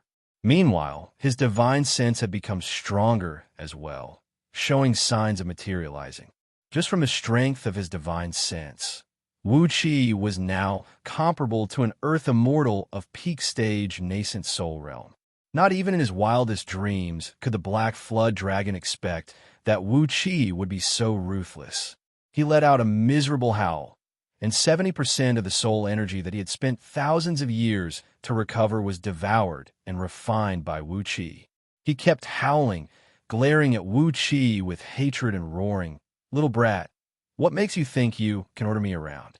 No matter what, I am the descendant of an ancient divine dragon, and I had the cultivation base of a 33rd tier heaven immortal when I was alive. You. Wuxia stared at the black flood dragon coldly, then sprayed out another mouthful of innate wood element energy. Once again, the divine flame of order expanded crazily, melting away more than half of the flood dragon's soul. At this point, the length of his soul was only slightly more than 1 inch, turning into a nearly translucent black flood dragon, panting heavily as he hovered and struggled desperately in the divine flame of order. Wuxia grinned hideously and said, "I hate fools like you who don't know the difference between life and death the most, and are still stubborn even when death is at hand. This is your last chance. Either you follow me willingly and let me control your nascent divinity, serve me as your master, and offer me all your cultivation techniques and mystic techniques, or become a part of my soul. Otherwise, you'll become a part of my soul. I'll use the soul-searching technique and have a 50% chance of obtaining everything I want from your soul." The Black Flood Dragon stared blankly at Wuxia, then suddenly burst into tears. "Why are you even more ferocious than Yingzheng? At least, he still has the demeanor of an emperor, but you are just a scoundrel. You Wu." Wailing, the Black Flood Dragon obediently opened up his soul, exposing his nascent divinity before Wuxia. Then, Wuxia sent out a thread of divine sense and left a deep mark on the Black Dragon's nascent divinity, completely controlling his life and death. Then he scolded, "You rascal, you need to be taught a lesson." Grinning coldly, Wuxia said coolly, "Don't think Yingzheng is too kind, and don't think I, your master, am too ferocious. If Yingzheng has an innate divine flame that can deal with souls, he will still refine you."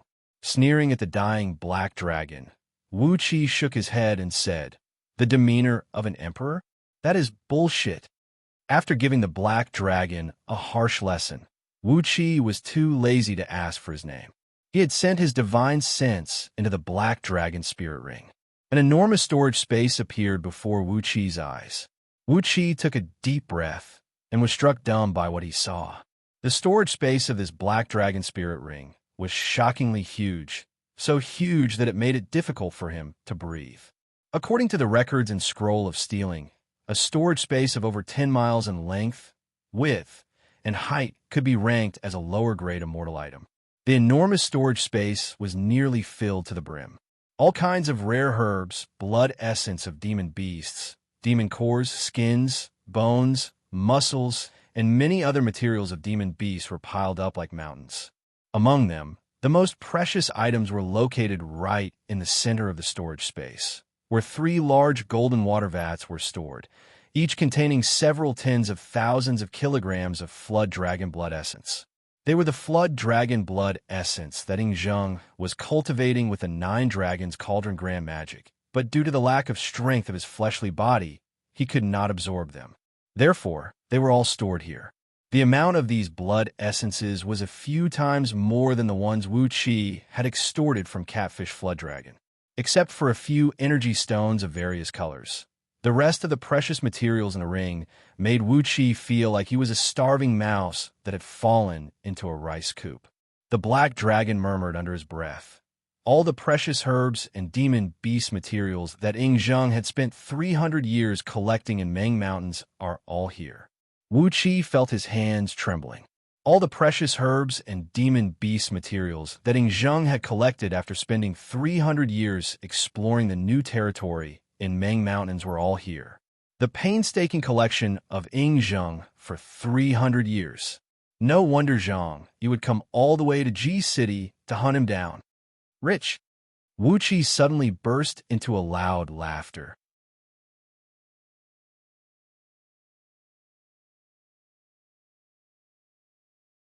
Chapter 194. Inside the abode, Wuxi's body was shrouded in a layer of dark mist, and there was a vague dragon roar coming from his throat. The muscles on his body were wriggling and wriggling in a way that was impossible for the muscles of human beings to achieve. Frightening noises of muscles and bones breaking and reassembling kept coming out from his body. A threatening pressure kept spreading out from his body.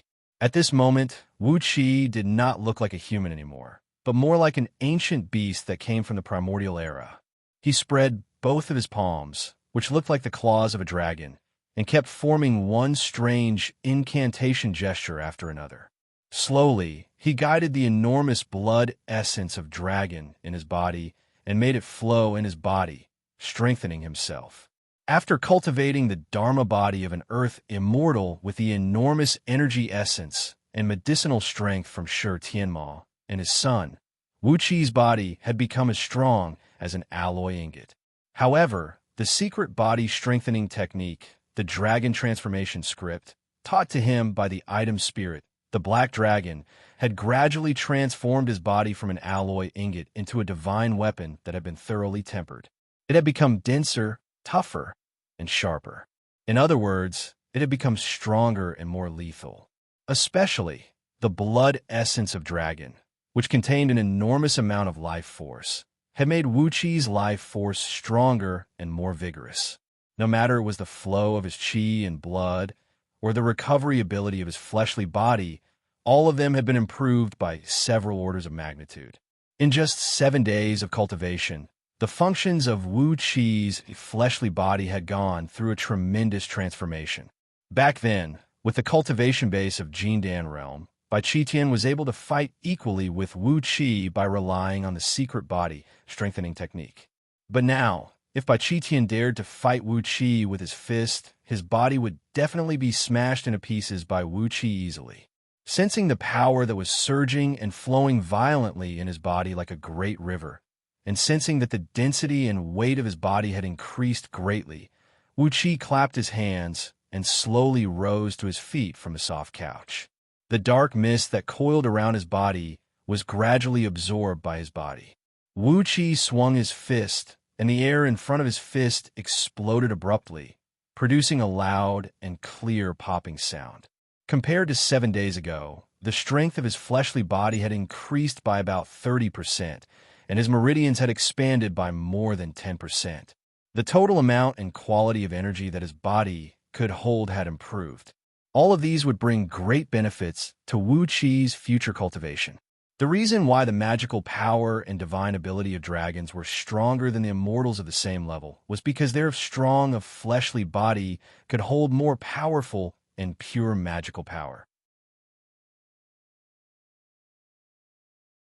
While stroking the black dragon spirit ring, Wuqi warned coldly, "Black dragon, do what an item spirit should do. Don't give your past glory. You were just a 33rd tier heaven immortal of one of was of the spirit Ming ring. Anyway, remember, as long as I'm alive, you'll still be free one day. Of you chi of my, and of Wu, on, the ring, chi wu of the of. The natural energies in the surroundings were constantly being absorbed by the dragon's mouth. Gradually, the scales on the surface of the ring began to emit a faint gleam, making the black dragon spirit ring look darker and more inconspicuous. Served by serving ladies, Wuqi washed his face and rinsed his mouth. After that, he changed into a pale green long robe and put on a large overcoat with white feathers. After that, he summoned Meng Xiaobai and a group of trusted subordinates, riding out from Duke Yin Li's mansion. This time, Wuqi left Xiong Yin at Lu Qingfeng's side and brought only Xiong Jin, Xiong Qing, and his 6 brothers with him on this journey. Since Zhang Yi had appeared in Ji City, only God knew if there were any soldiers of Daqin lying in ambush inside and outside of Ji City. The current Ji City had become more dangerous than before, as there were too many things that he had to deal with, and Wuqi only had himself to rely on. Some of them had been piling up for a long time, and he had to find some time to deal with them. The group walked along the main street and left the inner city, arriving at the mighty Marshall Street, which had become much more deserted. Wuqi gave a few orders, then Yin Bugue brought a few secret agents of scouting office and brought over the administrative officer of the district where the mighty Marshall Street was located. After some official documents were exchanged, Wuxia had taken over all the houses and properties of 20 martial clubs on the mighty Martial Street, including Sher Martial Club, without paying any price. As Yindan had launched an attack and carried out a massive purge, the number of martial clubs on the mighty Martial Street had been reduced to less than 10%. When all 20 martial clubs occupied by Wuxia were connected together, they occupied a very large area. The houses and pavilions were large enough to accommodate nearly 100,000 soldiers. Bringing the company and taking a tour around these 20 martial clubs, Wuxia pointed at them and gave them some instructions, asking Zhang Hu to write down his words. The walls between the martial clubs needed to be broken down, and a new defensive wall needed to be built on the outside. Of course, the defensive wall could not be as big as the city wall of G City, as that would be suspected of treason. Therefore, it was necessary to build some necessary defensive facilities and traps between the martial clubs. As an experienced barbarian hunter, Zhang Hu naturally knew how to arrange all these traps and mechanisms. After taking a tour, Wuxia and the company returned to the front entrance of Sher Martial Club. Looking at the upper edge of the front entrance, where the plaque had been removed, Wuxia took out a 10,000 years old ironwood pillar, about 10 feet in diameter. Then he unleashed the sword of Greedy Wolf and peeled the huge wooden pillar into a 10 feet tall and 80 feet long plaque. Then Wuxia carved a row of large characters on the plaque, which looked extremely arrogant, the number 1 martial club under the heavens. Yin Bugue and the company stared at this ridiculously huge plaque, which was worded in an overly ridiculous manner, and gasped in astonishment. However, Wuxia was smiling as he looked at his own work. Then he casually placed the plaque in front of the front entrance and said, "Xiaobai, find a few skilled craftsmen. Don't use gold paint, just inlay it with pure gold. It must be inlaid with pure gold that will make it look grand." Meng Xiaobai let out a few hollow laughs and agreed to the task. Wuxia crossed his arms over his chest, happily looking at the plaque he had made. He smiled and said, "The 15,000 soldiers from Little Meng City are just 2 days away from G City. Those good friends of young master are coming along with them, and they will be here soon. Prepare to receive them in the next few days and arrange for those soldiers to stay in this martial club, making them the apprentices of this club." Pointing at Meng Xiaobai, Zhang Hu, Huwei, Luo Kadi, Ma Liang, and a few other hanger-ons of Lu Chengfeng, Wuxia smiled and said, "You will be the instructors of this martial club. Train these soldiers well, and make sure they become elites. 15,000 soldiers are not enough. Once we are done with the arrangement, we'll need to recruit more wandering knights from G City. It will be best if we can gather a total of 100,000 soldiers." Upon hearing the order from Wuxia, Yin Bugue hastily let out a few coughs. He reminded, "Wuxia, the dukes of Great Yin Dynasty are divided into 13 grades. Our sect leader is the highest grade, the duke with purple jade seal. According to the law of Great Yin Dynasty, he can have 3,000 personal guards in G City. You're the lowest grade, the 13th grade, the green ribbon iron seal duke. The number of personal guards you can have is no more than 100. The maximum number of private guards Duke Yin Lu can have is no more than 3,100. Looking at Yin Bugue thoughtfully, Wuxia nodded his head and said, "So, in other words, the 15,000 soldiers that we've spent months and painstakingly brought here from Little Meng City is against the law of Great Yin Dynasty?" Yin Bugue quickly nodded his head and said, "Yes, it is against the law of Great Yin Dynasty. Only the 8 princes and the various princes are allowed to have more than 10,000 personal guards in G City. No matter it is the sect leader, Duke Chengfeng, or you, even if both of your titles are added together, if the fact that you have 15,000 private guards will be known by someone, you will be in big trouble." Wuxia clapped his hands pleasantly, smiled, and said, "Then, all the apprentices of this number 1 martial club under the heavens have nothing to do with Duke Yin Li's mansion. They're just a simple martial club, but we can hire them to work for us. We're spending money to hire people to kill for us. Isn't this not against the law of Great Yin Dynasty?"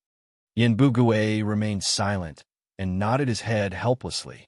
Wuxia smiled, nodded his head satisfyingly, and said, "That's right. So this number 1 martial club under the heavens has nothing to do with Duke Yanlu and me, Duke Tianyan. They're just a simple, pure martial club under the heavens, and all the apprentices are free and wandering swordsmen. We, Duke Yanlu, occasionally spend money to hire them to work for us. This is completely within the law." Yin Bugue twitched his lips, but he couldn't say a single word. Wuqi let out a few complacent laughs, then beckoned Meng Xiao by and his trusted subordinates, smiled and said, "All right, this place is spacious enough. Follow me, I'll give you some benefits. After following me for so long, all of you are diligent in your work." Wuqi will never forget his brothers. This time, Wuqi had brought all 600 elite men of Meng village and all the subordinates of Hui here. He was planning to give them some benefits. The blood essence of Flood Dragon would transform them completely, and then they would be allowed to cultivate the body strengthening technique of Flood Dragon lineage taught to Wuqi by Catfish Flood Dragon. After a period of observation, Wuqi had completely put his mind at ease with these men around him. They were all loyal and reliable men, worthy of him spending a great amount of effort to cultivate them. Together with the blood essence of Flood Dragon and the body strengthening technique of Flood Dragon lineage, in the future, they would at least possess a cultivation base comparable to the respiration of Xianxia realm. And in the future, the high-end combat force under Wuqi's control would be these 100 longbow men. Wuqi planned to concoct the ancestral awakening and body-tempering soup in the next 2 days, no matter what, so that these longbow men could properly temper their fleshly bodies, allowing them to improve their cultivation base as soon as possible. While walking towards the martial club, Wuqi was calculating the things he needed to handle. Only then did he realize that the things he had to handle were really complicated. He had to cultivate himself, and at the same time, he had to take care of all these things at the same time. It was really complicated, and he had to think carefully before he could do anything. Fortunately, those sons of concubine who were friends with Lu Qingfeng were about to arrive at G City. Once they arrived, Wuqi wouldn't have to handle everything by himself. Wuqi had already prepared a general development strategy for Duke Yan Li's mansion. Once these men arrived, he would be able to let them handle all the things. As long as Wuqi could focus on his own cultivation and cultivate a group of powerful subordinates, he would have a much easier time. While he was pondering over these problems, a series of deep, muffled clatter of horse hooves was suddenly heard coming from the end of Mighty Marshall Street. A golden-eyed Qilin horse, with a single horn growing out of its head, its body fully covered in red scales, and its hooves shrouded in red flaming clouds, was seen dashing crazily from the end of the street. A military officer clad in a red heavy armor was seen riding on the back of the Qilin horse, holding an 18-feet-long golden coiling dragon spear in his hand. He was charging straight towards Wuqi while leaving a blinding flame in the air. Luo Kadi, who was standing at the outermost, let out a furious cry, drew out his sword and greeted the military officer. Clang! The 1,000-refined water-pattern sword in Luo Kadi's hand was shattered into pieces by the golden spear. The spear pierced through his right shoulder and came out from his back, hanging him on the spear's shaft. With the momentum of the charge, it threw him several hundred feet away. The Qilin horse stopped abruptly. The military officer raised the golden spear and slowly pointed it at Wuqi. "Duke of Tianyan, Wuqi, where did this little clown come from? How dare you hurt my beloved son? I'm the chief commander of Great Yan's Roaring Tiger Battalion, Yusu, the general of Great Yan's vanguard army. I challenge Duke of Tianyan, Wuqi of Great Yan Dynasty. Fight to the death, fight to the death, fight to the death, fight to the death." After 3 loud roars, a large sheet of flame burst out from Yusu's body, amidst which a vague image of a fierce tiger could be seen leaping and roaring amidst the flame. Driven by Jean Dan's peak-level cultivation base, Yusu's roar spread across the entire G City.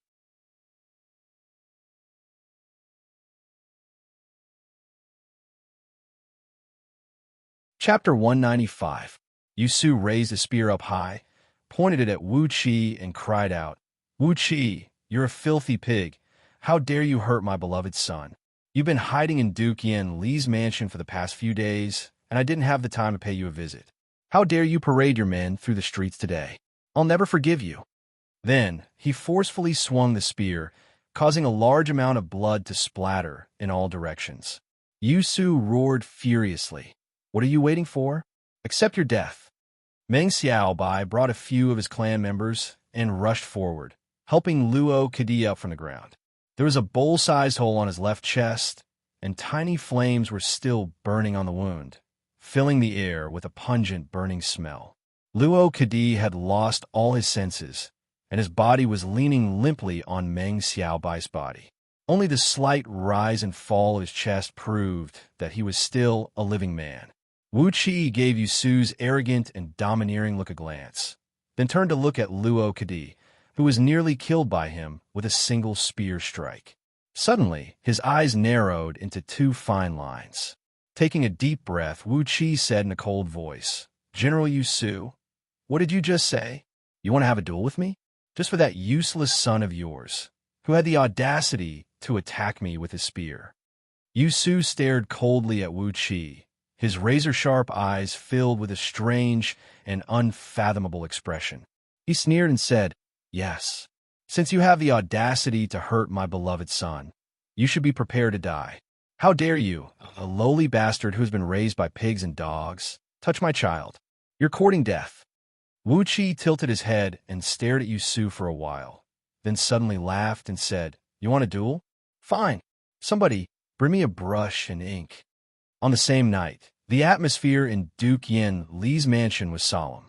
Wuxia, Lu Chengfeng, and Princess Zhang Lu were sitting on their knees, facing each other with a solemn expression, not saying a word. Jing Ma sat cross-legged in the hall, constantly pouring fine wine into his mouth and murmuring curses. After a long while, Princess Zhang Lu suddenly rose to her feet. She stamped her foot angrily and snapped, "That old fool Yusu is too shameless." With his cultivation base at the pinnacle of Jindan realm, he challenged Wuxia, who is only at the meridian cultivating tier of Xianxia realm. He might as well let that old fool do it himself. This consort doesn't have the time to care so much. Today I'm going to kill this old thing and have you come talk to this consort. With Duke Yin Li's mansion as the center, lightning flashed and thunder rumbled within the area 10 miles in circumference. Fist-sized hailstones were rolled up by the strong wind and smashed onto the ground in a messy manner. It was the 12th month of the year, and yet hail was falling from the sky of G City. Obviously, this was the credit of Princess Zhang Lu. It was obvious to see how angry Princess Zhang Lu was. Countless roofs of mansions around Duke Yin Li's mansion had suffered a calamity. They were riddled with holes, and countless servants were injured by the falling debris. Jing coughed loudly, put down the wine dipper, and said indifferently, "If your highness really kills Yusu, not only will his majesty be put in a difficult position, how can Wuxia face the public in the future? As a man of great Yin dynasty, if he doesn't have the courage to draw his sword and fight back after being humiliated in front of others, how can he face the public in the future?" Taking a deep breath, Jing Ku continued with a cold voice, "Wuxia has even promised Yusu that he will have a life-and-death duel with Yusu in the drill ground of Imperial Palace 1 month later. A gentleman will never regret his promise, even if he dies 10,000 times. It is fine if he rejected the challenge that day, but since he has agreed to it, there is no way he can avoid the duel." Princess Zhang Lu was so angry that her body was trembling. She spun and gave Jing Ku a fierce glare, then turned to Wuxia and roared furiously, "Why are you so stupid? Why did you agree to the duel with Yusu? You hurt Yusu, but that is because he took the initiative to hurt you. Grandpa has already reprimanded him, so why?" Jing Ku interrupted Princess Zhang Li's words and said with an indifferent tone, "Your Highness, that's enough. Don't get angry, or else things will only get messy. Currently, Great Yin Dynasty is faced with the threat of Daqin, and there are so many messy internal affairs. A few days ago, a few core members of Wei Merchant were captured alive. Currently, His Majesty has a lot of things to deal with.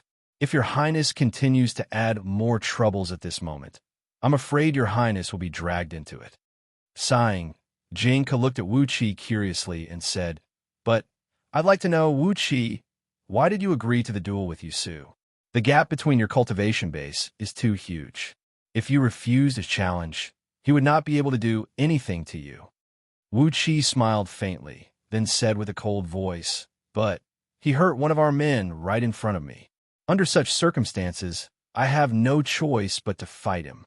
Wuxia knew that he was too impulsive when he agreed to the duel with Yusu. But just let it be. The scene of Zhang Yi and Su Qin hovering in the sky, looking down at the world as if it was nothing, flashed across Wuqi's mind. It was just a duel with Yusu, so why should Wuxia be afraid of him? If you want to challenge me, then I'll fight you. I'll beat your head until it bleeds, and let you die with everlasting regret. It would also serve as a warning to some people in G City, so that they would not take Wuxia as a pushover. Otherwise, if a group of Jindan human immortals were plotting to assassinate Wuxia, it would be very annoying. With a cold smile on his face, Wuxia continued in an indifferent tone. Furthermore, since Yusu has disregarded his status and insulted Wuqi's master and parents with his words, it would be very troublesome. No wonder Wuxia is willing to risk everything to fight him. Even though he has the cultivation base of peak Jindan realm, and Wuxia has only cultivated the overall strength of Xianxia realm. But it is not impossible to form the Jindan in just 1 month. Princess Zhongli's eyes went wide in shock. She roared furiously, "Wuxia, are you crazy? There is indeed a mystic technique that can help one form the Jindan in a short period of time. But that mystic technique can only be used by 1,000 people, and only 1 out of 10,000 people can survive. Are you really crazy?" Wuxia pondered for a brief moment, then shook his head, sighed, and said, "Zixian, Wuxia had no choice but to do that. Right in front of me, Yusu had severely wounded Luo Kadi with his spear, nearly destroying him completely. If I don't risk my life to fight him, how is Dukian going to stand tall in front of the people in G City?" Amidst the wild wind, a white lightning bolt suddenly dashed into the hall. Enshrouded in an immense sword energy, Nie Baihong walked into the hall step by step. Looking at the deep footprints on the smooth floor tiles, Wuxia couldn't help but feel a pang of pain in his heart. Why did this cheap master of his always destroy so many things wherever he went? These floor tiles were all supreme-grade products handcrafted by expert craftsmen, and each of them was worth a fortune. Yet, he had ruined so many of them. Nie Baihong had no idea what was going on in Wuqi's mind, or else he would definitely have drawn his sword and hacked at him. Bringing with him a frigid air, Nie Baihong walked into the hall amidst the violent hailstorm and said coldly, "Stop arguing. Yusu's words have insulted me as well. Did he just say that Wuxia is a man trained by pigs and dogs? Doesn't that mean I'm also a man like a pig and dog? In this duel, I will fight on behalf of Wuxia." Princess Zhongli's twisted face immediately turned into a bright smile. She clapped her hands and said, "Excellent. My nephew Baihong is such an obedient and considerate man. I'll let you handle this matter. Just kill Yusu with a single sword strike, and everything will be clean. If Yue dares to say anything, I'll make sure to wreak havoc in Yu clan." Slowly, Wuxia rose to his feet, then bowed solemnly at Nie Baihong and Princess Zhonglu. He smiled and said, "Master, Zixian, if this is really the case, Wuxia will be too ashamed to face anyone. Since I've agreed to fight Yusu, even if I know I'll die, I'll try my best to give it a try. Zixian, please help Wuxia get a few Jindan pills from the inner treasury of Imperial Palace, as well as the herbs needed for forming my gold core using the secret technique. Wuxia will be eternally grateful."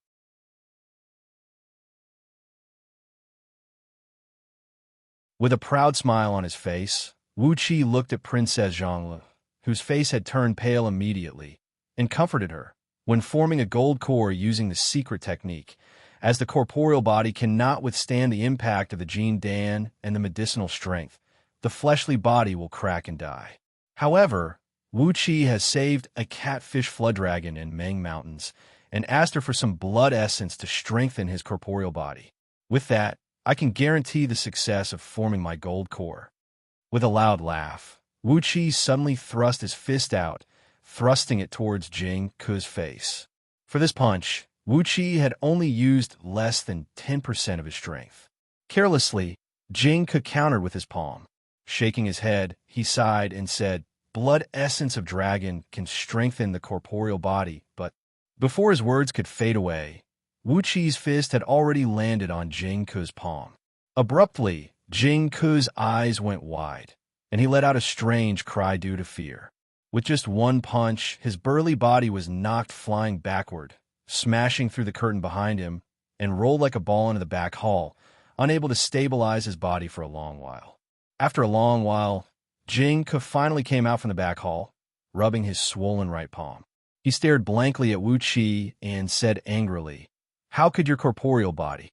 Wuxia rolled his eyes, clasped his hands behind his back, and said proudly, "When I was young, Wuxia accidentally ate a 10,000 years old dragon blood centipede grass in the depth of Meng Mountains.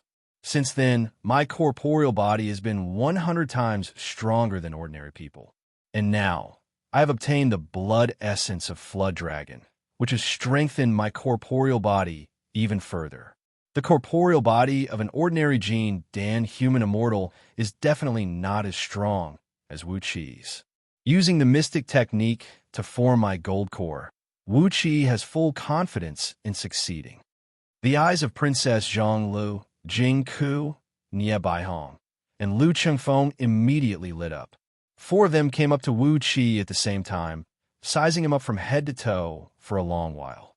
Jing Ke kept rubbing Wuxia's body for a while, then finally nodded his head, smiled, and said, "Indeed, your corporeal body is very strong.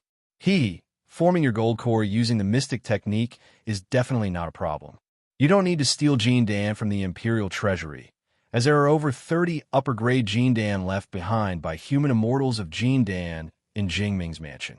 I'll give you a few of them, and you can use them as you please." Princess Zhonglu smiled and said, "Xian has also recalled that there are some spirit medicines in the Imperial Treasury that can strengthen one's fleshly body. If you let Wuxia consume them, he will have a greater chance of success." Lu Chengfeng pondered and said, "But, after all, Yu Su's overall strength is at the peak of Jin Dan realm. Even if Wuxia forms his Jin Dan, there is still no way he can fight against him, right?" Wuxia gave a strange laugh as he turned to look at Nie Baihong. Nie Baihong's eyes lit up as he laughed and said, "But, during the Rare Treasures Conference, Wuxia has bought 2 acquired spirit pearls. They are extremely powerful, and a cultivator of Jin Dan realm can use them slightly. With that, he will have no problem dealing with Yu Su." Jing Ke clenched his teeth and said, "Jing Ke will invite Gao Jianli to protect Wuxia, and we will definitely help him form his Jin Dan. Jing Ke will go find old Mr. Now, asking him to get a set of excellent defensive armor from Mo's sect, and also a set of powerful weapons made by Mo's sect." "Oomph." Jing Ke patted on Wuxia's shoulder, sneered, and said, "If you can win the duel." He pressed on Wuxia's shoulder, sighed, and said, "If you can win the duel, you will be Jing Ke's nephew in the future." Shaking his head, Jing Ke strode out of the Grand Hall. Zhonglu, Nie Baihong, and Lu Chengfeng went through a round of discussing all kinds of battle plans that could guarantee the success of Wuxia's duel. Meanwhile, Wuxia was looking thoughtfully at Jing Ke's back as he left. When the news about the duel between Wuxia and Yu Su was spread out, Jing Ke immediately paid him a visit, and he had a rather strange expression on his face. And now, he was talking in such a strange manner. Could it be that he had unintentionally gotten himself involved in some unknown battle? But he was really wronged, as Wuxia really knew nothing about it. So, why would he get himself involved in such a matter? Shaking his head and sighing for a while, Wuxia's eyes turned cold as he made up his mind. No matter what kind of background he he would kill Yu Su 1 month later.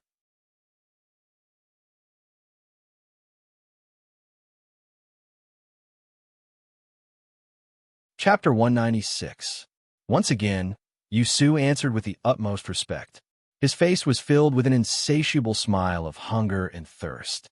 He gave a fierce glare at the young girl standing next to him, and a strange blush suddenly emerged on his face. Grinning coldly, Wuxia pulled out a small section of drunken dragon incense, which he concocted in Ming Mountains. Soundlessly, he lit the incense and blew a faint aroma into the stone chamber. The bodies of those youths from the Lu clan who were exercising the white tiger killing technique swayed, and the circulation of their energies slowed down slowly, eventually coming to a complete stop. Their muscles relaxed completely, and a silly smile emerged on their faces. After that, they fell to the ground and fell into a deep slumber. Carefully, he narrowed his eyes and covered the bright gleam in his pupils. Then, he leaned his body sideways and peeked through the gap between the wisteria. He could see through the window on the side, and through it he could see the exquisite pavilion that was less than 20 feet in both length and width. It was almost dawn, yet the guest Yu Su was still entertaining was none other than the Prince of Run, Xianxia. Effortlessly, he cut off a few veins that blocked the flow of energies into the formation, then opened up a small gap. Like a swimming fish, Wuxia plunged into the general's mansion, poking his head out from the spacious backyard of the mansion. Coincidentally, he came out from a patch of short bushes. There was no one around him, and he could vaguely see the flickering of lamps in a pavilion that was fully covered with wisterias, and vaguely heard a deep, muffled tune of a zither coming from it. Hiding in the wisterias, Wuxia was struck dumb by what he heard. After a long while, he quietly transformed into a stream of yellow mist and sped away from the place. After taking away the gold spirit pearl, Wuxia ran his eyes over the dozens of youths from Lu clan who were lying messily on the ground. They were indeed the descendants of the chief general, as all these youths were wearing storage rings that were rarely seen by ordinary cultivators. Without hesitation, Wuxia took all the storage rings off their necks. The storage ring was threaded with a thread of heavenly worm silk and hung around his neck. Inside the ring, there were several thousand lower-grade energy stones, several dozens of bottles of various medicinal pills, dozens of mid-grade magical items, and several 100,000 taels of gold and silver, all of which were stuffed into the ring. From the corner of his eyes, he gave a glance at the direction where the light came from. Narrowing his eyes, he stealthily unleashed his enormous divine will, which was so strong that it almost materialized. Inch by inch, it scanned through the pitch-black backyard where no one could be seen. He carefully avoided the pavilion where the light was. His telegnosis sense was like a quietly rising river in a spring night, silently infiltrating the surrounding garden. Soon, he found a fluctuation of spiritual qi under a hill in the back garden. Wuxia shook his head and sneered as he carefully observed the restrictive spells that enveloped the entire ground of Yu Yi's mansion. There were 9 layers of restrictive formations, and they were even tighter than the restrictive formations under Xianxia's royal residence. However, they could still be broken easily. The attainments of the masters of formation from Great Yin Dynasty in the field of formations were really lackluster, and they could not pose any threat to him. Chuckling, Wuxia plunged into the ground and sped towards the pavilion in the back garden, where the light was still lit. The pavilion was entirely carved out of jade, and the thin railings were all carved with hollowed-out patterns of all kinds of rare plants and flowers. It looked extremely exquisite and magnificent. The pavilion was densely covered with wisterias, preventing any prying eyes from peeping into it. Nearly 100 guards clad in black were guarding cautiously at a place about 1,000 feet away from the pavilion. Yet, they could not stop Wuxia from plunging into the ground and plunging into a dense clump of blue stamen willow vines outside the pavilion. As too many major incidents had happened in a row, the defense of G City had been tightened by a few times. Everywhere under the ground was filled with restrictive spells that could restrict any escape technique, and there were detection and early warning formations everywhere. However, before Wuxi's innate escape technique of Earth Element, all these restrictive spells were as good as nothing, and those detection and early warning formations were easily destroyed by him, making it impossible for them to discover his whereabouts. Yu Su answered respectfully, and only then did Xianxia say, "I've placed such a great excuse in front of you, and you've seized the opportunity to kill Wuxi. I'll promise you both the two things in your heart. Yula will definitely marry Yu Su. Your kidney meridians were damaged in the battlefield, and as long as you cultivate the Great Sun technique, you will be able to be reborn. I've learned this from experience. A few eunuchs in the Imperial Palace have cultivated the Great Sun technique that I taught them, and didn't they all grow the same thing now?" These youths were sitting with their eyes closed, emanating a murderous aura. Vague images of blades, spears, swords, halberds, and many other weapons could be seen hovering around their bodies. Behind their backs was a small clump of pale white mist, and a vague image of a white tiger could be seen hovering in it. The cultivation levels of these youths varied. Some of the white tiger silhouettes behind them had already condensed a head, while others had only condensed a claw or half a tail. The broken tiger's body looked hazy and did not pose any threat.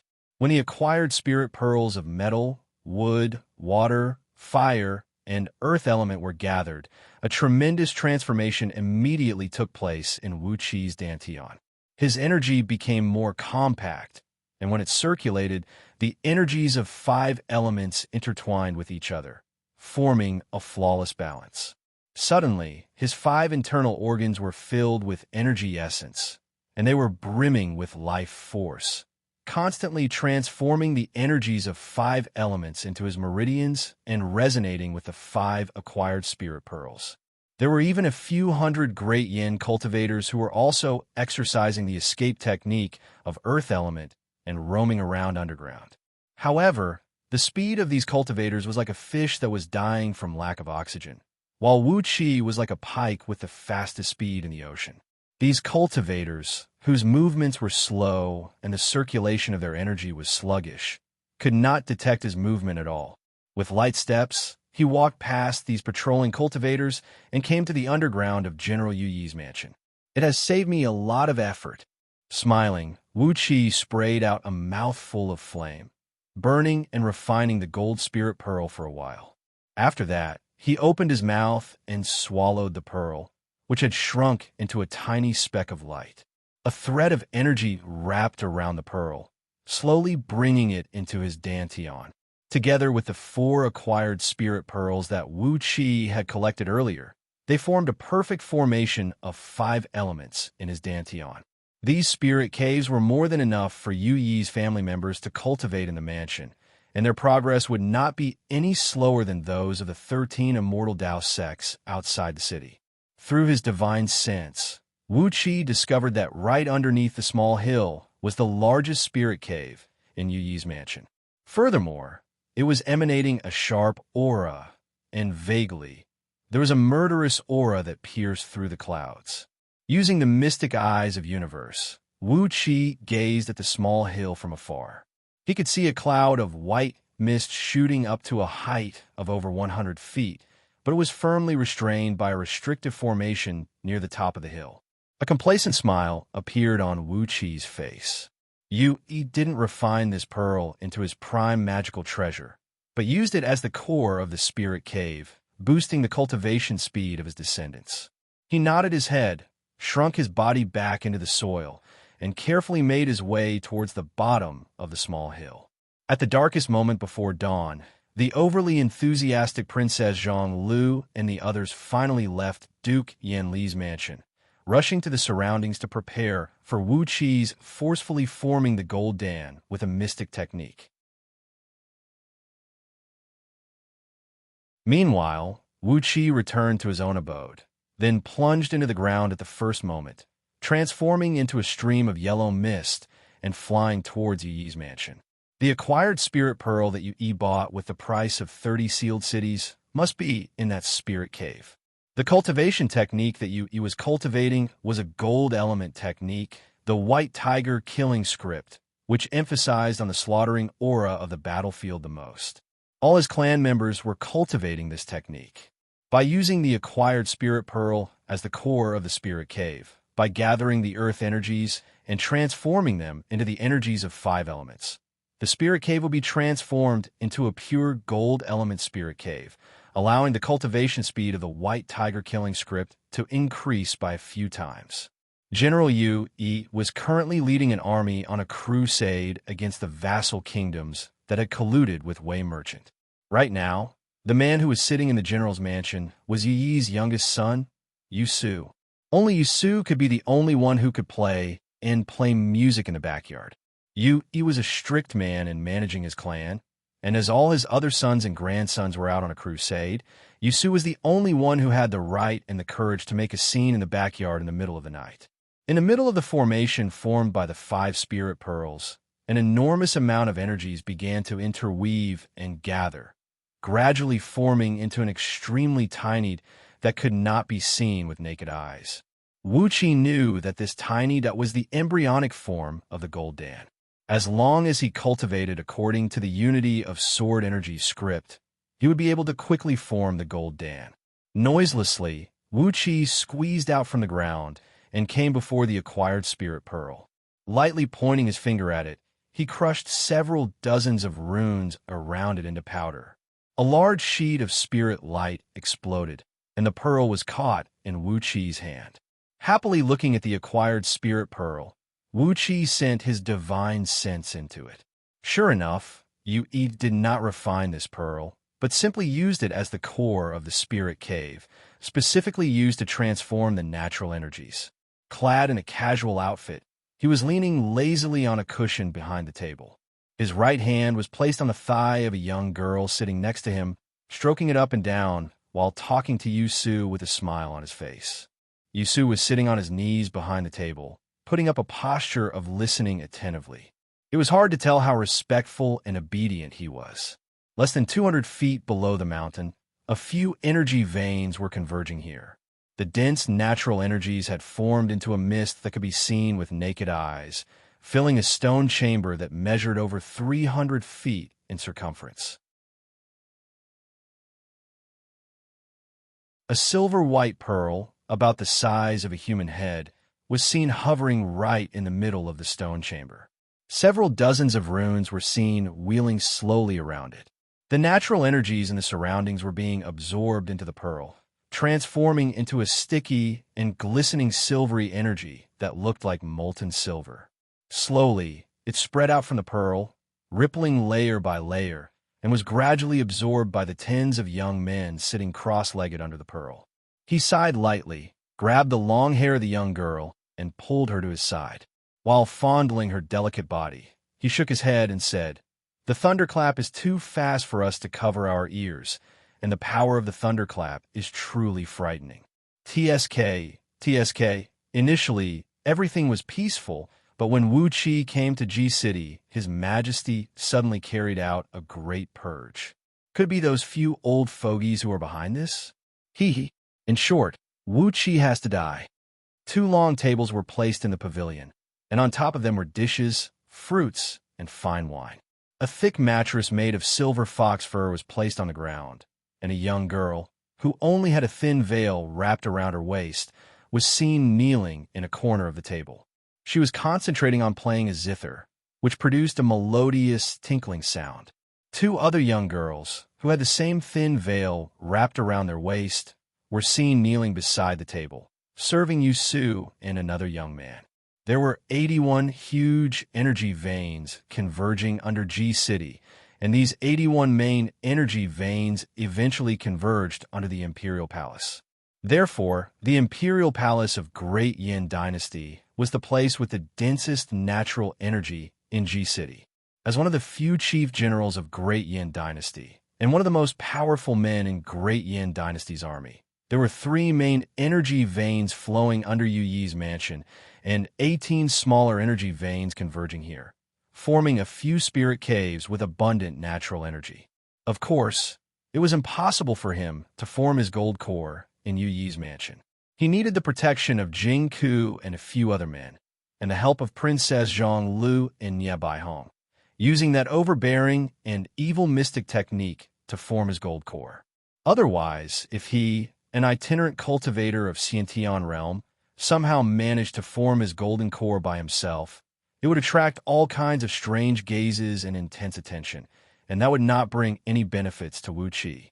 When Wuxia arrived, he happened to hear Yin Xianxian talking to Yu Su with a faint smile on his face. In short, you have to kill Duke of Tianyun 1 month later.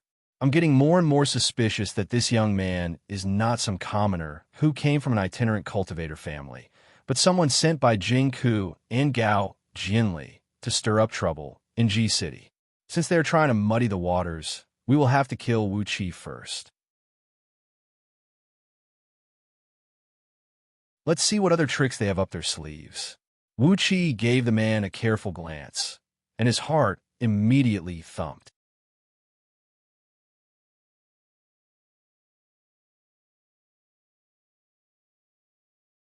Chapter 197. In the blink of an eye, all 108 thunderbolts were absorbed by Wuxia. Long Yuan and all the longbowmen had already dropped to their knees, kowtowing respectfully to Wuxia, and said, "Great divine Magus, please forgive us for our offense." "Greetings, Master Great Divine Magus." Almost in the blink of an eye, a huge golden Jindan was formed in Long Yuan's dantian. It looked like a Jindan was formed as easily as a little kid eating a soybean. A rune that looked 90% similar to the golden rune on his face was flashing and blinking on his Jindan. Both runes were communicating with each other from a distance, and a vast amount of energy was surging wantonly in Long Yuan's body like a flood. Long Yuan snorted coldly, opened his mouth, and poured the ancestral awakening and body-tempering soup, which had taken Wuxia a few days and nights to barely succeed in refining, into his mouth. The soup was as viscous as molten iron, yet its temperature was a few times higher than molten iron. The temperature of nearly 10,000 degrees came into contact with Long Yuan's mouth and throat, producing sizzling noises that made even Wuxia shudder. On the other side, Long Yuan howled in horror and despair. "Oh my God! I've formed the Jindan. Heavenly tribulation, thunder tribulation. I'm going to die, I'm going to die." Through his divine sense, Wuxia could clearly sense that the strength of Long Yuan's arms had skyrocketed by about 5 times, and the strength of his divine sense had also increased by at least 3 times. The natural energies in the surroundings were constantly flowing into his body, following the changing brightness of the golden rune on his face, stimulating the natural energies in his body. Long Yuan snorted. He rolled his eyes and abruptly shrunk his body by about 10 feet, but he was still 90 feet tall. Wearing a strange smile, he looked down at Wuxia and said in a deep voice, "Long Yuan, you can only shrink to this size. We, the longbowmen, are the descendants of the god. Our bodies can't be reduced to the same size as you lowly people." Shaking his head, Wuxia said sarcastically, "It didn't cost me much to buy you anyway, so I won't feel any pain killing you." His tone changed abruptly. Wuxia sneered and said, "But if you don't listen to me, you'll have to suffer, just like what you did today. If one day you make me feel impatient, you won't even have the chance to suffer. I'll directly destroy your souls." The power of the decoction was like a miniature nuclear bomb exploding in Long Yuan's body. It used the most violent and barbaric method to instantly destroy some of Long Yuan's body tissues and the gene structure in his blood vessels, causing his body and genes to undergo an earth-shattering transformation. Wisps of extremely thin golden threads continuously emerged from Long Yuan's body, forming a complicated, exquisite, round-shaped spell formation on his face. After that, Wuxia, and Emperor Qi, and Emperor, and of people of Qi of Emperor of Ming-I. As for what exactly he was doing, only he himself knew. Longbowmen had a great innate talent and potential, which was why they were envied by the heaven and earth. Their Jindan tribulation, nascent soul tribulation, and nascent divinity tribulation were extremely powerful, at least 100 times stronger than the thunder tribulation of human cultivators. Less than 1 in 100,000 longbow men could transcend these 3 thunder tribulations and attain the righteous fruit of heaven immortal. Grinning coldly, Wuxia exerted his will, and the restrictive spell imprinted in these longbow men's nascent divinity was activated. 100 giant Chi-Chi men howled and fell to their knees. Their muscles were twitching violently, and their bodies were trembling uncontrollably. Their souls were burning, and their bodies were sweating profusely. Because of the severe pain, their snow-white faces had turned a frightening green color.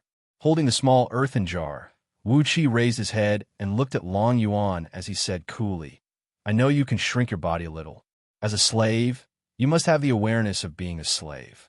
A slave who spends all his time thinking about making his master look up at him will end up in a miserable state." Now that the restrictive spell was activated, a ball of 9 underworlds flame rose from the soles of his feet and began to burn up their bodies, making these giants wail and wail at the same time. The severe pain from their bodies to their souls was unbearable to these longbow men, who were born rough and barbaric and nearly died from the pain. But, as their souls were controlled by Wuxia, if Wuxia did not allow them to faint, they would not even have the right to do so. Nevertheless, the bodies of longbow men were naturally strong. Although Long Yuan's body had turned red because of the high-temperature medicine, and his eyes nearly popped out from his eye sockets, he still managed to hold his breath and not let out a cry of pain.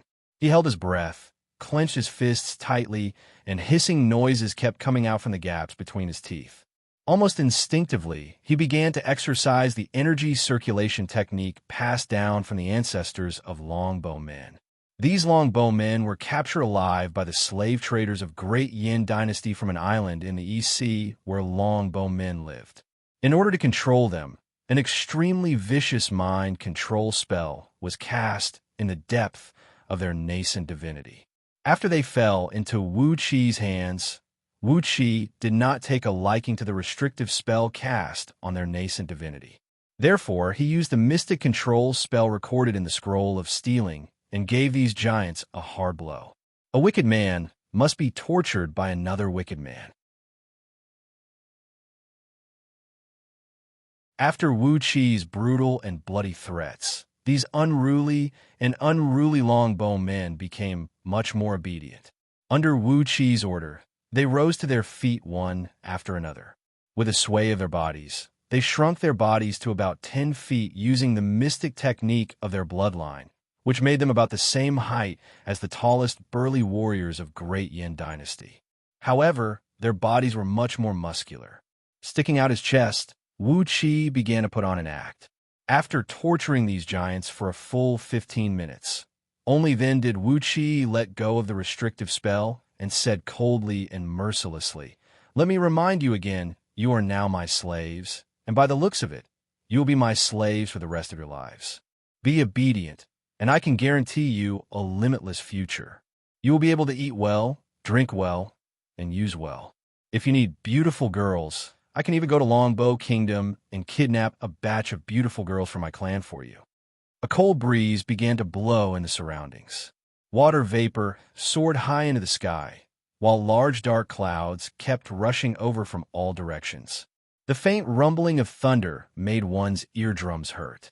The speed at which the dark clouds gathered was frighteningly fast, at least 100 times faster than the tribulation clouds of human cultivators.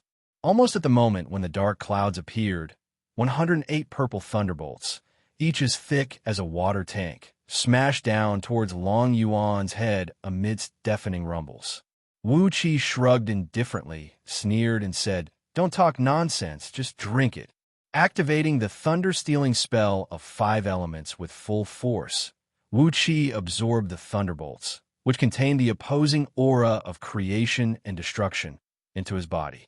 While destroying some impurities in his body that could not be purified by his energy and divine sense, he purified his fleshly body and energy and fundamentally changed the composition of his soul. Wuxia's face fell. He sneered and said, "I've given you a chance, but you don't want it? A bunch of fools who don't know the difference between life and death. Wuxia ran his finger across the spirit breeding ring, and with a thought in his mind, a large sheet of bright light shot out from the ring. In the next moment, 100 longbow men, including Chi-Chi, appeared before Wuqi's face. Including Long Yuan, all the longbow men were staring at Wuxia with a ferocious look in their eyes. Some of them even cracked their knuckles maliciously, producing loud, cracking noises. While cursing Long Yuan and the others, Wuxia raised both arms high up into the air, with a 5-colored bright light spinning vaguely in his palms. 108 thunderbolts roared and smashed into Wuqi's palms. Apart from a few stray thunderbolts that fell onto Long Yuan's body, helping him to temper his fleshly body and purifying his energy, all the other thunderbolts were absorbed by Wuxia. When the powerful thunderbolts entered his body, Wuqi's body and bones suddenly became brightly lit. Driven by the mystic technique of the thunder-stealing spell, Wuqi's body quickly went through a tremendous transformation. While exercising the dragon transformation script, he absorbed the thunderbolts at the same time, making his body tougher and stronger. His soul had also absorbed tiny threads of thunderbolts, fusing a thread of the life force of creation into his soul, causing his soul to undergo a magical transformation. Did these big fools mistake him as the great divine magus of Longbow Kingdom? Wuxia was amused. He knew how to concoct the ancestral awakening and body-tempering soup, and he could even help them survive their heavenly tribulations. These were the abilities that only their great divine magus could possess. Noises of wind breaking could be heard coming from all directions, as the guards of Zhonglu's garden were rushing over. The commotion just now was too frightening. Long Yuan took over the earthen jar and gave Wuxia a deep look. His ferocious eyes were filled with doubt and disbelief. Shaking his head, he said, "Ancestral awakening and body-tempering soup? We've heard of this soup before. It is a divine medicine used to stimulate the bloodline of ancient clans like us. But how could you know the formula that even the great divine magus of our clan doesn't know? You've been deceived. You've definitely been deceived. How much did you spend to get this formula?" In the end, Zhang Yi was the scapegoat. All the people of Great Yin agreed that apart from Zhang Yi, no one could sneak into Yu Palace and seize the spirit gold pearl. Wuxia was very satisfied with this conclusion. He felt sorry for old Mr. Zhang Yi and decided to let him continue to take the blame for him. After all, he would not care about such a small crime, as the crime he had committed was too big. The theft of Yu residents did not cause any commotion in Ji City, as Yi's clan could not afford to lose their face. Apart from a very few core members of Great Yin Dynasty, no one knew that the clan of a mighty general, an acquired soul gold pearl, was stolen. Scouting Office, Swallows, and other secret organizations of Great Yin Dynasty had searched the surrounding mountains and fields like crazy, yet they could not find any clues. The nearly 100 feet tall longbow man looked down at Wuxia with a ferocious gleam in his eyes. After that, he reluctantly cupped his fist toward Wuxia and cried out in a deep voice, "Long Yuan offers greetings, master. May I know what is the purpose of summoning Long Yuan?" The violent thunderbolts did not only attack Long Yuan, but also, intentionally or unintentionally, brought all the other longbow men in the vicinity into it. Looking at the huge thunderbolts that filled the sky, Wuxia could not help but curse angrily. Who did the ancestors of Longbow Kingdom offend? I've never seen such a Jin Dan tribulation. How many wicked things had your ancestors done to deserve 108 Jin Dan thunder tribulations? Wuxia handed the jar to the first summoned Long Yuan, then said in a cold voice, "This is the ancestral awakening and body-tempering soup that I've spent countless efforts concocting for you during the past 7 days. After consuming it, there's a great chance that the bloodline of the ancient heavenly god in your body will be awakened. If you succeed, your cultivation base will skyrocket, and you will become the strongest warriors of Longbow Kingdom. Without any bottleneck or obstacle, his gene dam was formed just like that. The formidable, innate talent of the Longbowmen was fully revealed. 7 days later, in a small hilly area located at the southeast corner of Garden of Zhonglu, the imperial garden of Great Yin Dynasty, Wuxia was panting heavily as he took out a bowl of soup from a huge cauldron in front of him. It was pitch black in color, sticky like glue, and had a layer of golden flame hovering on its surface, emitting a strange fragrance that refreshed one's heart and mind. He poured the nearly 50 kilograms of soup into a small earthen jar, then moved his finger. A beam of bright light shot out from the spirit breeding ring, from which a tall and burly longbowman walked out with big strides. You're tuning into the Eternal Immortal Ballad YouTube channel. Don't forget to subscribe and join us on this journey to catch the most captivating stories.